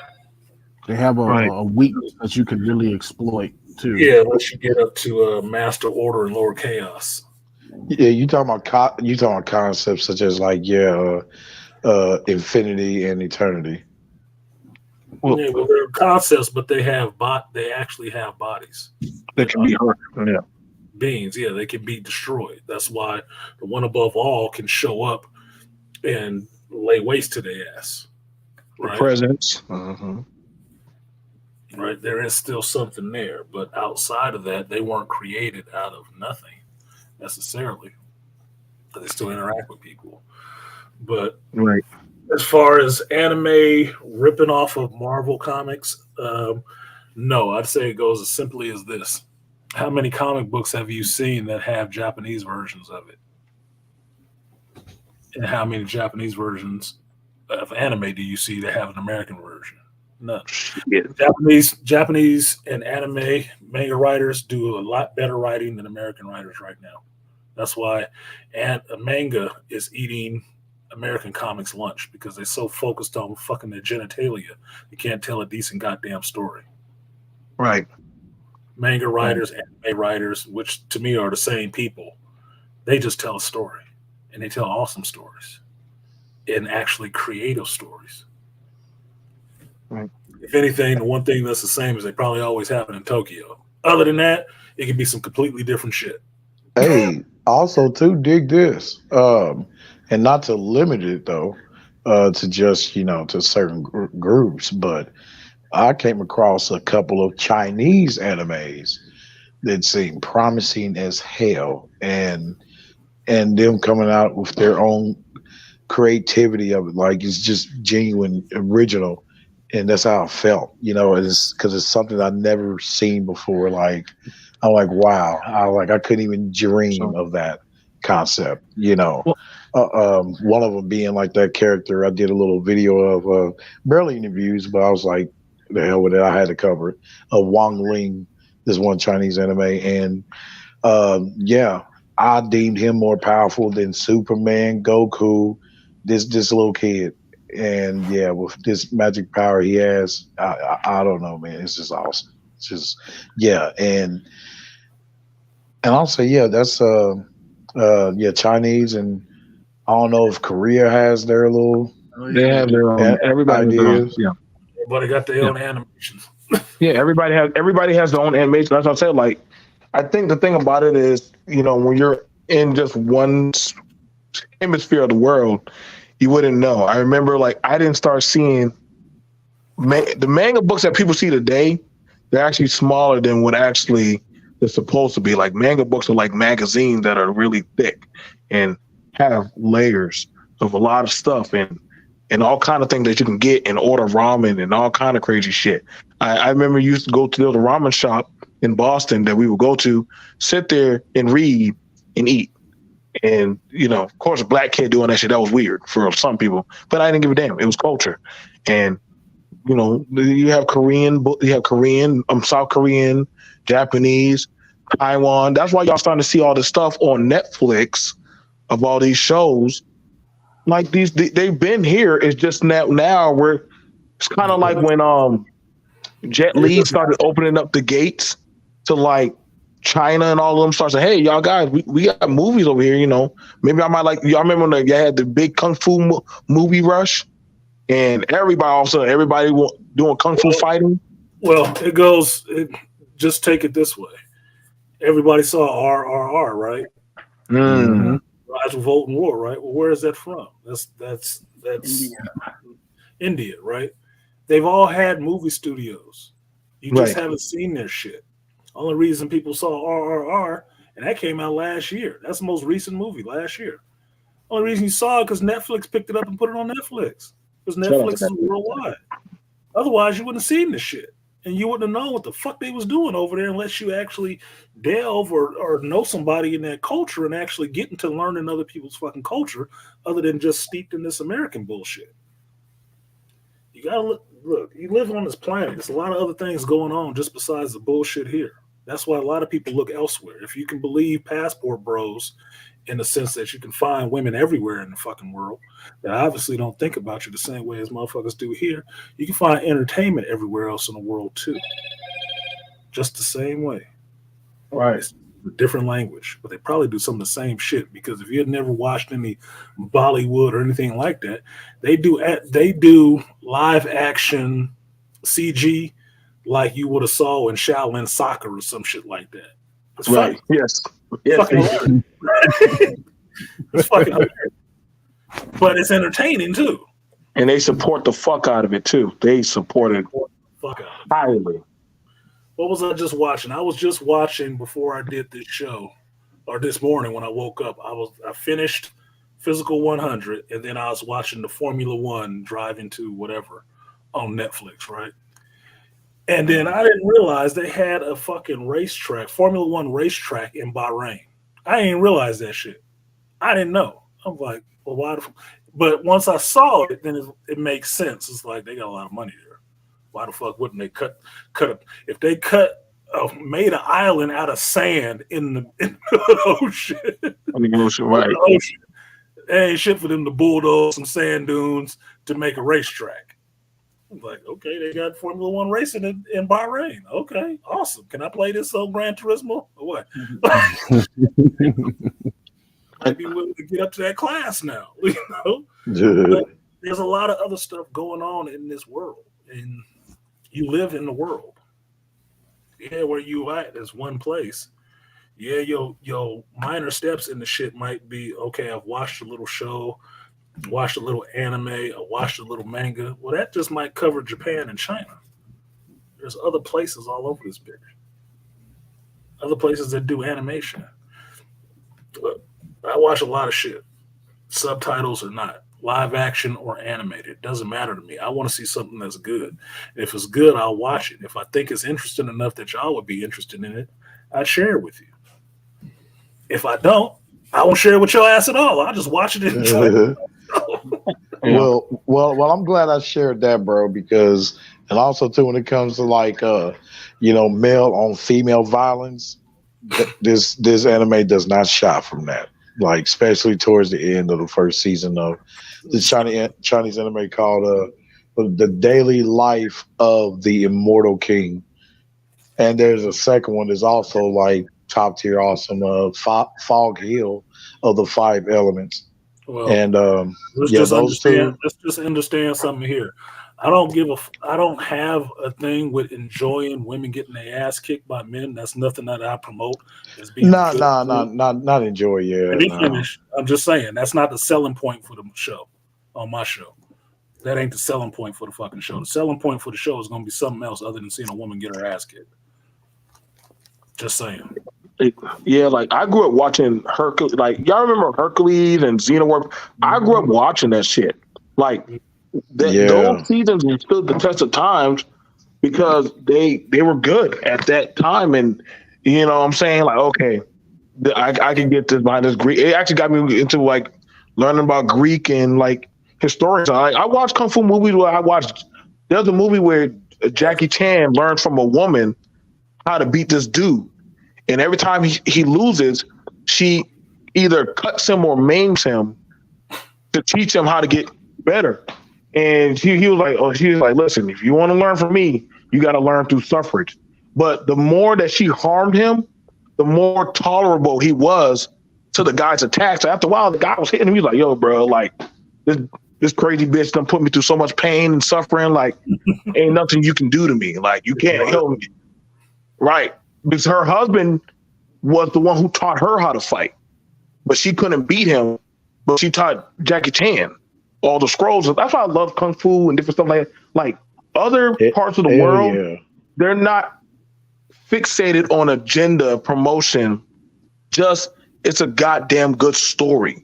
You know what I'm saying? It is just what it is. Like, well, that's like you're saying. That's one of the reasons I like Kung Fu movies, because in Kung Fu movies, you know who you don't fuck with in there. Little kids might be victims, but old people and women don't fuck around.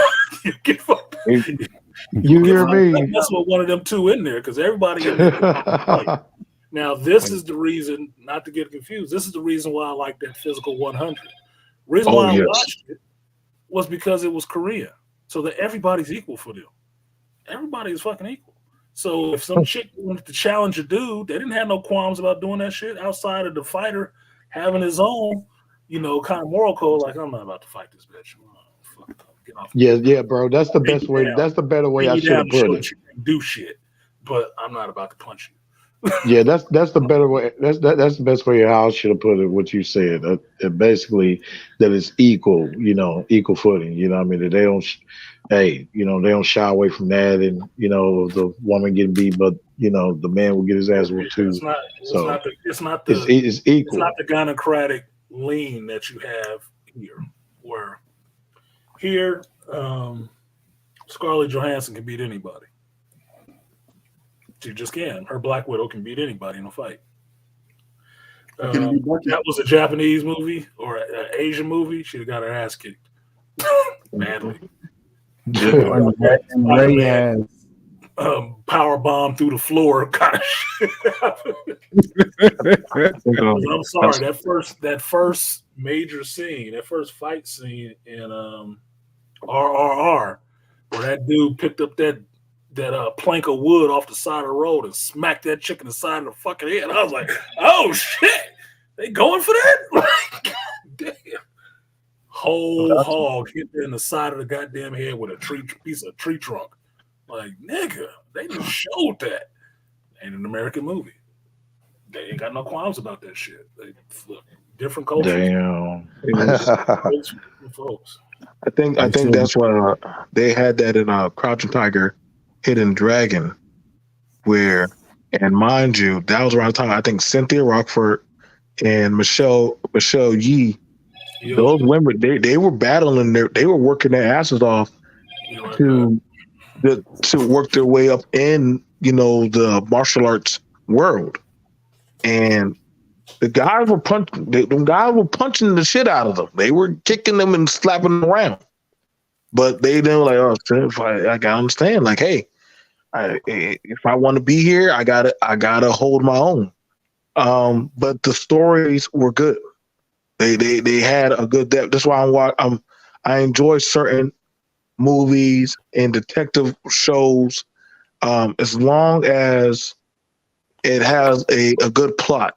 I can respect that of a Wonder Woman where she'll tell Superman, I'm like, yo, you better not hold back on me because I'm not going to hold back on you. I'm swinging with intent.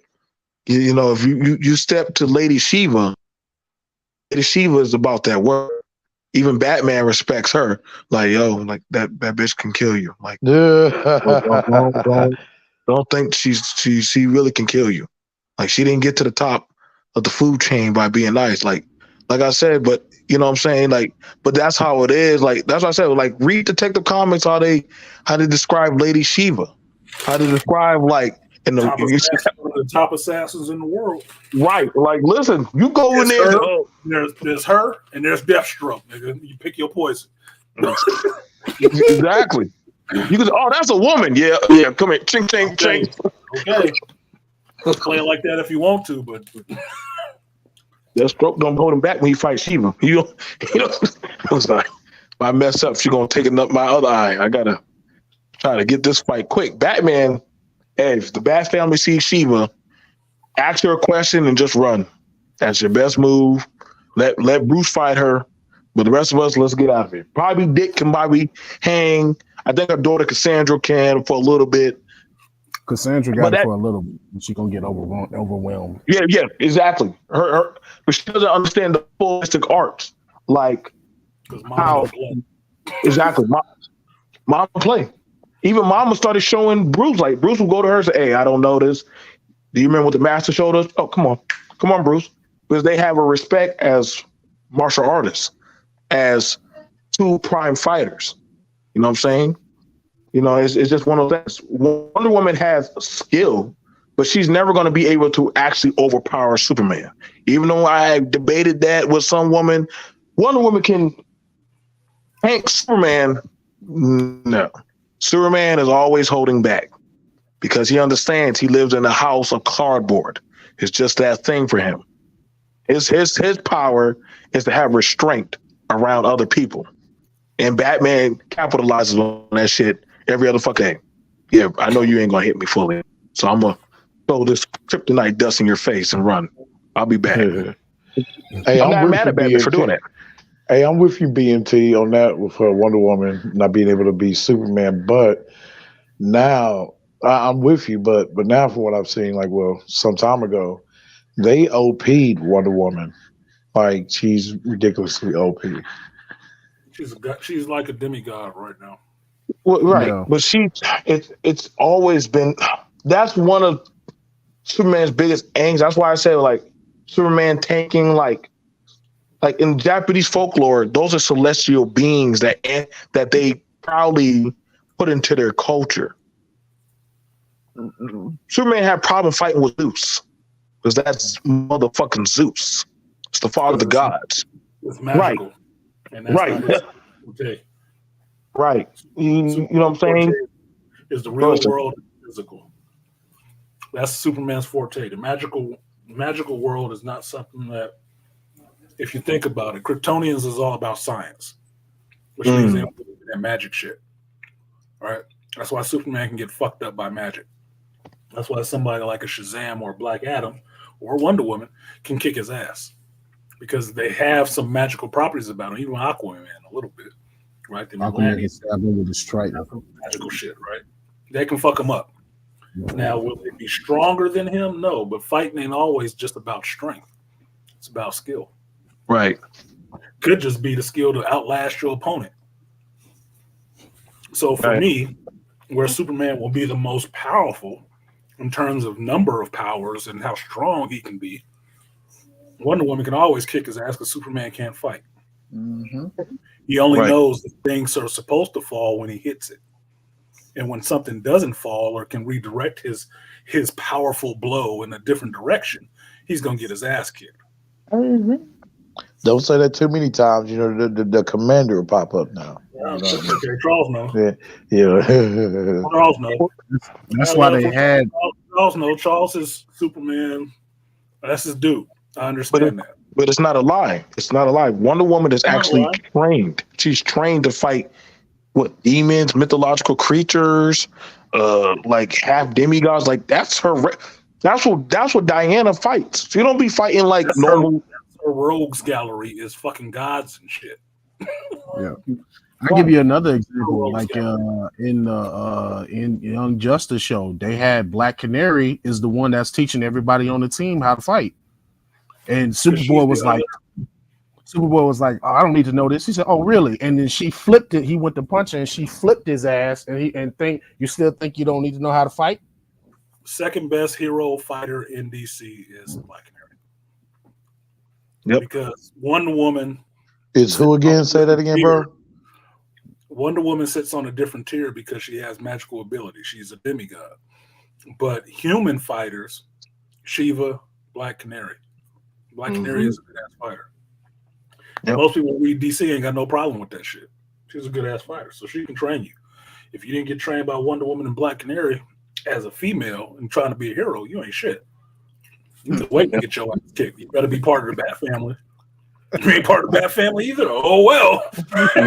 What about those who was taught by Ra's al Ghul? That's different. That's different, but it's still like being trained by Batman in some ways. Right. Because Damian was trained by Ra's, but his finishing school was running with Batman.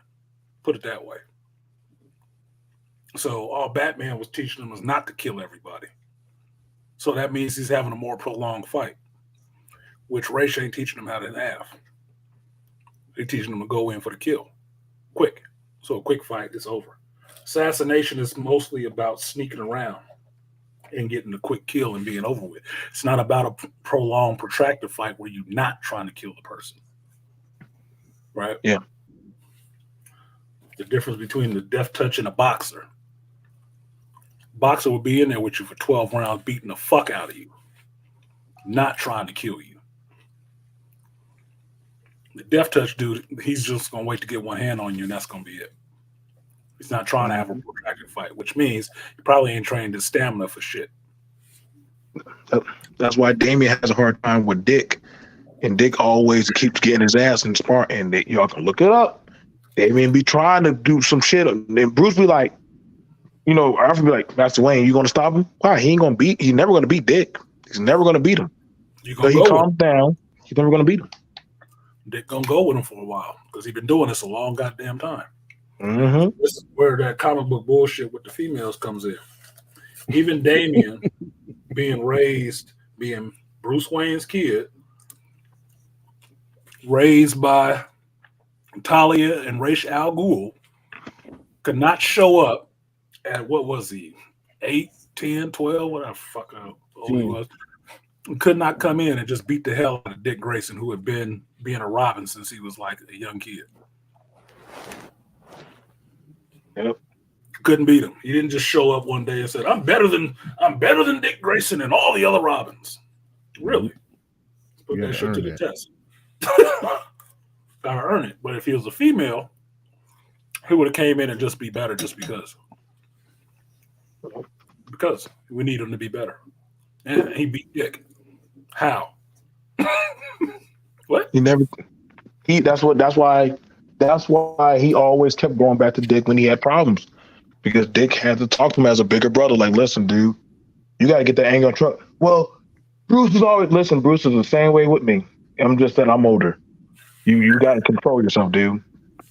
Because outside of Bruce being Batman, it sounds funny when I say this, Dick is Damian's Batman. Because he was Robin to him. Bruce was dead for a while, right? Yeah. Mm-hmm. Dick and Damian running around together. He was Robin to him. And sure enough, he was talking shit to him that you ain't my father. No, I ain't your fucking father. No shit. But you're still gonna follow directions because I'm the senior. Damn, this remind me, I'm so behind on the damn Titan show. I'm like, what, a season and a half behind. I wouldn't watch the Titan show and think you're watching the comic. But no, you got to read those in the comics. Like you got to really catch them dialogues of how the the Bat family is actually a family. Like that's the thing about it. Like the way how the league actually looks at Batman with his group.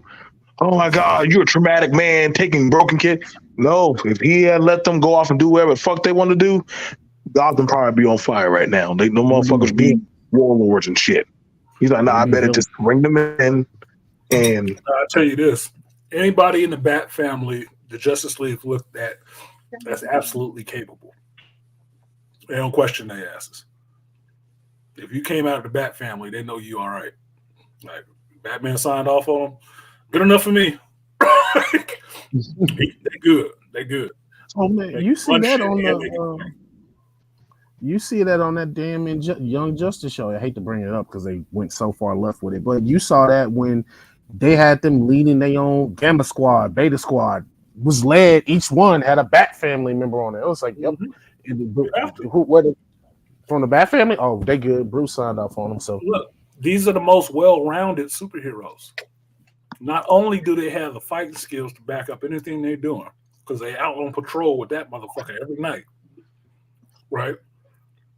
They got the intelligence and the acumen too, because they got to do all the extra book shit, all the detective work stuff. They still got to do all of that. So they're not just out there being the big bruiser. They actually got to know some shit. They got to be smart.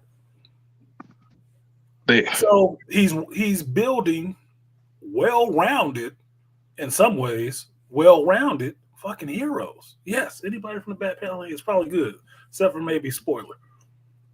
But look, Barbara, Cassandra, Dick, Damien, fucking, what's his name? Tim. Oh, they solid. even Jason. Yeah, they solid. Well, Jason kill some folks, but everybody else solid. You can look, fuck around if you want to. They can solve cases and everything. They can solve cases. Alfred be back. Hey, I just like they actually people don't get it. That's why I said always read. If y'all just read a detective comment, like there's a reason why they tell all the other superheroes stay the fuck out of Gotham, dude. Like we're actually handling cases. Like Superman will just beat the fuck out of you and drop you off in front of the police station. Well, Superman, did you give us the evidence so we can prosecute him? Have a good day. Like, that's not how it works, dude. Like, this is the reason why Batman's like, yo, dude, we have to operate within that of the law, dude. Like, you got to get the evidence. You got to, so that way it can actually prosecute this motherfucker. We got to prosecute. But people are like, oh, man, that's the boring part of superhero. No, even Barry is saying that, like, yo, that guy's actually doing detective shit. Like, that's what I'm saying, man. Like, there's a lot of scheme. There's like, that's why I don't shit on B-listed heroes. Because like Matt Murdock, he's an attorney. He may beat the fuck out of some people in the alley, but he's going back there to go get the evidence he needs to get a confession. Get your so ass okay, he has to get the trial through. Don't beat your ass on the courtroom. I almost forgot about that newest addition that they added to the Bat family, Signal, Duke. Oh yeah, Duke. Yeah, I don't like his costume. That's why I don't remember him. But Duke was good in that We Are Robins, and then they rolled him into the regular Bat family. I just don't like that costume because he does look like a signal for shoot all your bullets at me. Yellow ass costume, bright ass yellow. Yellow costume. Nigga, we running around at night. Why you got on the signal? Yeah, you the searchlight, nigga. No, remember he comes out during the daytime now. All of a sudden, I was like, why is he coming out? He's the only one that comes out during the day. He got that bright ass goddamn costume on. They operate better. Somebody. How you gonna creep around at night with Batman, who usually wearing the black and the gray, and your ass running out there to signal the big light up chest plate and the yellow armor? Nigga. Hey, nigga, who turns into Red Hood? Jason Todd. Like I said, but different Bat family have taken people under their wing and trained stuff to work with. They attach to something. It's like they'll join on to the Titans or the league, but they're part of them. Like they'll tell them, like, listen, we'll work with you, but if that bat signal goes off, fuck y'all mission. Like, unless it's a global thing where we can't ignore, like, it's like we're going back to Gotham. Like, we got missions and cases that we got to close. Like, we got stuff we got to get. I'll put it to you this way. Anybody from the Bat family, when they get on another team, they're usually the leader.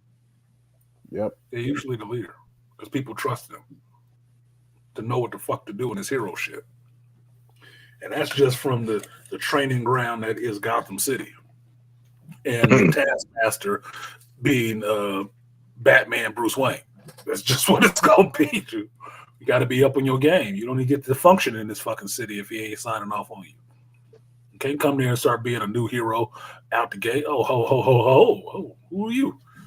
You don't get to be out here. You take your ass home. Well, don't Huntress sometimes run with them? Don't she sometimes run with them at times? She gets to run with the Bat family a few times. But he unsolved some cases. He's the world's greatest detective because he is based on Sherlock Holmes. And that's Sherlock Holmes's forte, being the world's greatest detective.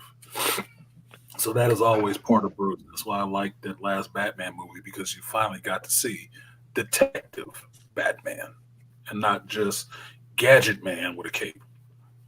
Right. You got Detective. The damn tank. I don't know shit I think, but it is what it is. So I'm going to wrap this up so I can eat my food and put my clothes in the wash. I know y'all came in here late. I stayed back to the streets. Back to the streets. Hour and a half. Well, only one person donated for that hour and a half of over fucking time. But I like shit for free. But final thoughts so I can get out of here and munch down this food. Final thoughts. Oh, no. Yeah, I appreciate you, bro, for having me on. I'm about to set up to watch the second Top Gun movie. Yeah, enjoy it. Enjoy Maverick. Damn, you heard me spoiling some of the shit in there, so. Oops. It'll be the first time you saw it. I'm still watch it, though, motherfucker. Yeah, shit. It's still good. I think it's on. I don't know what streaming service is on right now. Paramount Plus. I don't have Paramount Plus, so it don't matter to me. But I saw it in the theater enough times. I'll wait for it on something else. It's a Paramount movie, so I'm not surprised it's on there. What else y'all got? But just be open minded, and just say fuck you to all those haters.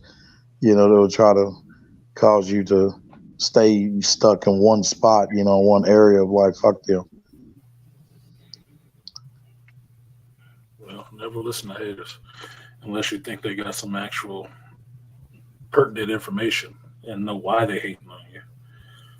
Usually it means that you're doing something right. You need to figure out what the hell that is. And it's easy if you understand women. Whatever they're complaining about is one of the things you actually do right. It's usually it. It's usually the inverse. It's usually the reverse. Oh, you got that big old nose. You just think you all pretty and shit. So you actually do think I'm pretty. And you like my because you're focused on them fucking too much. They can't help it. Can't help it. They pick out what they focus on. Your big shoe ass. Well, you know what it means. You got big shoes. You mean you got a big dick. So what you really upset about? Your shoes is little? I can't help it that you wear a size 9, motherfucker. Look, if your mother would have had better health, you wouldn't have been a fucking preemie. What do you want me to do about it? Look, there's ways to look at shit. I just choose to look at it in a different way. So what you got, BMT? You about to get back in these streets? Of course, I never left the streets. Yeah. I'll be back there. I'll be back because I turned that shit off in a hurt mode because they was coming to take shit back from me, and I'm upset. So I don't like my shit. So at least in the video games, it's legal for me to kill people. So it gets to work. You guys donate to the stream. Also, brother Artisan, he's definitely the production. He's doing gaming now. We're doing TV show reviews and commentary, which that's pretty cool. I enjoy sitting in for that. You know what I'm saying? And I think that's pretty cool. So, you know, support the channel so channels can grow. They don't just grow off of dreams alone, man. They cost some dollars, you know. So, you know, Stream does not run on hopes and dreams. It runs on dreams, just like every other thing. To make the cash grab break. I've been doing gaming for over a year or two, but I stopped putting it on YouTube and Twitch at the same time. I might go back to just putting it on Twitch. Mm-hmm. That is a gaming platform, and although I get replay views on the game and stuff on here, it doesn't get much of a live audience. So yeah, like hey, if you would have did God of War though, I only did the stuff that I was actually playing, and that just means that people aren't interested in the shit I'm playing, and I understand that. But hashtag, I'm not worried about the views necessarily. Not necessarily worried about the views, but if I waste time to show you what I'm playing, you might as well watch the shit. You might as well watch the shit. Cannot put it on there, or just put it on only on the second channel, the Geek Elite Assembled channel. So it only goes there and doesn't touch the main channel, which means nobody else, because a lot of you guys are not subscribed to the backup channel, which means if I ever say anything really offensive that gets me shut up on this channel, you'll never know where the rest of the streams are happening because you never subscribe to the Geek Elite Assembled channel. You'll be lost. So hold on, let me go ahead and put this shit in the chat one more time. Yeah. I hashtag in my division. I hashtag Division 2, but I was trying to put out there how to get an exotic.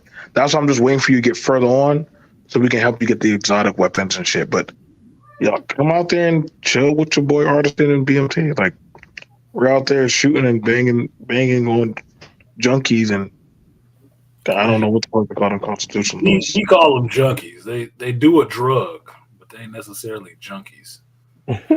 Anybody that can take a slug to the face after huff or whatever gas, that's a junkie, dude.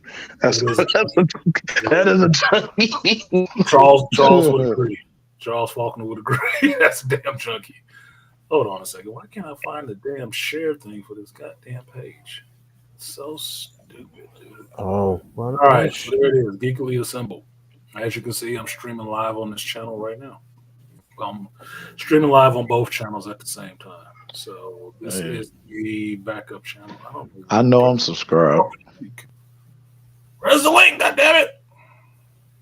Oh my god, so stupid. Anyway, look up Geek Elite Assembled. It's hard. It's not hard to find. It's the only one. So you see the logos, you'll know who the fuck it is. That's the backup channel. In case anything goes down. Shouldn't, but just in case, I don't mind being prepared. Look at Aria showing up right after I said I'm closing. You motherfuckers.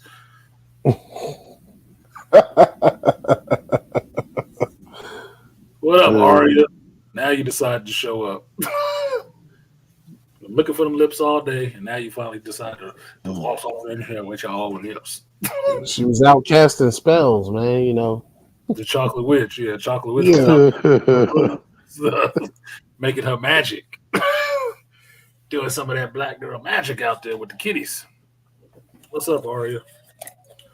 Aria ain't never gave her review of what she thought about Quantum Mania, because I know she saw the shit. But that's okay. That's okay. It's not like I'm bugging you for it.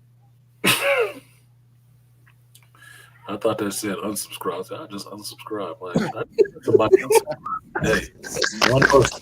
Must be the same person that subscribe, unsubscribe, subscribe, unsubscribe.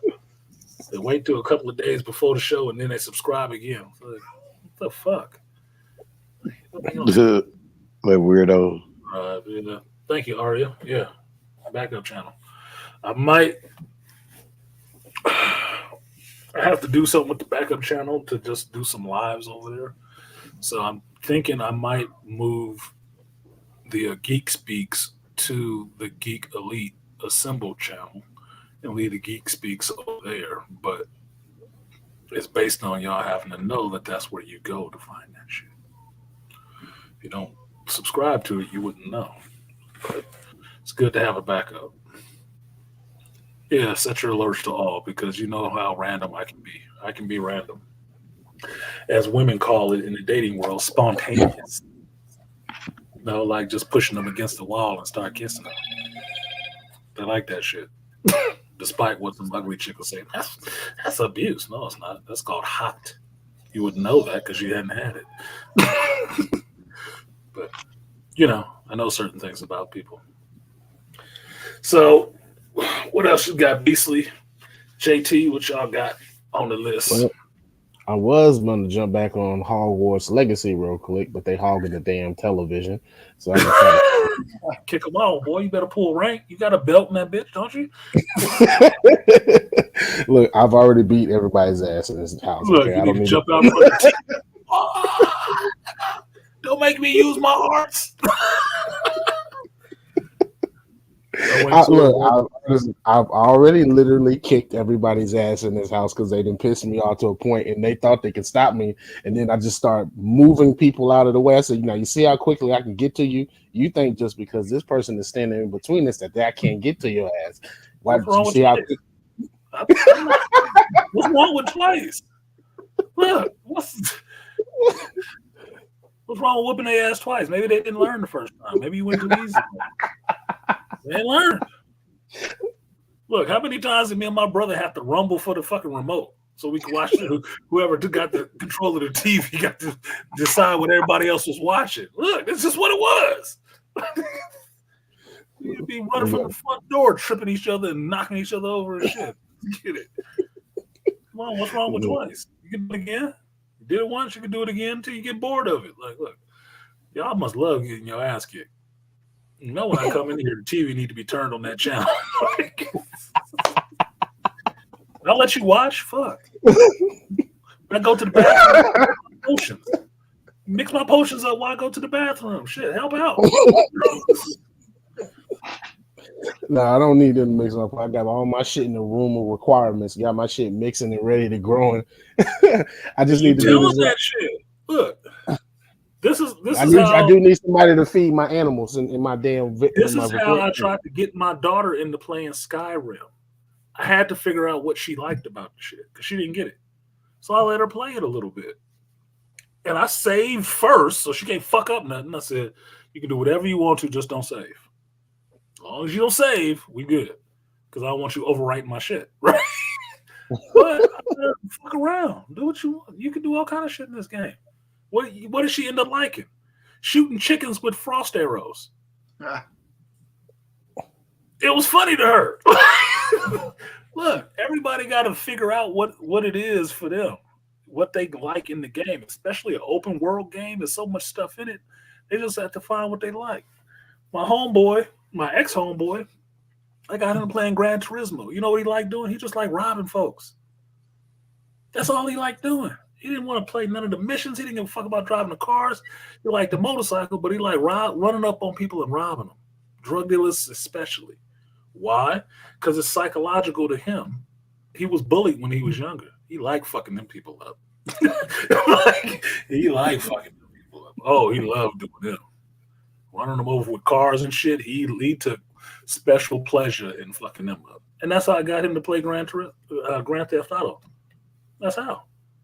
Other than that, he didn't give a fuck about that shit. He didn't care. I said, man, this game is awesome. It's like 5 or 6 games in one in this bitch. Motorcycles, cars, planes, skydiving, guns, like just working out. Like, what? Spray paint, dancing. It's like a lot of games in one mixed together. And it got a good soundtrack. Come on. You gotta give him that tutelage, Beastly. You gotta give him that tutelage. You're missing the opportunity to have somebody working on your character while you at work and not fucking it up. No, they will fuck it up, and then I really had to get to somebody else because they trying to play on my account. Because my cousin said, "Well, let me play on yours." I said, "No, you got your own damn account. Play the game. I've been playing his stuff for him. I said, dude, I'm playing the game for you. I'm trying to beat all the bosses and level your character up. I said, you doing all the little side missions and shit that don't give you that ain't boosting your characters up fast enough. I done already found the Quidditch captain, all the gear for the Quidditch captain outfit. So I'm like, he said, how you find that? I said, I found all 20 of the damn platforms all over the world with my broomstick and flying around, landing on them and shit.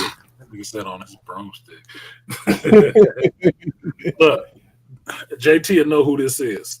My boy Zach, he would play with his wife. Why? Him and his wife would play because she liked doing different things than he did, right? She loved all the craft and shit. She don't like most of the other stuff, but she loved all the craft and stuff. So why did his character advance so much quicker? Because he did all the mission shit and then left it for her to do all the craft and stuff, because that's the part she loved.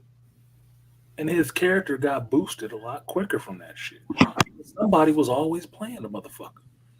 So when he was taking care of the kids and stuff like that, and she was on his character, she doing all this craft and shit. When she taking care of the kids and he on the game, he doing all the mission shit. It works out. You got to build your own person that's there with you, man. And if it's your kid, or not even your kid, a little younger sibling, beat that motherfucker up. So you got some pull over. Right? Do this shit right, or I will fuck you up. You messed this character up. What? I don't know why they think I'm playing with them. They think because I'm going easy on them. They think I'm playing. I'm like, dude, I don't know why. I'm telling them, I don't know why y'all think it's that easy. First. You get a one-time first, like, that hurt. I said, I'm gonna do it twice as worse. You fuck this character up. You're gonna get it twice as bad. Don't do that. But you don't have to use pain, but pain works for kids. My son, it was easy. I just told him what to do. He wanted to play this shit anyway. My son is a devoted gamer now. Good. You won't lose your character or erase your information or nothing. You gotta teach them, man. You can't be mad that they're ignorant. You gotta teach them. That's your job. Shit. And as far as I've seen, the people's houses I've walked into recently, they all playing that Hogwarts Legacy shit. I know it when I'm just hearing it now. Like, Hogwarts Legacy? Yeah. Oh, goddamn. Dude told me Friday, I've been waiting 20 years for this. And I'm looking at his ass like, oh, so you're only 30? Okay. I'm still not buying it. You could have played the damn Harry Potter movie game. Stop playing. Like, you had to wait. Because that's all it is they took, and once I looked at the developers, it's the same people that was at Warner Brothers Entertainment and EA that just basically took what they did on the Harry Potter games and expanded on them in this world, and you can do more. I said, that's all this is. I said, because when I was playing, I said, because I played the original movie games and stuff. Well, from what I heard of it, it don't sound like nothing but Skyrim in a Harry Potter world. I'm like, well, that could be fun. An open world Harry Potter game. Fine. Everybody juiced about it, but that's the generation who was really into Harry Potter. I wasn't that generation. I was the parent to that generation. So, okay. It's awesome for you. I would say they chose to turn into a game/movie, kind of like the same with Metal Gear. They chose to do that instead of giving you just a movie. I don't remember Metal Gear having a movie. No, I never had a movie, but basically while you're playing, it's like you're playing a movie. Yeah, but Metal Gear is not open world like that. So I remember the first Metal Gear back in late 80s, early 90s, around the time of Operation Wolf and shit like that. And Metal Gear was just this espionage shit, or just a bunch of Shadow Moses. Questions in the description. God damn, Mr. Z, how many times you gonna go live today? But yeah, that different than open world RPG. But okay. But final thoughts, Beastly, while you get to your legacy of your Hogwarts. Teach them kids. You had Hogwarts anyway. You're supposed to be teaching the kids. That's it. That's all I got. All right. Peace to you, Beastly. All right, peace, y'all. What you got, JT? Besides the extra large, I'm remembering that shit. Nah, I've just been chilling there, just listening to the conversations and whatnot, just chilling. I've been hearing this loud ass rain outside too. And I didn't know it was raining until I went outside. Like, God damn, it's wet as fuck. It's storming as hell right now. And then the heat, and I got the heat on in the house. So I'm just sitting there, just chilling, just listening to y'all, and just kind of reacting. I'm like, I'm good.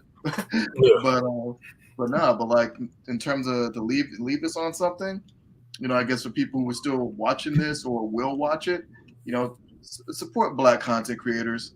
I mean, across the board, all things, whether it's a YouTube channel, whether it's independent comics, independent film, music, anything. Just give us a hand. This stuff takes time. It's blood, sweat, tears, all of that, and it should not be free. So just support so we can level up. Yeah, and I say that specifically for JT too, because this is Fracture Comics. They do put out a book that he actually works in. It's not a whole team of people you have to look for when you find out, oh, his book is out. That's the motherfucker right there. It's him and the artist. That's it. He wrote every word. He paid for the shit to get published. Paid for all this good binding and all that shit. That's him.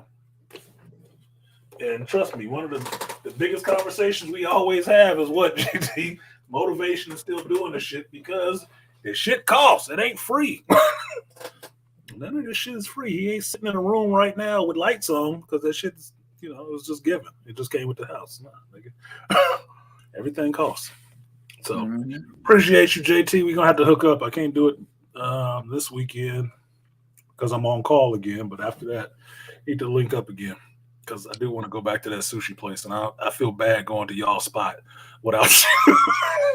Oh, you talking about Kushisuru Japantown? Yeah, I feel wrong trying to go there without y'all. That'd be fucked up. Can't just start barging into y'all spot. Yeah. Yeah, he like, nah. I probably wouldn't remember how to get there. Yeah, that too. Maybe. But I need to come hang out. But yeah, no, I mean, of course I'm flexible. Well, I'm obviously flexible right now. But, I got some things in motion. So, we'll see what happens. Okay. Well, just let me know. Peace to you. That is the Joseph Thompson from Fracture Comics. Hellfire himself. Kane Cage himself. The real life version. I think he will play him in the live action movie. I really do.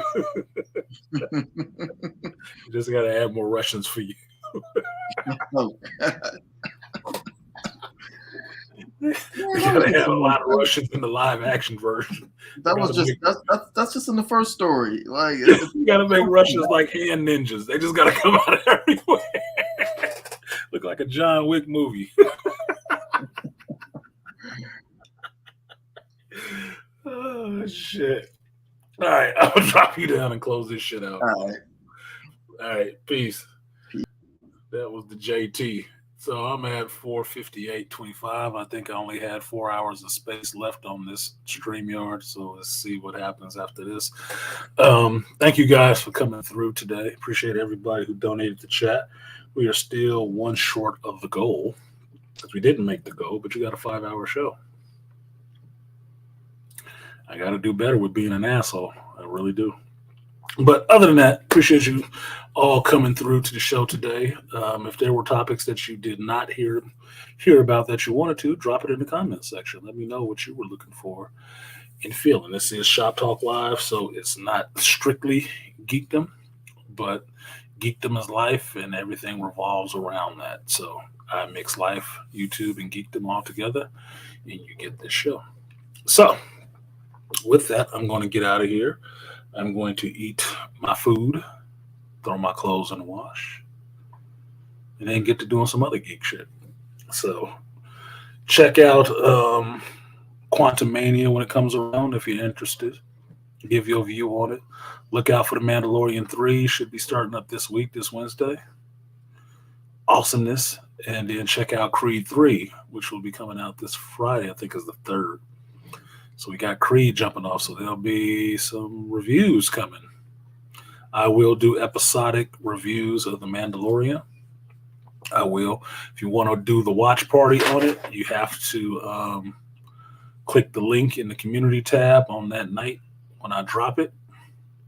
So you can be there on the watch party stream for it, but I will not pump that out over YouTube. I'm not a big enough YouTuber to get away with that shit. I'm not. But I will do a private watch party for it so we can watch it, then chop it up and talk about it. And then the reaction will come afterwards on YouTube.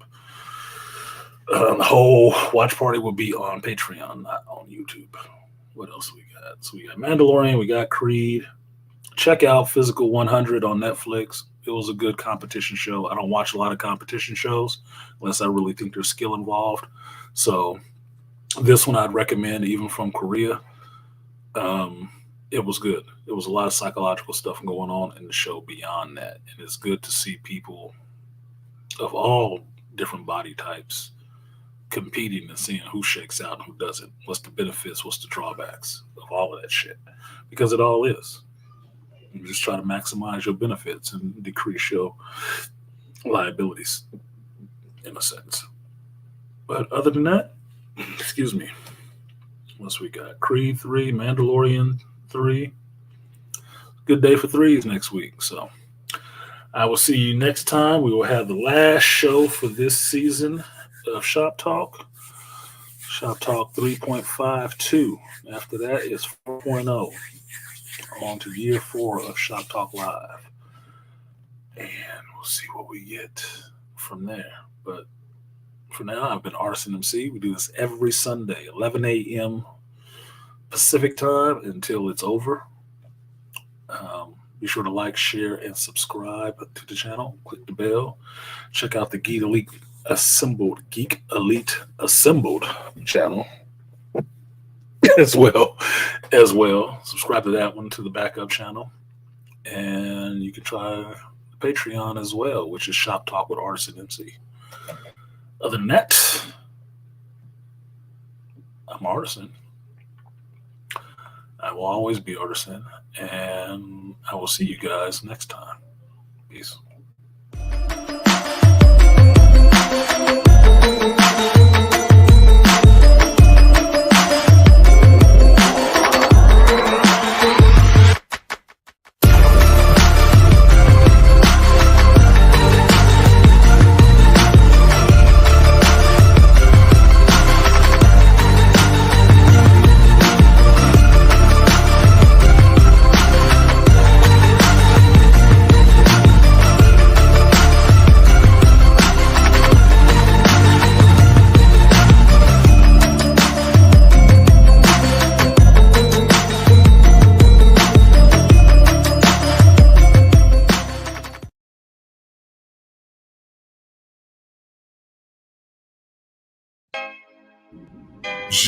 Yeah.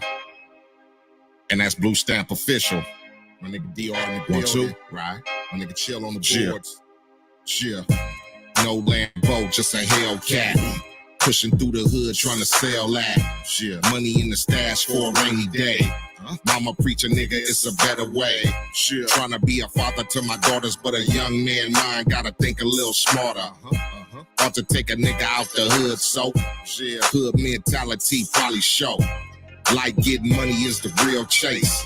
Bad boy like Buffett Mace. Real ambition in the first place. Prayer hands tatted on my fucking face. And that's hope for protection. Fear a young nigga just because my complexion. I'm on the same grind, you can quote that. Money for the block, yeah, I spoke that. And one more thing, I forgot.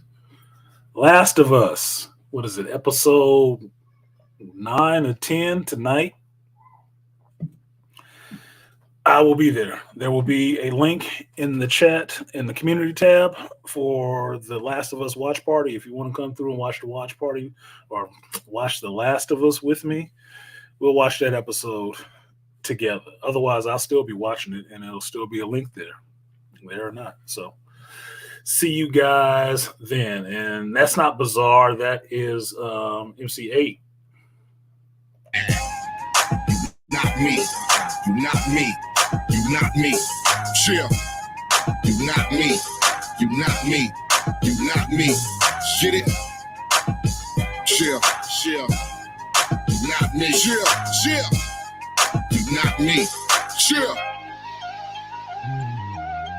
At the same time, shots for the hopeless. Only at times when the haters lose focus.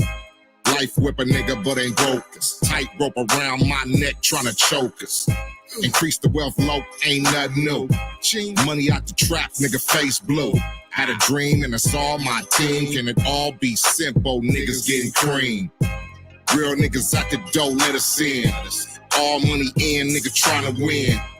And that's true inspiration. Money trying to help out my birth location. Nigga had dreams about riding in a limo.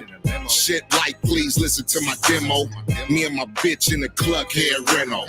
My first verse on a nigga instrumental. Shit. You not me. You not me. You not me. Chill. You not me. You not me. You not me. Get it? Chill. Chill. Chill. Chill. You not me. Chill. Chill. Trying to get a bag, banging freaky tails. One time, yellow tape in the bullet shells. Getting a highlight pass in the yay sales. Bitch, let me flip her check, all else fails. Down ass bitch for a nigga, let's ride. Drive when I blast if the enemies slide. Yeah, getting snaps is the purpose. Crooked motherfuckers trying to work us. A1 credit in the stash spot. Real niggas gone but never forgot. Drink hit the ground, speakers banging that sound. Mama buzzing off the drink, see her ass hit the ground. Shots in the air, that's 21 guns. Real niggas all trying to stack funds. Bitches and the homies on the vacay. Back to the block with the AK. Chill. And you not me. And you not me. And you not me. Chill. You not me. You not me. You not me. Get it? Chill. Chill. Chill. You not me. Chill. You not me. Chill. You not me. You not me. You not me. Chill. Chill. You chill official. You not me.